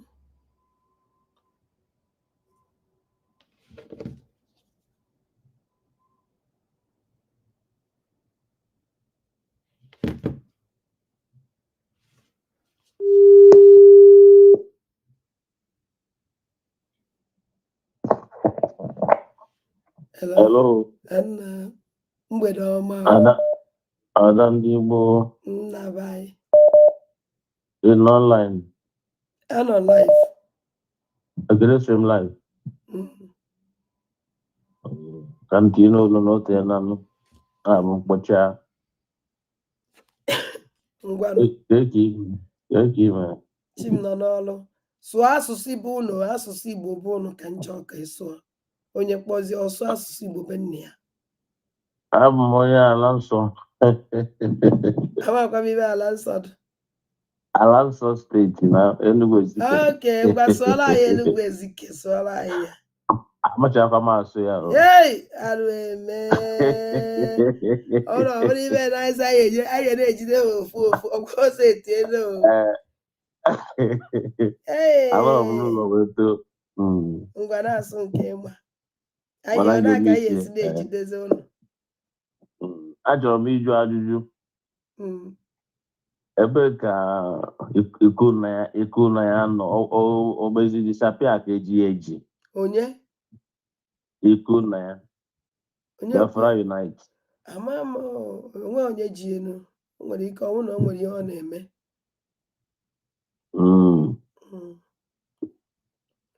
Then nke ọ na-anọkịta onwe mgbe ọ na-anọkịta ọ pụọ offline emechaa ọbịakwa. Okay. These people, any those in your attention are that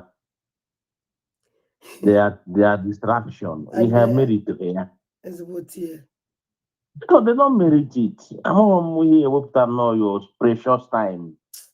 And then Uptebara inya ife di baruru oho aikwoku avam eku obeti okwa nka Gaddafi me ife de ya na public onyanwa oro beti m nke Gaddafi wepụtara ọtọ ya n'ilu mba onye nke bụrụ onye nka ma ya tụ na onye nka onye nke akpacha anya ọgbụ maka na Gaddafi kpọpụtakwara onye nke ọ ga-agba ọ na ha sound onye mmadụ onye na-eso Gaddafi ebe Gaddafi ka ọkwụkwụ ka ya ọkwụ maka ọhụrụ ọkwụ ebe Gaddafi kwụ arụ eme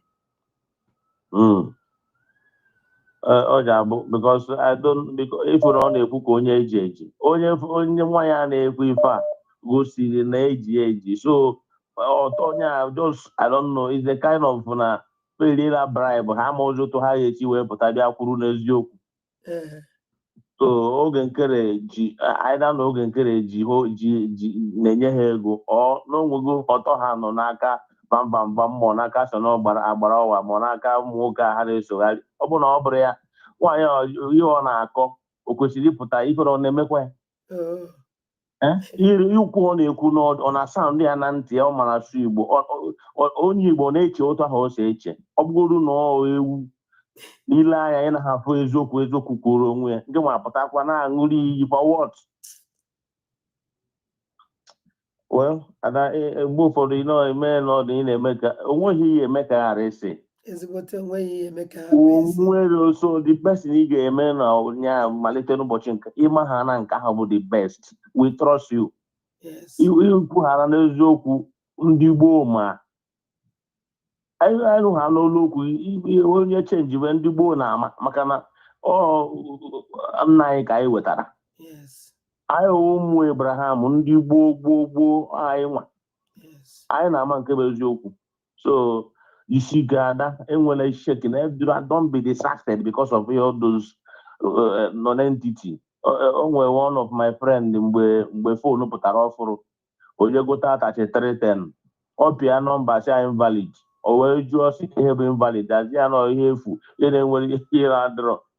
Those people are invalid as far as I'm concerned. They don't exist. Amaghị m ha na ngara ha ntị agba ha nkịtị ha megide mkpọtụ mejuo afọ ihe zuoro onwe ihe ike ha enwe ozi followers. So ekpere ka anyị ga na-ekpere unu our COS Deputy Prime Minister ekpere ka anyị ga na-ekpekwara ya ọbata obi. I know the right thing bụ ihe a na-eme kịta because all the table all the things Nigeria government, all the atrocities, all the abominations. Nyangwa o table say before the world. Ndị Finland ihe ọbụla Finland na-eme, they are working for the actualization, for the coming of Biafra. Yes. Ndị social media na support. I'm telling you, ọbata obi ya megide ife a wee pụta ewe efu nke ebe igede. Mgbe aka ya agba egwu ndị mmụọ ada emere m okenye mana mgbe ụfọdụ ọbịa m na-arụ ọ dị m ka ọ mbanye ọbịa na-asị meron ji ekusi elu fa etu esi eme ife mana nsogbu adọrọ ka anyị na-agagodu jisike don't shake Chineke Chukwu okike abịa ma duga eje amazine ka ime ka apụchata na ịdị ọcha na ada ịdị ọcha ịdị anyị mma ịdị ndị iro njọ mana anyị ngwa ada in fact we love you. My have love million amamoto anyị esi wee kọwara gị mana ndị gboo fụrụ gị n'anya ịdị anyị mma. And you can never imagine ndị iro mma ha nụ maka ara na awụ ha na-eme nkọgheri until ha enwee mgbanwe.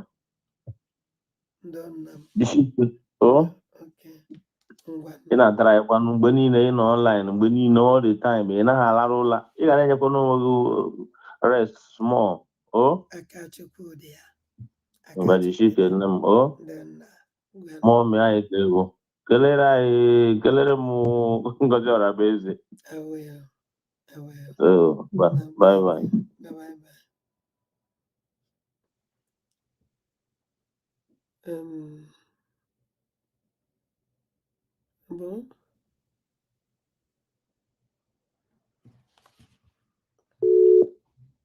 So ụmụnne m unu anụgo na unu afụgo ka o si dị ama na iyi ya ṅụrụ o wutela ụnụ ya ewute n'ụlọ. O nwere ka ihe na-ahụ osi megide abachara ya ji o wutere m bet ekwesịrị m ime at least ana m echezi ka ọ gbara wee tọ March maka ihe a ọsụmụmụ aṅụgo m ihe and eji m ọfọ n'aka wee nwe ya so ya aṅụkwazi nke ya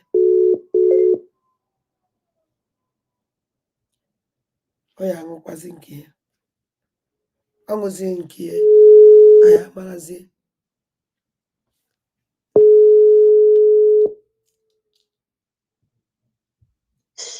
onye nta akụkọ ala Biafra na-aba anyị ndewo ala ndị mbụ na ndị egede ekelele m gị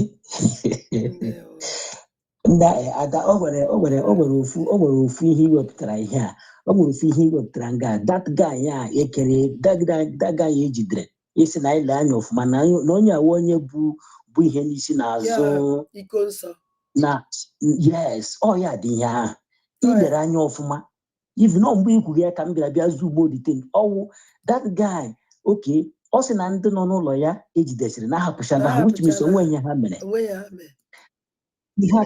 ha mana aka guy wori ESN ọ ihe mere ha ji wee mee that thing. Yeah, exactly. And otu a ha kpọrọ that guy anyị agaghịzi ahụ onye anyị ọzọ onye ihe awụ ọrụ ndị udo ga-achị kọs na udo ga-adị operation udo ga-adị so udo wepụtara ya ngwa lee ndị Fulani kidnapper ihe jos nọ enwere ihe mere ha o akpọrọ ha gaa police station ha alaala eke ha eriri akụ ha ihe asị ndị ji egbe asị ndị bịara kidnapping ọ wụrụzie onye gara aga zụ abacha ka ha kere gwogwo pịa gwogwo nna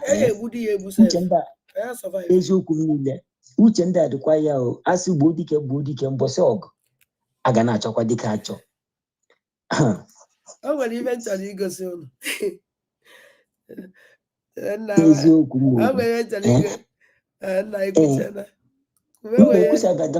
enwere ihe m chọrọ ikwu ọzọ biko ihe m chọrọ itinye echọrọ m itinye gị ọnụ n'okwu Sista Betty ana m akpọ ya Sista Betty amadịzi mgbe o ji azawazi Betty ada ọsọwa ada Biafra ịghọtala aha ya awụ Betty Fraud ọ ihe eji mara ya so iwe na-ewe ya na ọwụdụ naanị gị na Ngozi Ọraweeze wa ada ndị Igbo amadịzi m mgbe o ji wụrụ zike and ile anya yesterday ha mere this program akparawa nọkwa here o akpara wee soro ha mee this program ndị mere program ndị bụ program a n'isi ewu vam yanwa and 555 vision akparawa nọ na program a okay vam na-aga ewepụtara anyị interview emere COS years ago ma chefuo na ọbata obi sponsor godoro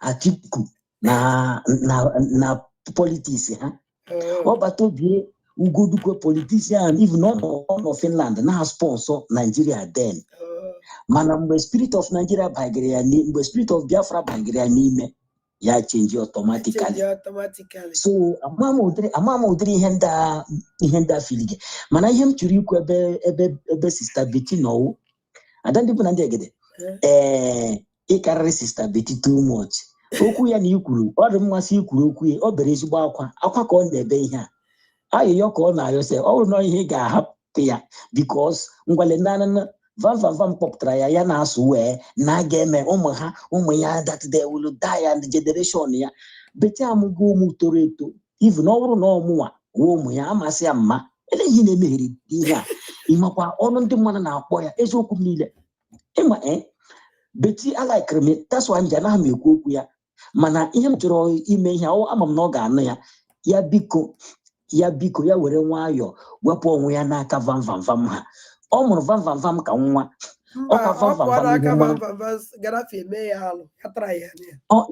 because mkparị ọ na-anata ọwa akwa ka ọ na-ebe ihe a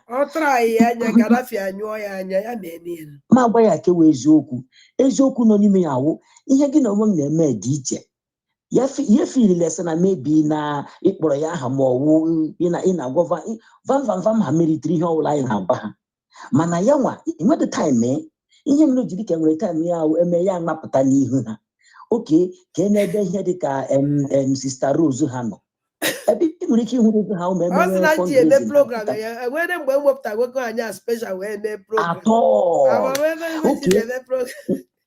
ngwale na-achọ bịara ha bịa atọ na nkere kwụrụ ụgwọ platfọm ụgwọ kọmputa kwụọ na ị na-ayọ ya ka ọ kwụrụ echetara m mgbe ị na-eme platfọm a ka ị na-asị mmadụ nyekwana super chat 1 euro 10 euro ịsa anyị na ị ga-edetukwe ya na ọ fọkwara nwa obere ego kọmputa zuo enyekwana na program ihe ị na-enwe super chat ị na-agwa ịsa anyị na ọkwa na ego kọmputa ahụ na ụmụ Biafra na mgbe ọwụla ha ala ị ga-azụta kọmputa ndị ị ga-ezi ya onye ọbụla even anyị amadịdị sef na nkere nyere m part of it ọkwa gị nwa gwara anyị ya and onye nwa amaghị ihe a na m kọrọ mana dị na ihe ọ na-akọ na nke rezere tablet na ise echetakwara m mgbe nwa nwaanyị mere ọ dịka ọ Brazil ka ha gara yara ụmụ skuul ha gara that thing ịnọ na program here nwa nwaanyị kpọọ gị yes anyị nọrọ m ya anyị nọ na program that night ịza kọlụ nwa nwaanyị zacha style nwa nwaanyị na ha na ụmụ skuul ha gara vacation na enwere ihe ha gara na Brazil so na ha eruola gwana m ọta ebe si na-asị na ọwụ California look at ụdịrị asị old woman na-atụ o nwere ihe o sendere m mgbe ihe a na-eme o nwere one propaganda ọ dị nke mma mere ya forwardara m against Ngozi Orabueze ya forwardara m that thing m gecha ya m dere ya message si ya sister ịma na ana m respect m too much na biko atry send ahara m any propaganda ọzọ about Ngozi Orabueze na ihe m nọ na this struggle wụ the freedom of my people ya bịa return ọra message si m na kịta ka ya ma na mmekwu na mmewu onye eziokwu dị loyal m si ya yes na ya try again ya respond m sị m okay na ya gịrịkwa since that day ihe okwu m na-agwa ha kwa ya ọzọ mana achọrọ m ka ọ mara na ọ na-eso vam ha na-arafu ya arafu because she's an old woman ya chọkwa ka anyị gwa ya ụka anyị ga-agwa ya ụka even adị m na-ahụ kọmentị ndị mmadụ na-edere ya hie iwe na-ewe mana o deserve ba anyị pụta ihe bịa tụrụ anyị asị so Sister Betty biko gboo n'uju because ama m ụdịrị respect ị nwere as an old woman ọkwa ya mere m ji ekwu ihe ada biko just bere anyị okwu ya nkenke enwere ihe iji ya eme anyị ma ndị na ha nwere problem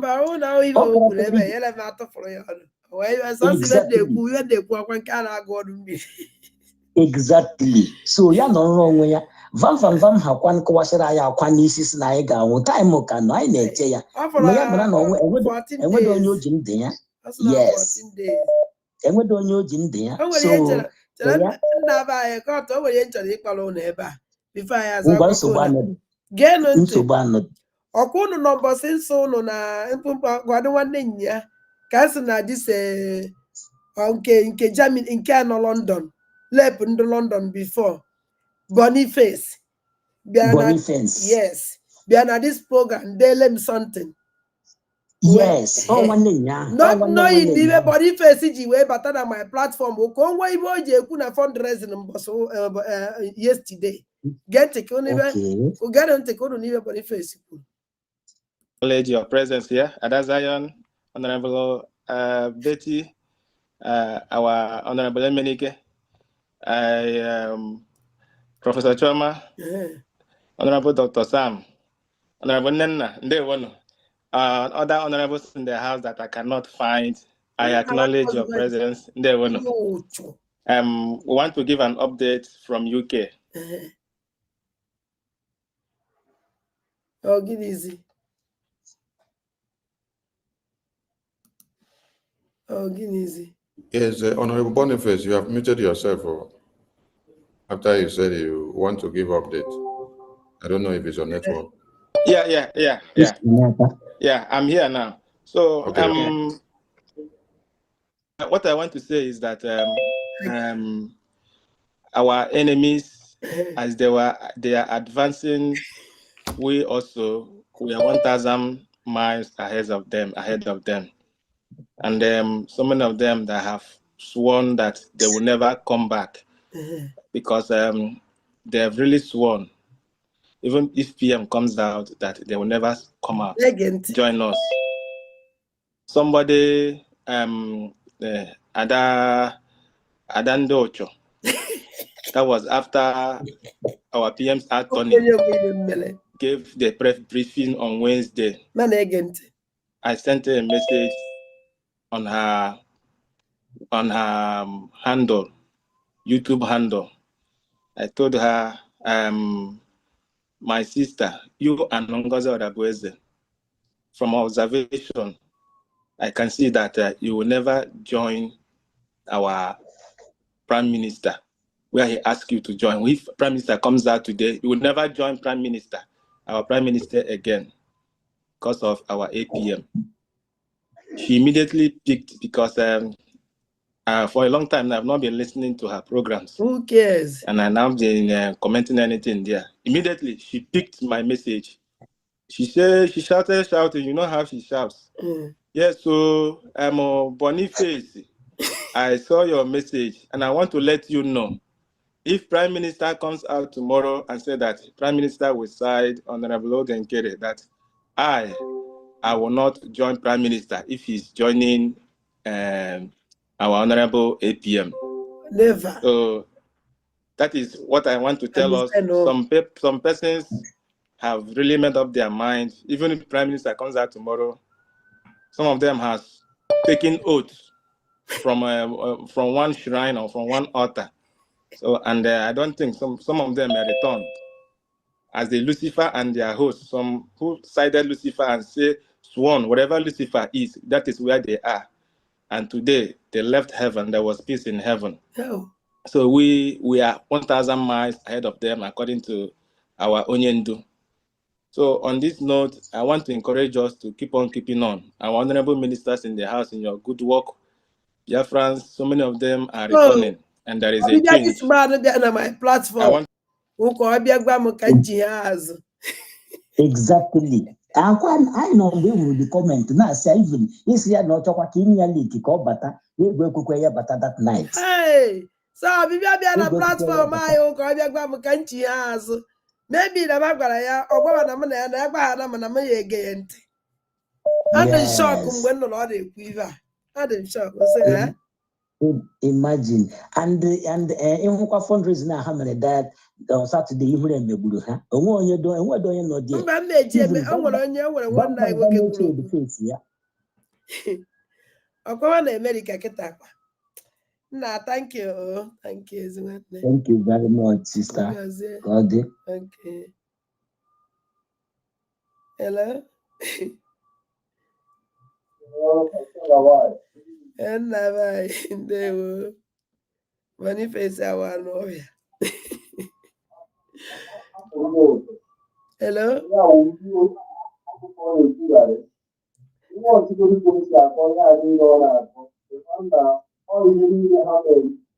Adimaya, o nwere ka amakwa m ebe ị nọ were ekwu okwu mana ọ na-asa ọ na-ada wo anya da n'ihi na-ekwu. Okay, ị na-anụ ihe m na-ekwu na? Ọ dị na mma. Asị m hapụ ndị ụchọ, ndị awụ ndị idiot. Iwe ọchịgodu ka o si asa gị okwu, ịma na eziokwu na-ada ọfụma.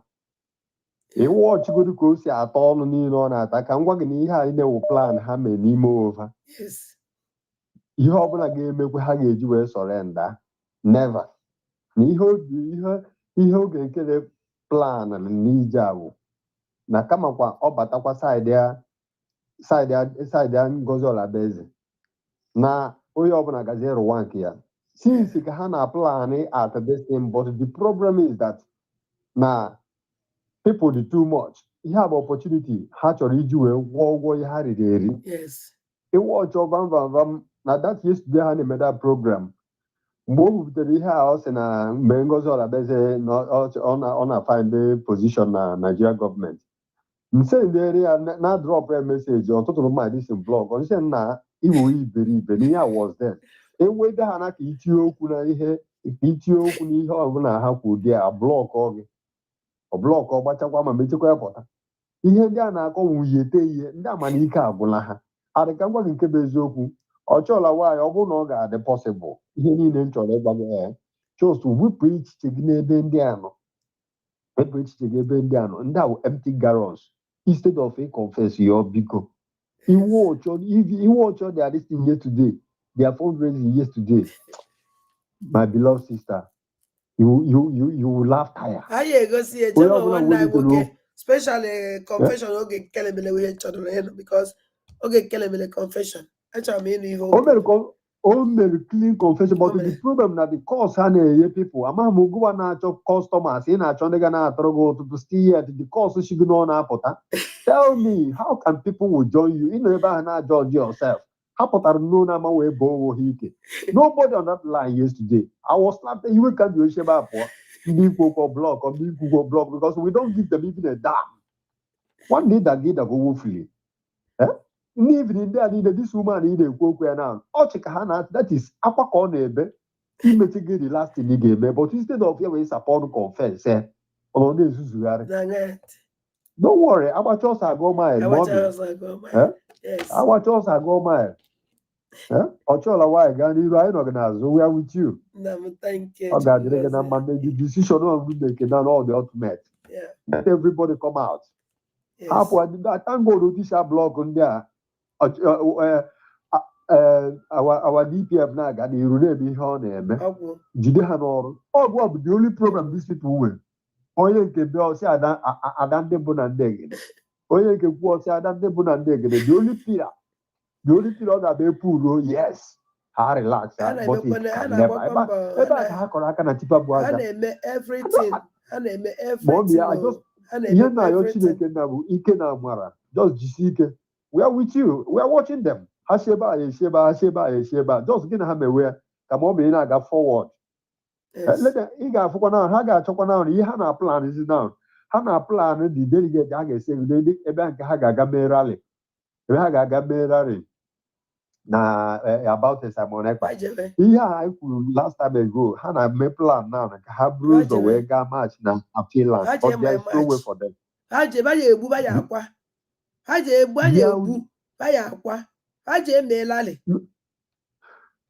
That is how block really Hannah to be anything of them a plan to do.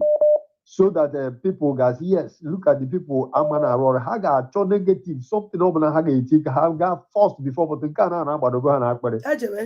God, this guy got Japan now. How do I watch? He had a plan with another country, one local country, Haga, Gabe, Porto, will flag Garia. We are watching them. Oh, well, I know it's a hammer. It's where mommy. And you go talking about them to see we are with you. That is now watch their program, watch a match. If you go have blog, or what can now watch in our type, how now watch. It's where mommy. God bless you, man. Yamalagi Mandibu. Hello? Hello? Anna Mundewo Wedoma. Ada Ejejemba.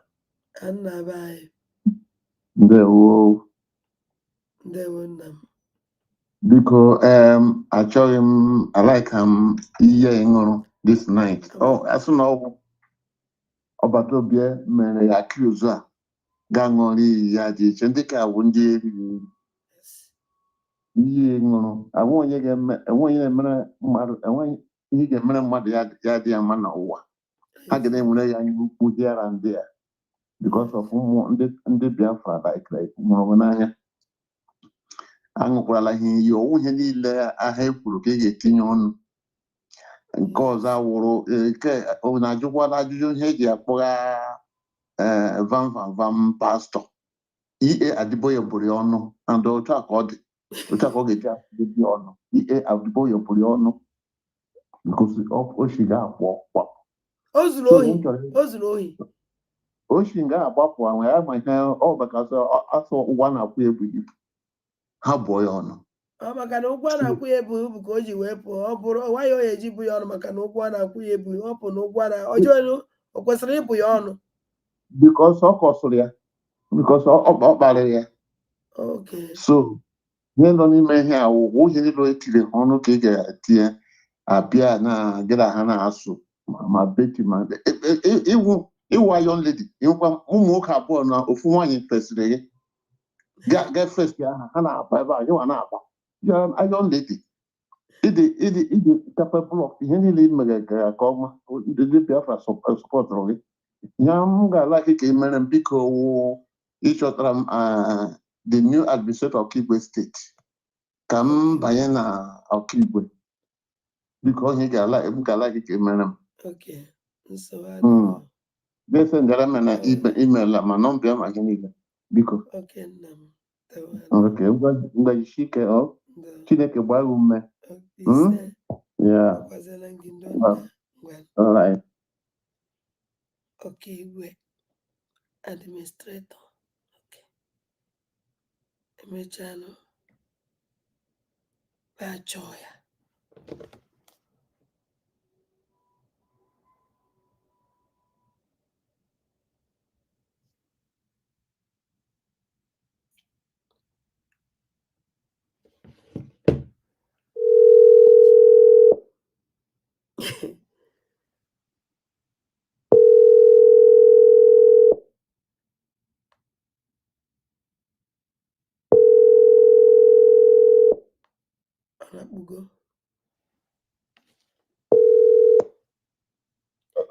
Hello, good evening, good morning, sir.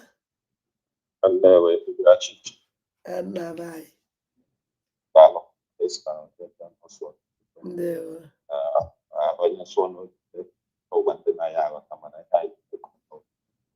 Yes.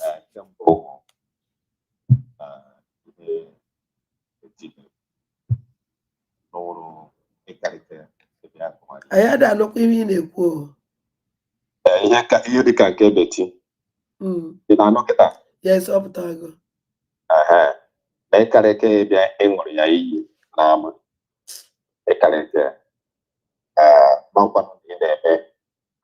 On the chapter, but no way had not joined the cable.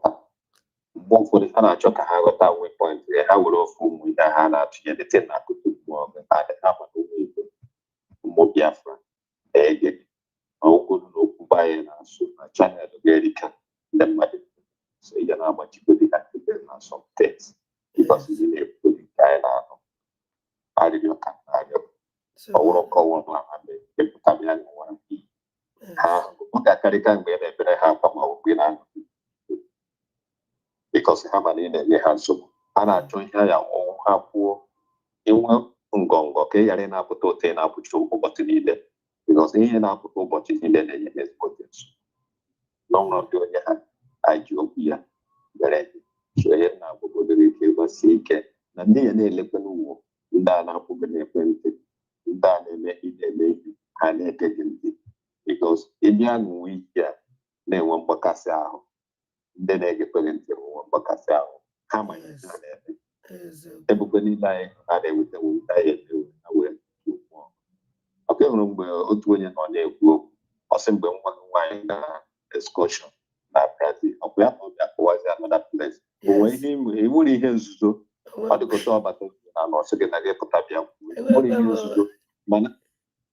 Na ebe ha ha na-asị na agụwagara akwụkwọ mana ị na-egosi ha ka onye ma ihe si eme ihe maka ịmarụ dat na ihe ndị a ya pụtacha ụbọchị taa ya na-eme mgbe ahụ eme ụmụ Biafra lee ka o si dị so ugbu a ha na-akọ akụkọ ahụ ọ na-awa akụkọ ihe nyere ha bikọz anya na-ahụta ya ka elite bikọz onye ọbụla na-esonyere gị na-anọnyere gị mgbede niile mana gụwa na ihe niile a na-ebute ugbu a ha chee na ndị mmadụ echefuola so ha ma agwọ gị pịrachi iche apụbiti aṅụzirila ya ike ọ bụghị na nke ọ tụrụ chalenji na ọma mpụta nwunye egen bikọz ha chọ ka ha nụ mmiri ọnụ okwu gị adọnwe ihe bụrụ ka deputy prime minister na-eme aka ịhụ na ọwụrụ ya na-ewepụta okwu mana iwepụta okwu ọ gbanyere gị silima elele ahịa ọ na-eme ahịa nchọ ka ị na-eme ha ọwụrụ dị bịa ṅụwara ha aka ịhụ ọ nara asa ha okwu ọ nara aṅụ akwa ịghọta so ihe ọ na-eme wụ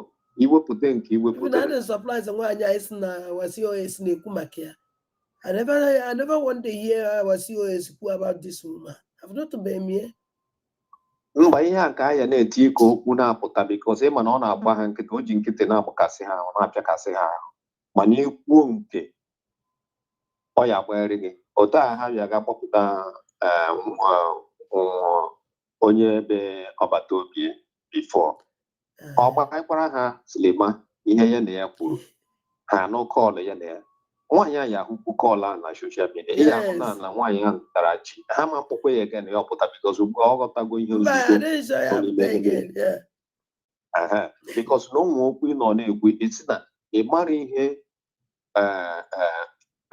anya ọgụ ngwa nwaanyị ahụ jipụta n'ọnwa asị mana mgbe nwaanyị ahụ filu na ọ ya enweta mbuli elu maka ihe ndebe anyị na-ede ọ hụzie na ihe ọ tụrụ anya ya wee bịa abụrụzi ihe ndebe anyị na-ede ọ sị gịnị butere ihe a mgbe nke ọ ya eji were ire ya gụọ eze ya ọnụ ọ mgbe nke o ji madat na ụmụ pepe ọ nọ meghee and which was how I go on Friday. And August go now, on what anything how we keep on labor, and the yellow way I got a go, and they regular. And I am one. And I have the money put on social media. Yes, now when I capture the flash everywhere, my YouTube, my S handle everywhere. I had the surprise. I saw one of my because they even in the matter to respect to why because of Adam, no but because I want to know where. Okay, what they are more to know she was able to the matter. So here I am on America, Mama, I could to go. But can hear now put up what you did. They go now. Omo Biafra, naked empty. Sangozilla he, Hebezilla he, GK, is swung gongo. I'll put ya a potato one kegi. I wouldn't mean only a better because he had a job in I give to go.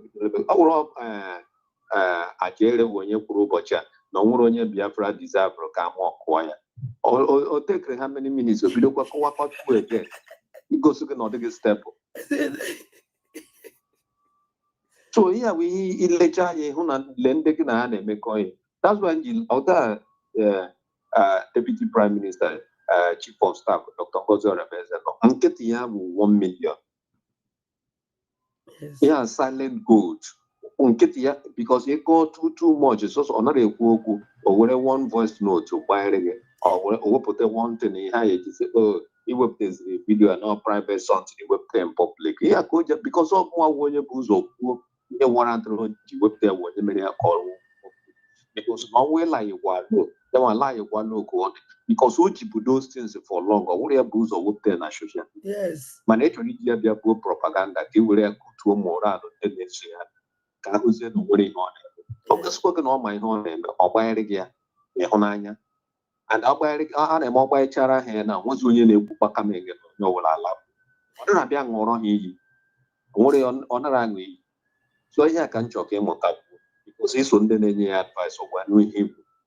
Not go woman. What keep on when on a pogo phone on a Pokemon. Look, my way for a woman. It's a nature. And the nature when you go, huh? Because all age, all mother Kaiwo, so he had a milk kind was one can meet one the naked because it's not in a like you may check the baby, car phone or game home, who been the mother, he might been the mother, and then a man again out. It was the Cariboca. Or 1 or 2 things about because you know, he won not cheap. Hana to watch because he have put me guru. Hana monkey never. He also have put up papers here on a hanger to up another one higher. Because that law look out and also achieve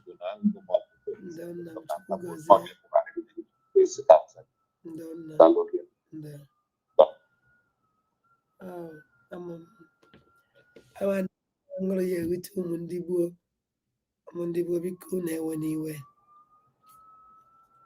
Ọ na-ewe n'iwe n'ihe a. Ọ na-ewe n'iwe. Ọ na-ewe n'iwe. I'm very sorry for that. Biko Wahalan. Hello? Hello, Ada. Anna, bye. Good evening, ma. Ụtụtụ ọma. Ụtụtụ ọma o. Na de medalu. The ways we na rola ọrụ a, ọ Chineke na we akwụ ụgwọ. Anyị ma bụ mmadụ enweghị ikwu ụdị ụgwọ. Eziokwu na Chineke na echiso na azụ. So ọzọ dịka igwe that na nwaanyị ọbụla na-apụta abịa na-asị agwa nwaanyị ibie that na ọgụrụ akwụkwọ nke a ji wee mee nke nne ya mata mmadụ that na ọ dị whole social media nọ na Igbo or anywhere both Nigeria. Ọ bụrụ nwaanyị na-adị na-enye asụsụ Igbo na news. Ọ nwaanyị Igbo na asụsụ Igbo na news. So ya jizi nke a wee na-eme magic dị ya na nwere ihe anyị ji ka wee kpọrọ. And meanwhile ya nwere onwe ma oge nkere contract oge nkere agwụbeghị. Yes, contract ahụ win ọgwụbe from aka Nigeria. Ọgwụchabekwe because na ihe njiwe mmadụ na ọgwụchabeghị for example, ihe megide n'oge nkere oje kpọpụta nwunye ọgbata obi ya. Ọ ma na ya na-abịa for long. then all one acquire the after Kome Chenko Jiroba to be in this for money issue. Yotago, Aqualiaje Quaker verify from Makamuni again. After I disappointed that Mr. Damage. Because all from Mr. Damage, you were waiting some information. Mr. Warrior or the heck, I don't know Nigeria casting him with the Chehi in the hand of Ma. Then I send the go get credit. Now, even say photo a hand on now, for example, now, don't be surprised in days week. Hamodike and I push you to Igapafil and the Ghana waiting some information. In the zoo. Yes, okay. Yes, okay. So, to unlock now, for example, now, they can go to our US first. Because now, one you mad on you mad, but I go always at the surprise. Yes. And I ain't move angry because you have him respect, not my no wake him now on the basic times two. Yes. So, only of the Jiga can 9 years but when I feel now. Yes. So, we would say that now, for this business people like this. Oh, them too much. Is it where is okay? You know, so what? Yeah, I would last year when looking all this. Last. Yes. You come of the last. I'm of the Biafra, not you ever need and come and can even Kenny. You want to go, Gaviana, the carbonate. So, Manaka Kita now, if you need to ignore anybody because now I put the Bundibon and on for Ma. So, he in a man we hear any for now. Also with our US, with our own media team also. If you hear, so all the very, very okay. Mana Kawanya Kitana Bo, Amodo Mwana Halaki na watch program Kawanya ma complete because Mama no one Oluwalemba them. So he can join with Yogan Kere already, or he's already joined Yogan Kere. When the matter one and for long. So it's yes, and he was on to way that na all I know we could do Tieko ya not although you will brachichi again. So Tieko ya not that extra again. I can need more information. Yeah, and I may be now about you. And the magic opportunity when I want to be after again that now on what you feel and working about to be nothing. And when mother dear, and where you came when anything dear, no yakari. So or after all, no one away police, you win the police. So, which means that no man at with you, no way, I was any hope at all. I forget cool down everything. Miracle, he head up with joy. And about unexpected. About unexpected. And at the time, you looked already. Yes. No, thank you very much. Yeah. So, you see, girl? Okay, you see, girl? Okay, good. Salu? Onwere onye ọzọ anyị ji ụgwọ ka anyị na-akpọ echi ụbọchị echiwa ahịa ada na-eje ọlụ echi and anyị enwe mmewe 2 weeks holidays very soon 2 weeks holidays very soon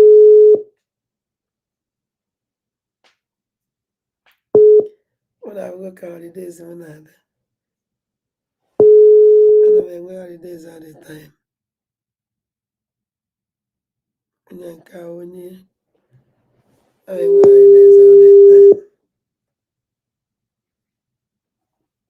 izu ụka na-abụ anyị anọ ya ụmụnne m ekene m unu niile wee na-asụ na adị m sorry again ndon na disi na iyi a ṅụrụ o wutere m ọsọ ịṅụrụ onye a iyi omelite ihe cha cha cha cha cha cha cha omelite ihe ịṅụrụ iyi ọ dị too small. Hello? Adike. Anna bai. Etuwako bebolo Adike. Anna bai. Ikamwana. Hey yo.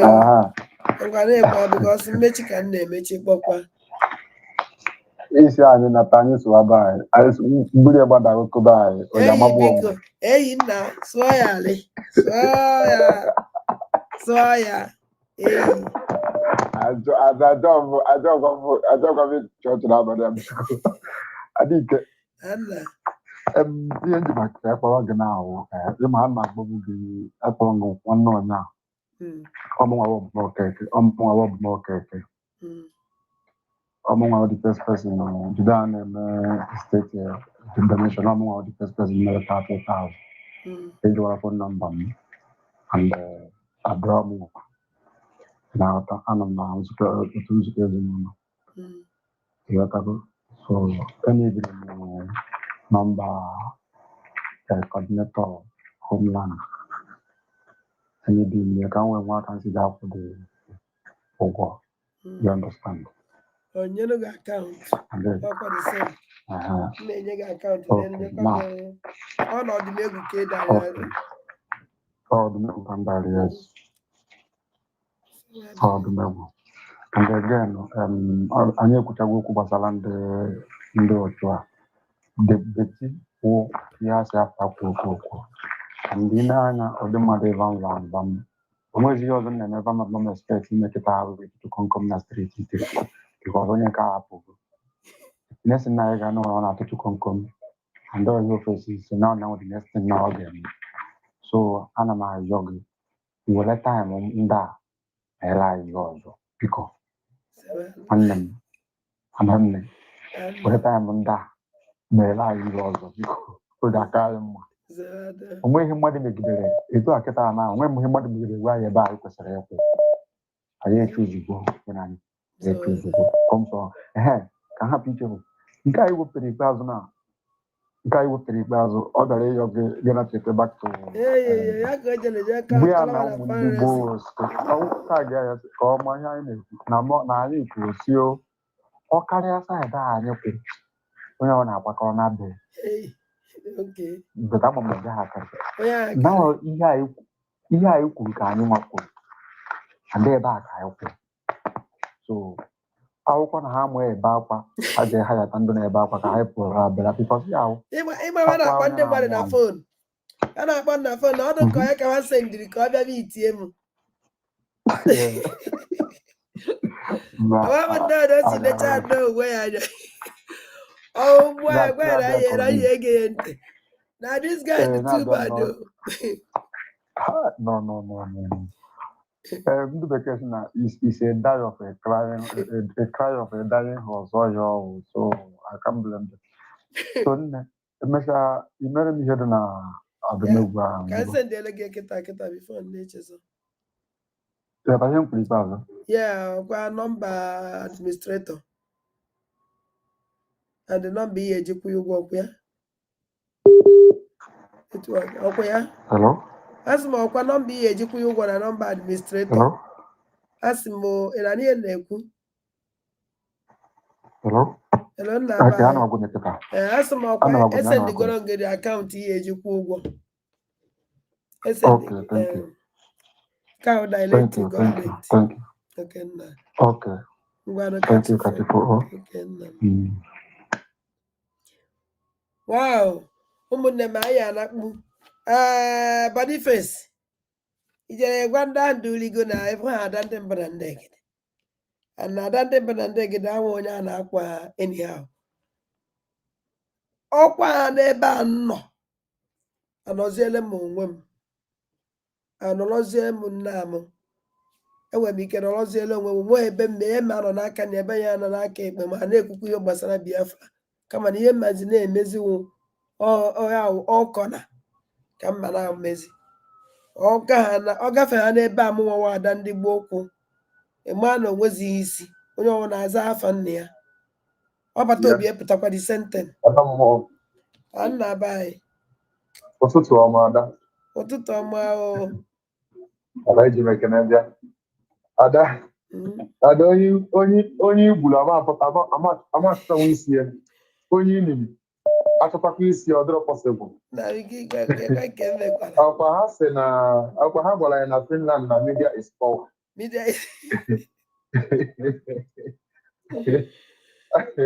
Yeah, no, our statement had dropped like that. Finland, media is power. If you want the Waka, it's put all Marka Bini, if you are my I don't know Marka Bini, but then doing a Sima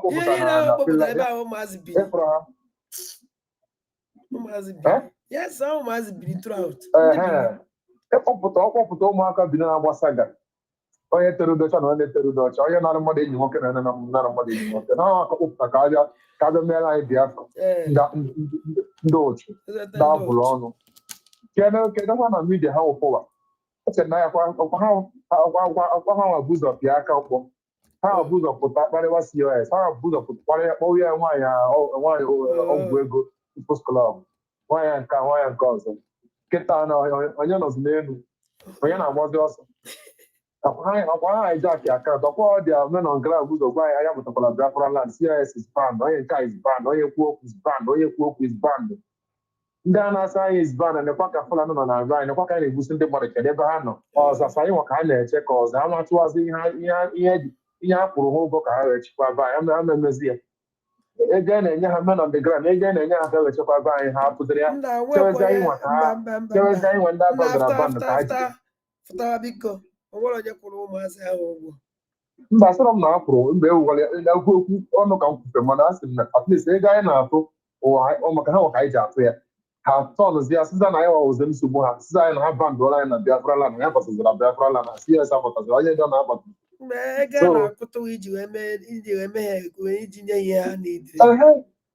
nkịta na anyị wawozi ndị ilo atọnụzi na anyị wawozi ndị ilo na midia wụpọwa ụmụ binia na-agbara ha saga ha tụọ ya na onye ji aka ọnụ wee okwu ha ga-atụọ dị mmadụ ọ bụrụ ịkọ ọnụ onye pụtara nke ọnụ onye a nụkwara nke ọzọ betia na-ekwu ọkwa betia Gloria Ugo ọkwa ya ọka na-akpọ Gloria Ugo betia ọkwa ya Gloria Ugo ama m ọnwụ nọ Betford ama mgbe onye nke afta social media mana Gloria Ugo ma afụ ya na na-esogbu oge echi okeke dịka ha agba saga agha eligo ha ada anyị lụọ gị sogbu ada ihe iwu ịtụpụta nkịta akpị na-arụ ya igosi akpị n'anya si nakwa ihe wepụta na-arụ ya ọhịa imere ndị a agwanyere ijide ndị ịmagburu ndị awụwa ukwu na na nwere ndị enwere jebe adịrọ mana ha anawa adịrọ adịtilikọ ndị a itika ndị a ha nara kwada asọ akwa ka ha na-ebe ada biko jisi nnọọ ike ka anyị zikwa ha ozi ọzọ ka anyị zikwa ha ozi a ka ha sị na anyị ziri ha onye ọsọkwa ha mee ole si ọbata obi pụtara nọ n'ọnụ anyị bụ na anyị nwasịrị okwu ọbata obi ọkwa nnọọ ihe ha ka a na-eme ha kwara ngwa onye ọ na-akwara ngwongwo ya na hụ ha onwere ihe ha megide ka anyị nachite azụ ha chi ọkwa onye isi ha oge nkele all this group anọkọ ofu ebe again si na na-ekwu Biafra na ndị otu anyị na ndị otu akọmekwa Biafra ege ndị tọnala ya akwa na mmiri gota tọnala ya akwa na mmiri gota bụ anyị kwuo alụ n'ọnụ nwere ihe a na-agwafara anyị ihe a na-achọ everyday wụ expedition any mistake ọhụrụ mmadụ na-ewepụta ya ọwụrụgo expedition ya in past life ọhụrụ na ibiri awepụta ya exposition ihe izigharị okwu ewepụta ya exposition ịgwaghị na ndị enweghị tọpik adịgwaghị na ndị enweghị tọpik ndị agba aka ka ozi ọzọ chọrọ izi oge ngwere echere na-eso anyị na ngụwa na sponsor Biafra na ngụwa bụ everything ka ezi ji na-edizi anyị design you want to sponsor everything you want to finance everything you want to everything you need to n'aka you want to sponsor Finland Nigeria everything we go riri ka Nigeria na-agba ya ụgwọ o jidere ego kerikọ ọchịcha ebe niile gobicha ndị ogoro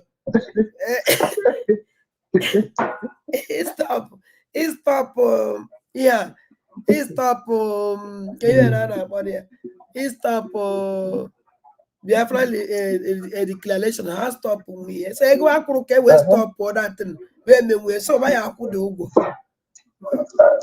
oye pala mu ibu yes akwu de ugwo so ka ji agbala mgba niile aka ma na alụ eme alụ eme Adam ga-ahapụ anyị emeligo ha madam anyị gwara anyị must bow and ihe jikọrọ tọs madam anyị nọ madam anyị asị na ọgwụ ndị ala ka ọ na-agwọ ọgwụ ndị ala ọ gbara ndị agha ndị enwere ngwọta ụfọdụ ọgwụ ndị ala ọ gbere ndị a ga-ayị ndị ebidobeghị iwe ala ha dịka chọrọ mbido adakachifo dalụrị nne dalụ nne ụmụnne m ada ndị gboo ya anakpụ n'ụlọ o echiwu nnukwu ụbọchị o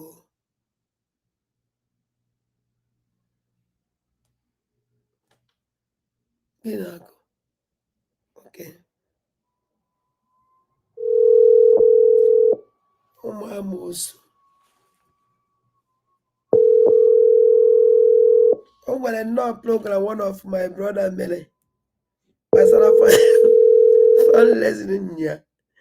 I'm gonna where can you come on? Kai church. Hello, Nando, Tutoma, Biko, 1 minute. Tutoma is I be a church. I don't know what I'm doing. I can't find you. Because Immanuel, he entered the meeting near only a Punya image our court war. Yes, I just the thing I look at sick on the I wouldn't leave the offer. I was seeing a second option. In case I didn't I saw a second option because it's in the agreement or the very important second option. I'm on the first option or whether really invest. Second option, the importance. And the one line or whatever on Nigeria, call half a few in Nigeria, whatever on it. Come on, and just not dancing at two, he delay the guy. Yeah, and the delay them fine. But all is well. All is well. Chile can all. No one just to final battle can. Yes. And then I what and they want to possibility. Yes. And the one I got stop here. Yes. Imanu Gilliam before one does singing. See, they can do 1 date. I have, and the way you make it like a date after. Yes. So now, so I want to bargain. I want to bargain. And I'm like, can I see can all way now? Can I have if I'm going to talk if I'm yes. Oh my God. Yeah, if I'm going to yeah, I'm a good yeah, can I cut away on? Yes. Yeah. No, yeah, lower bargain.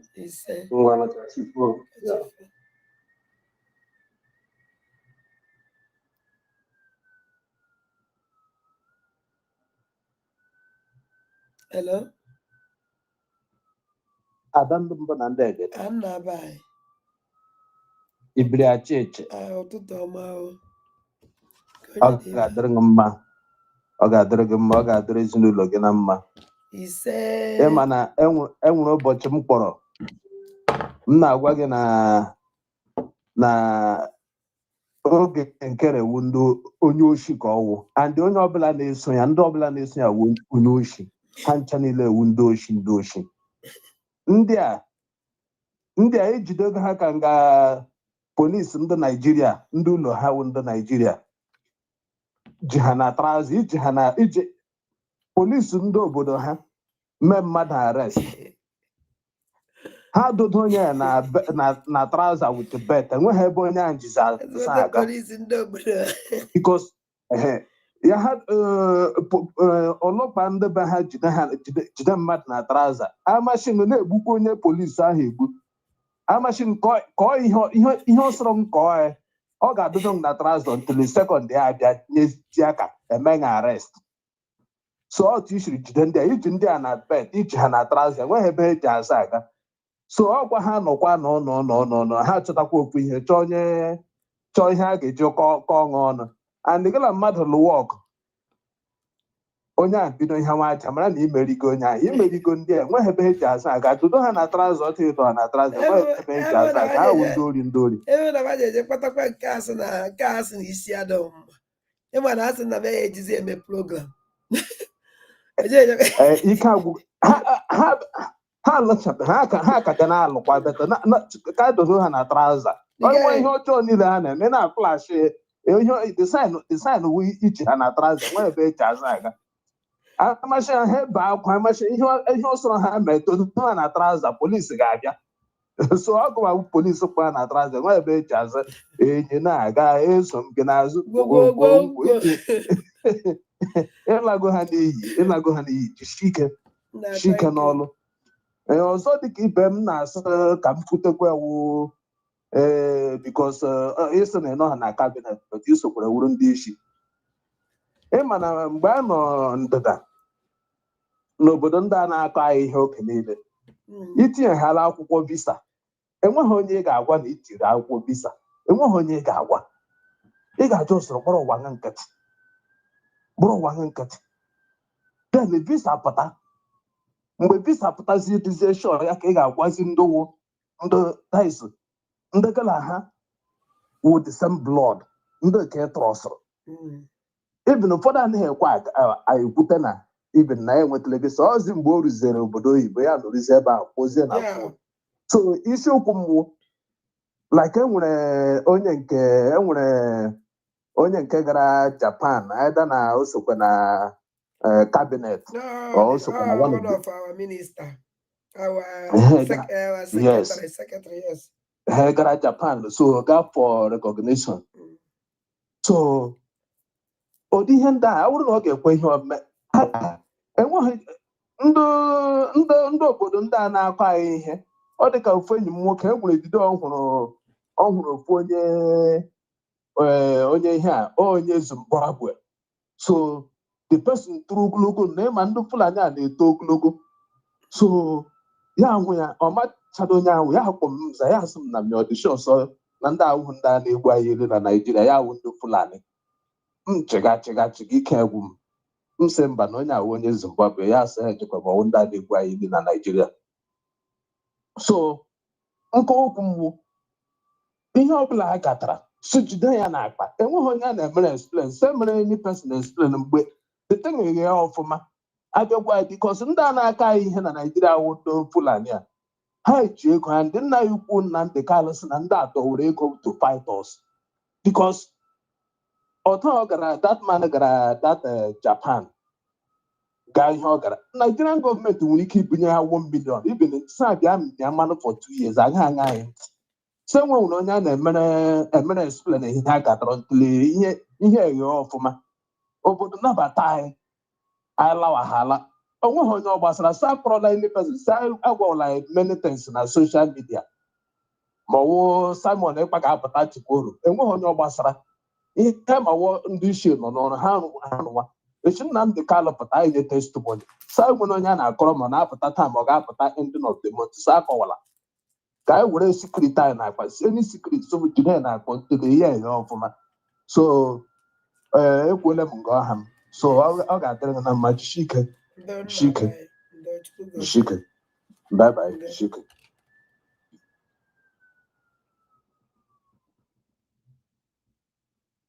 ọnwụ na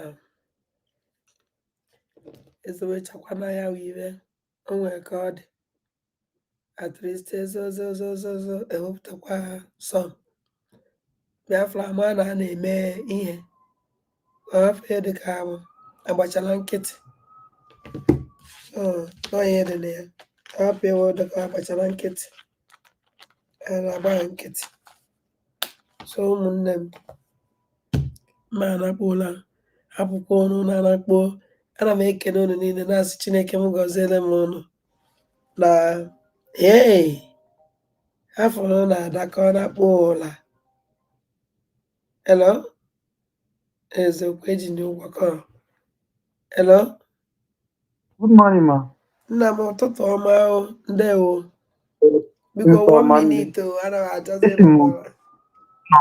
Nsụka Enugu steeti akpọ ọkwa adanna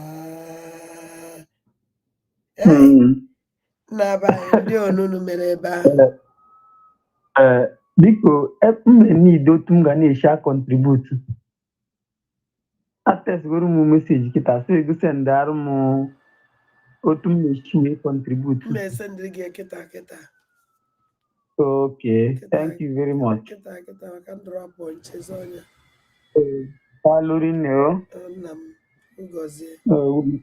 Good night.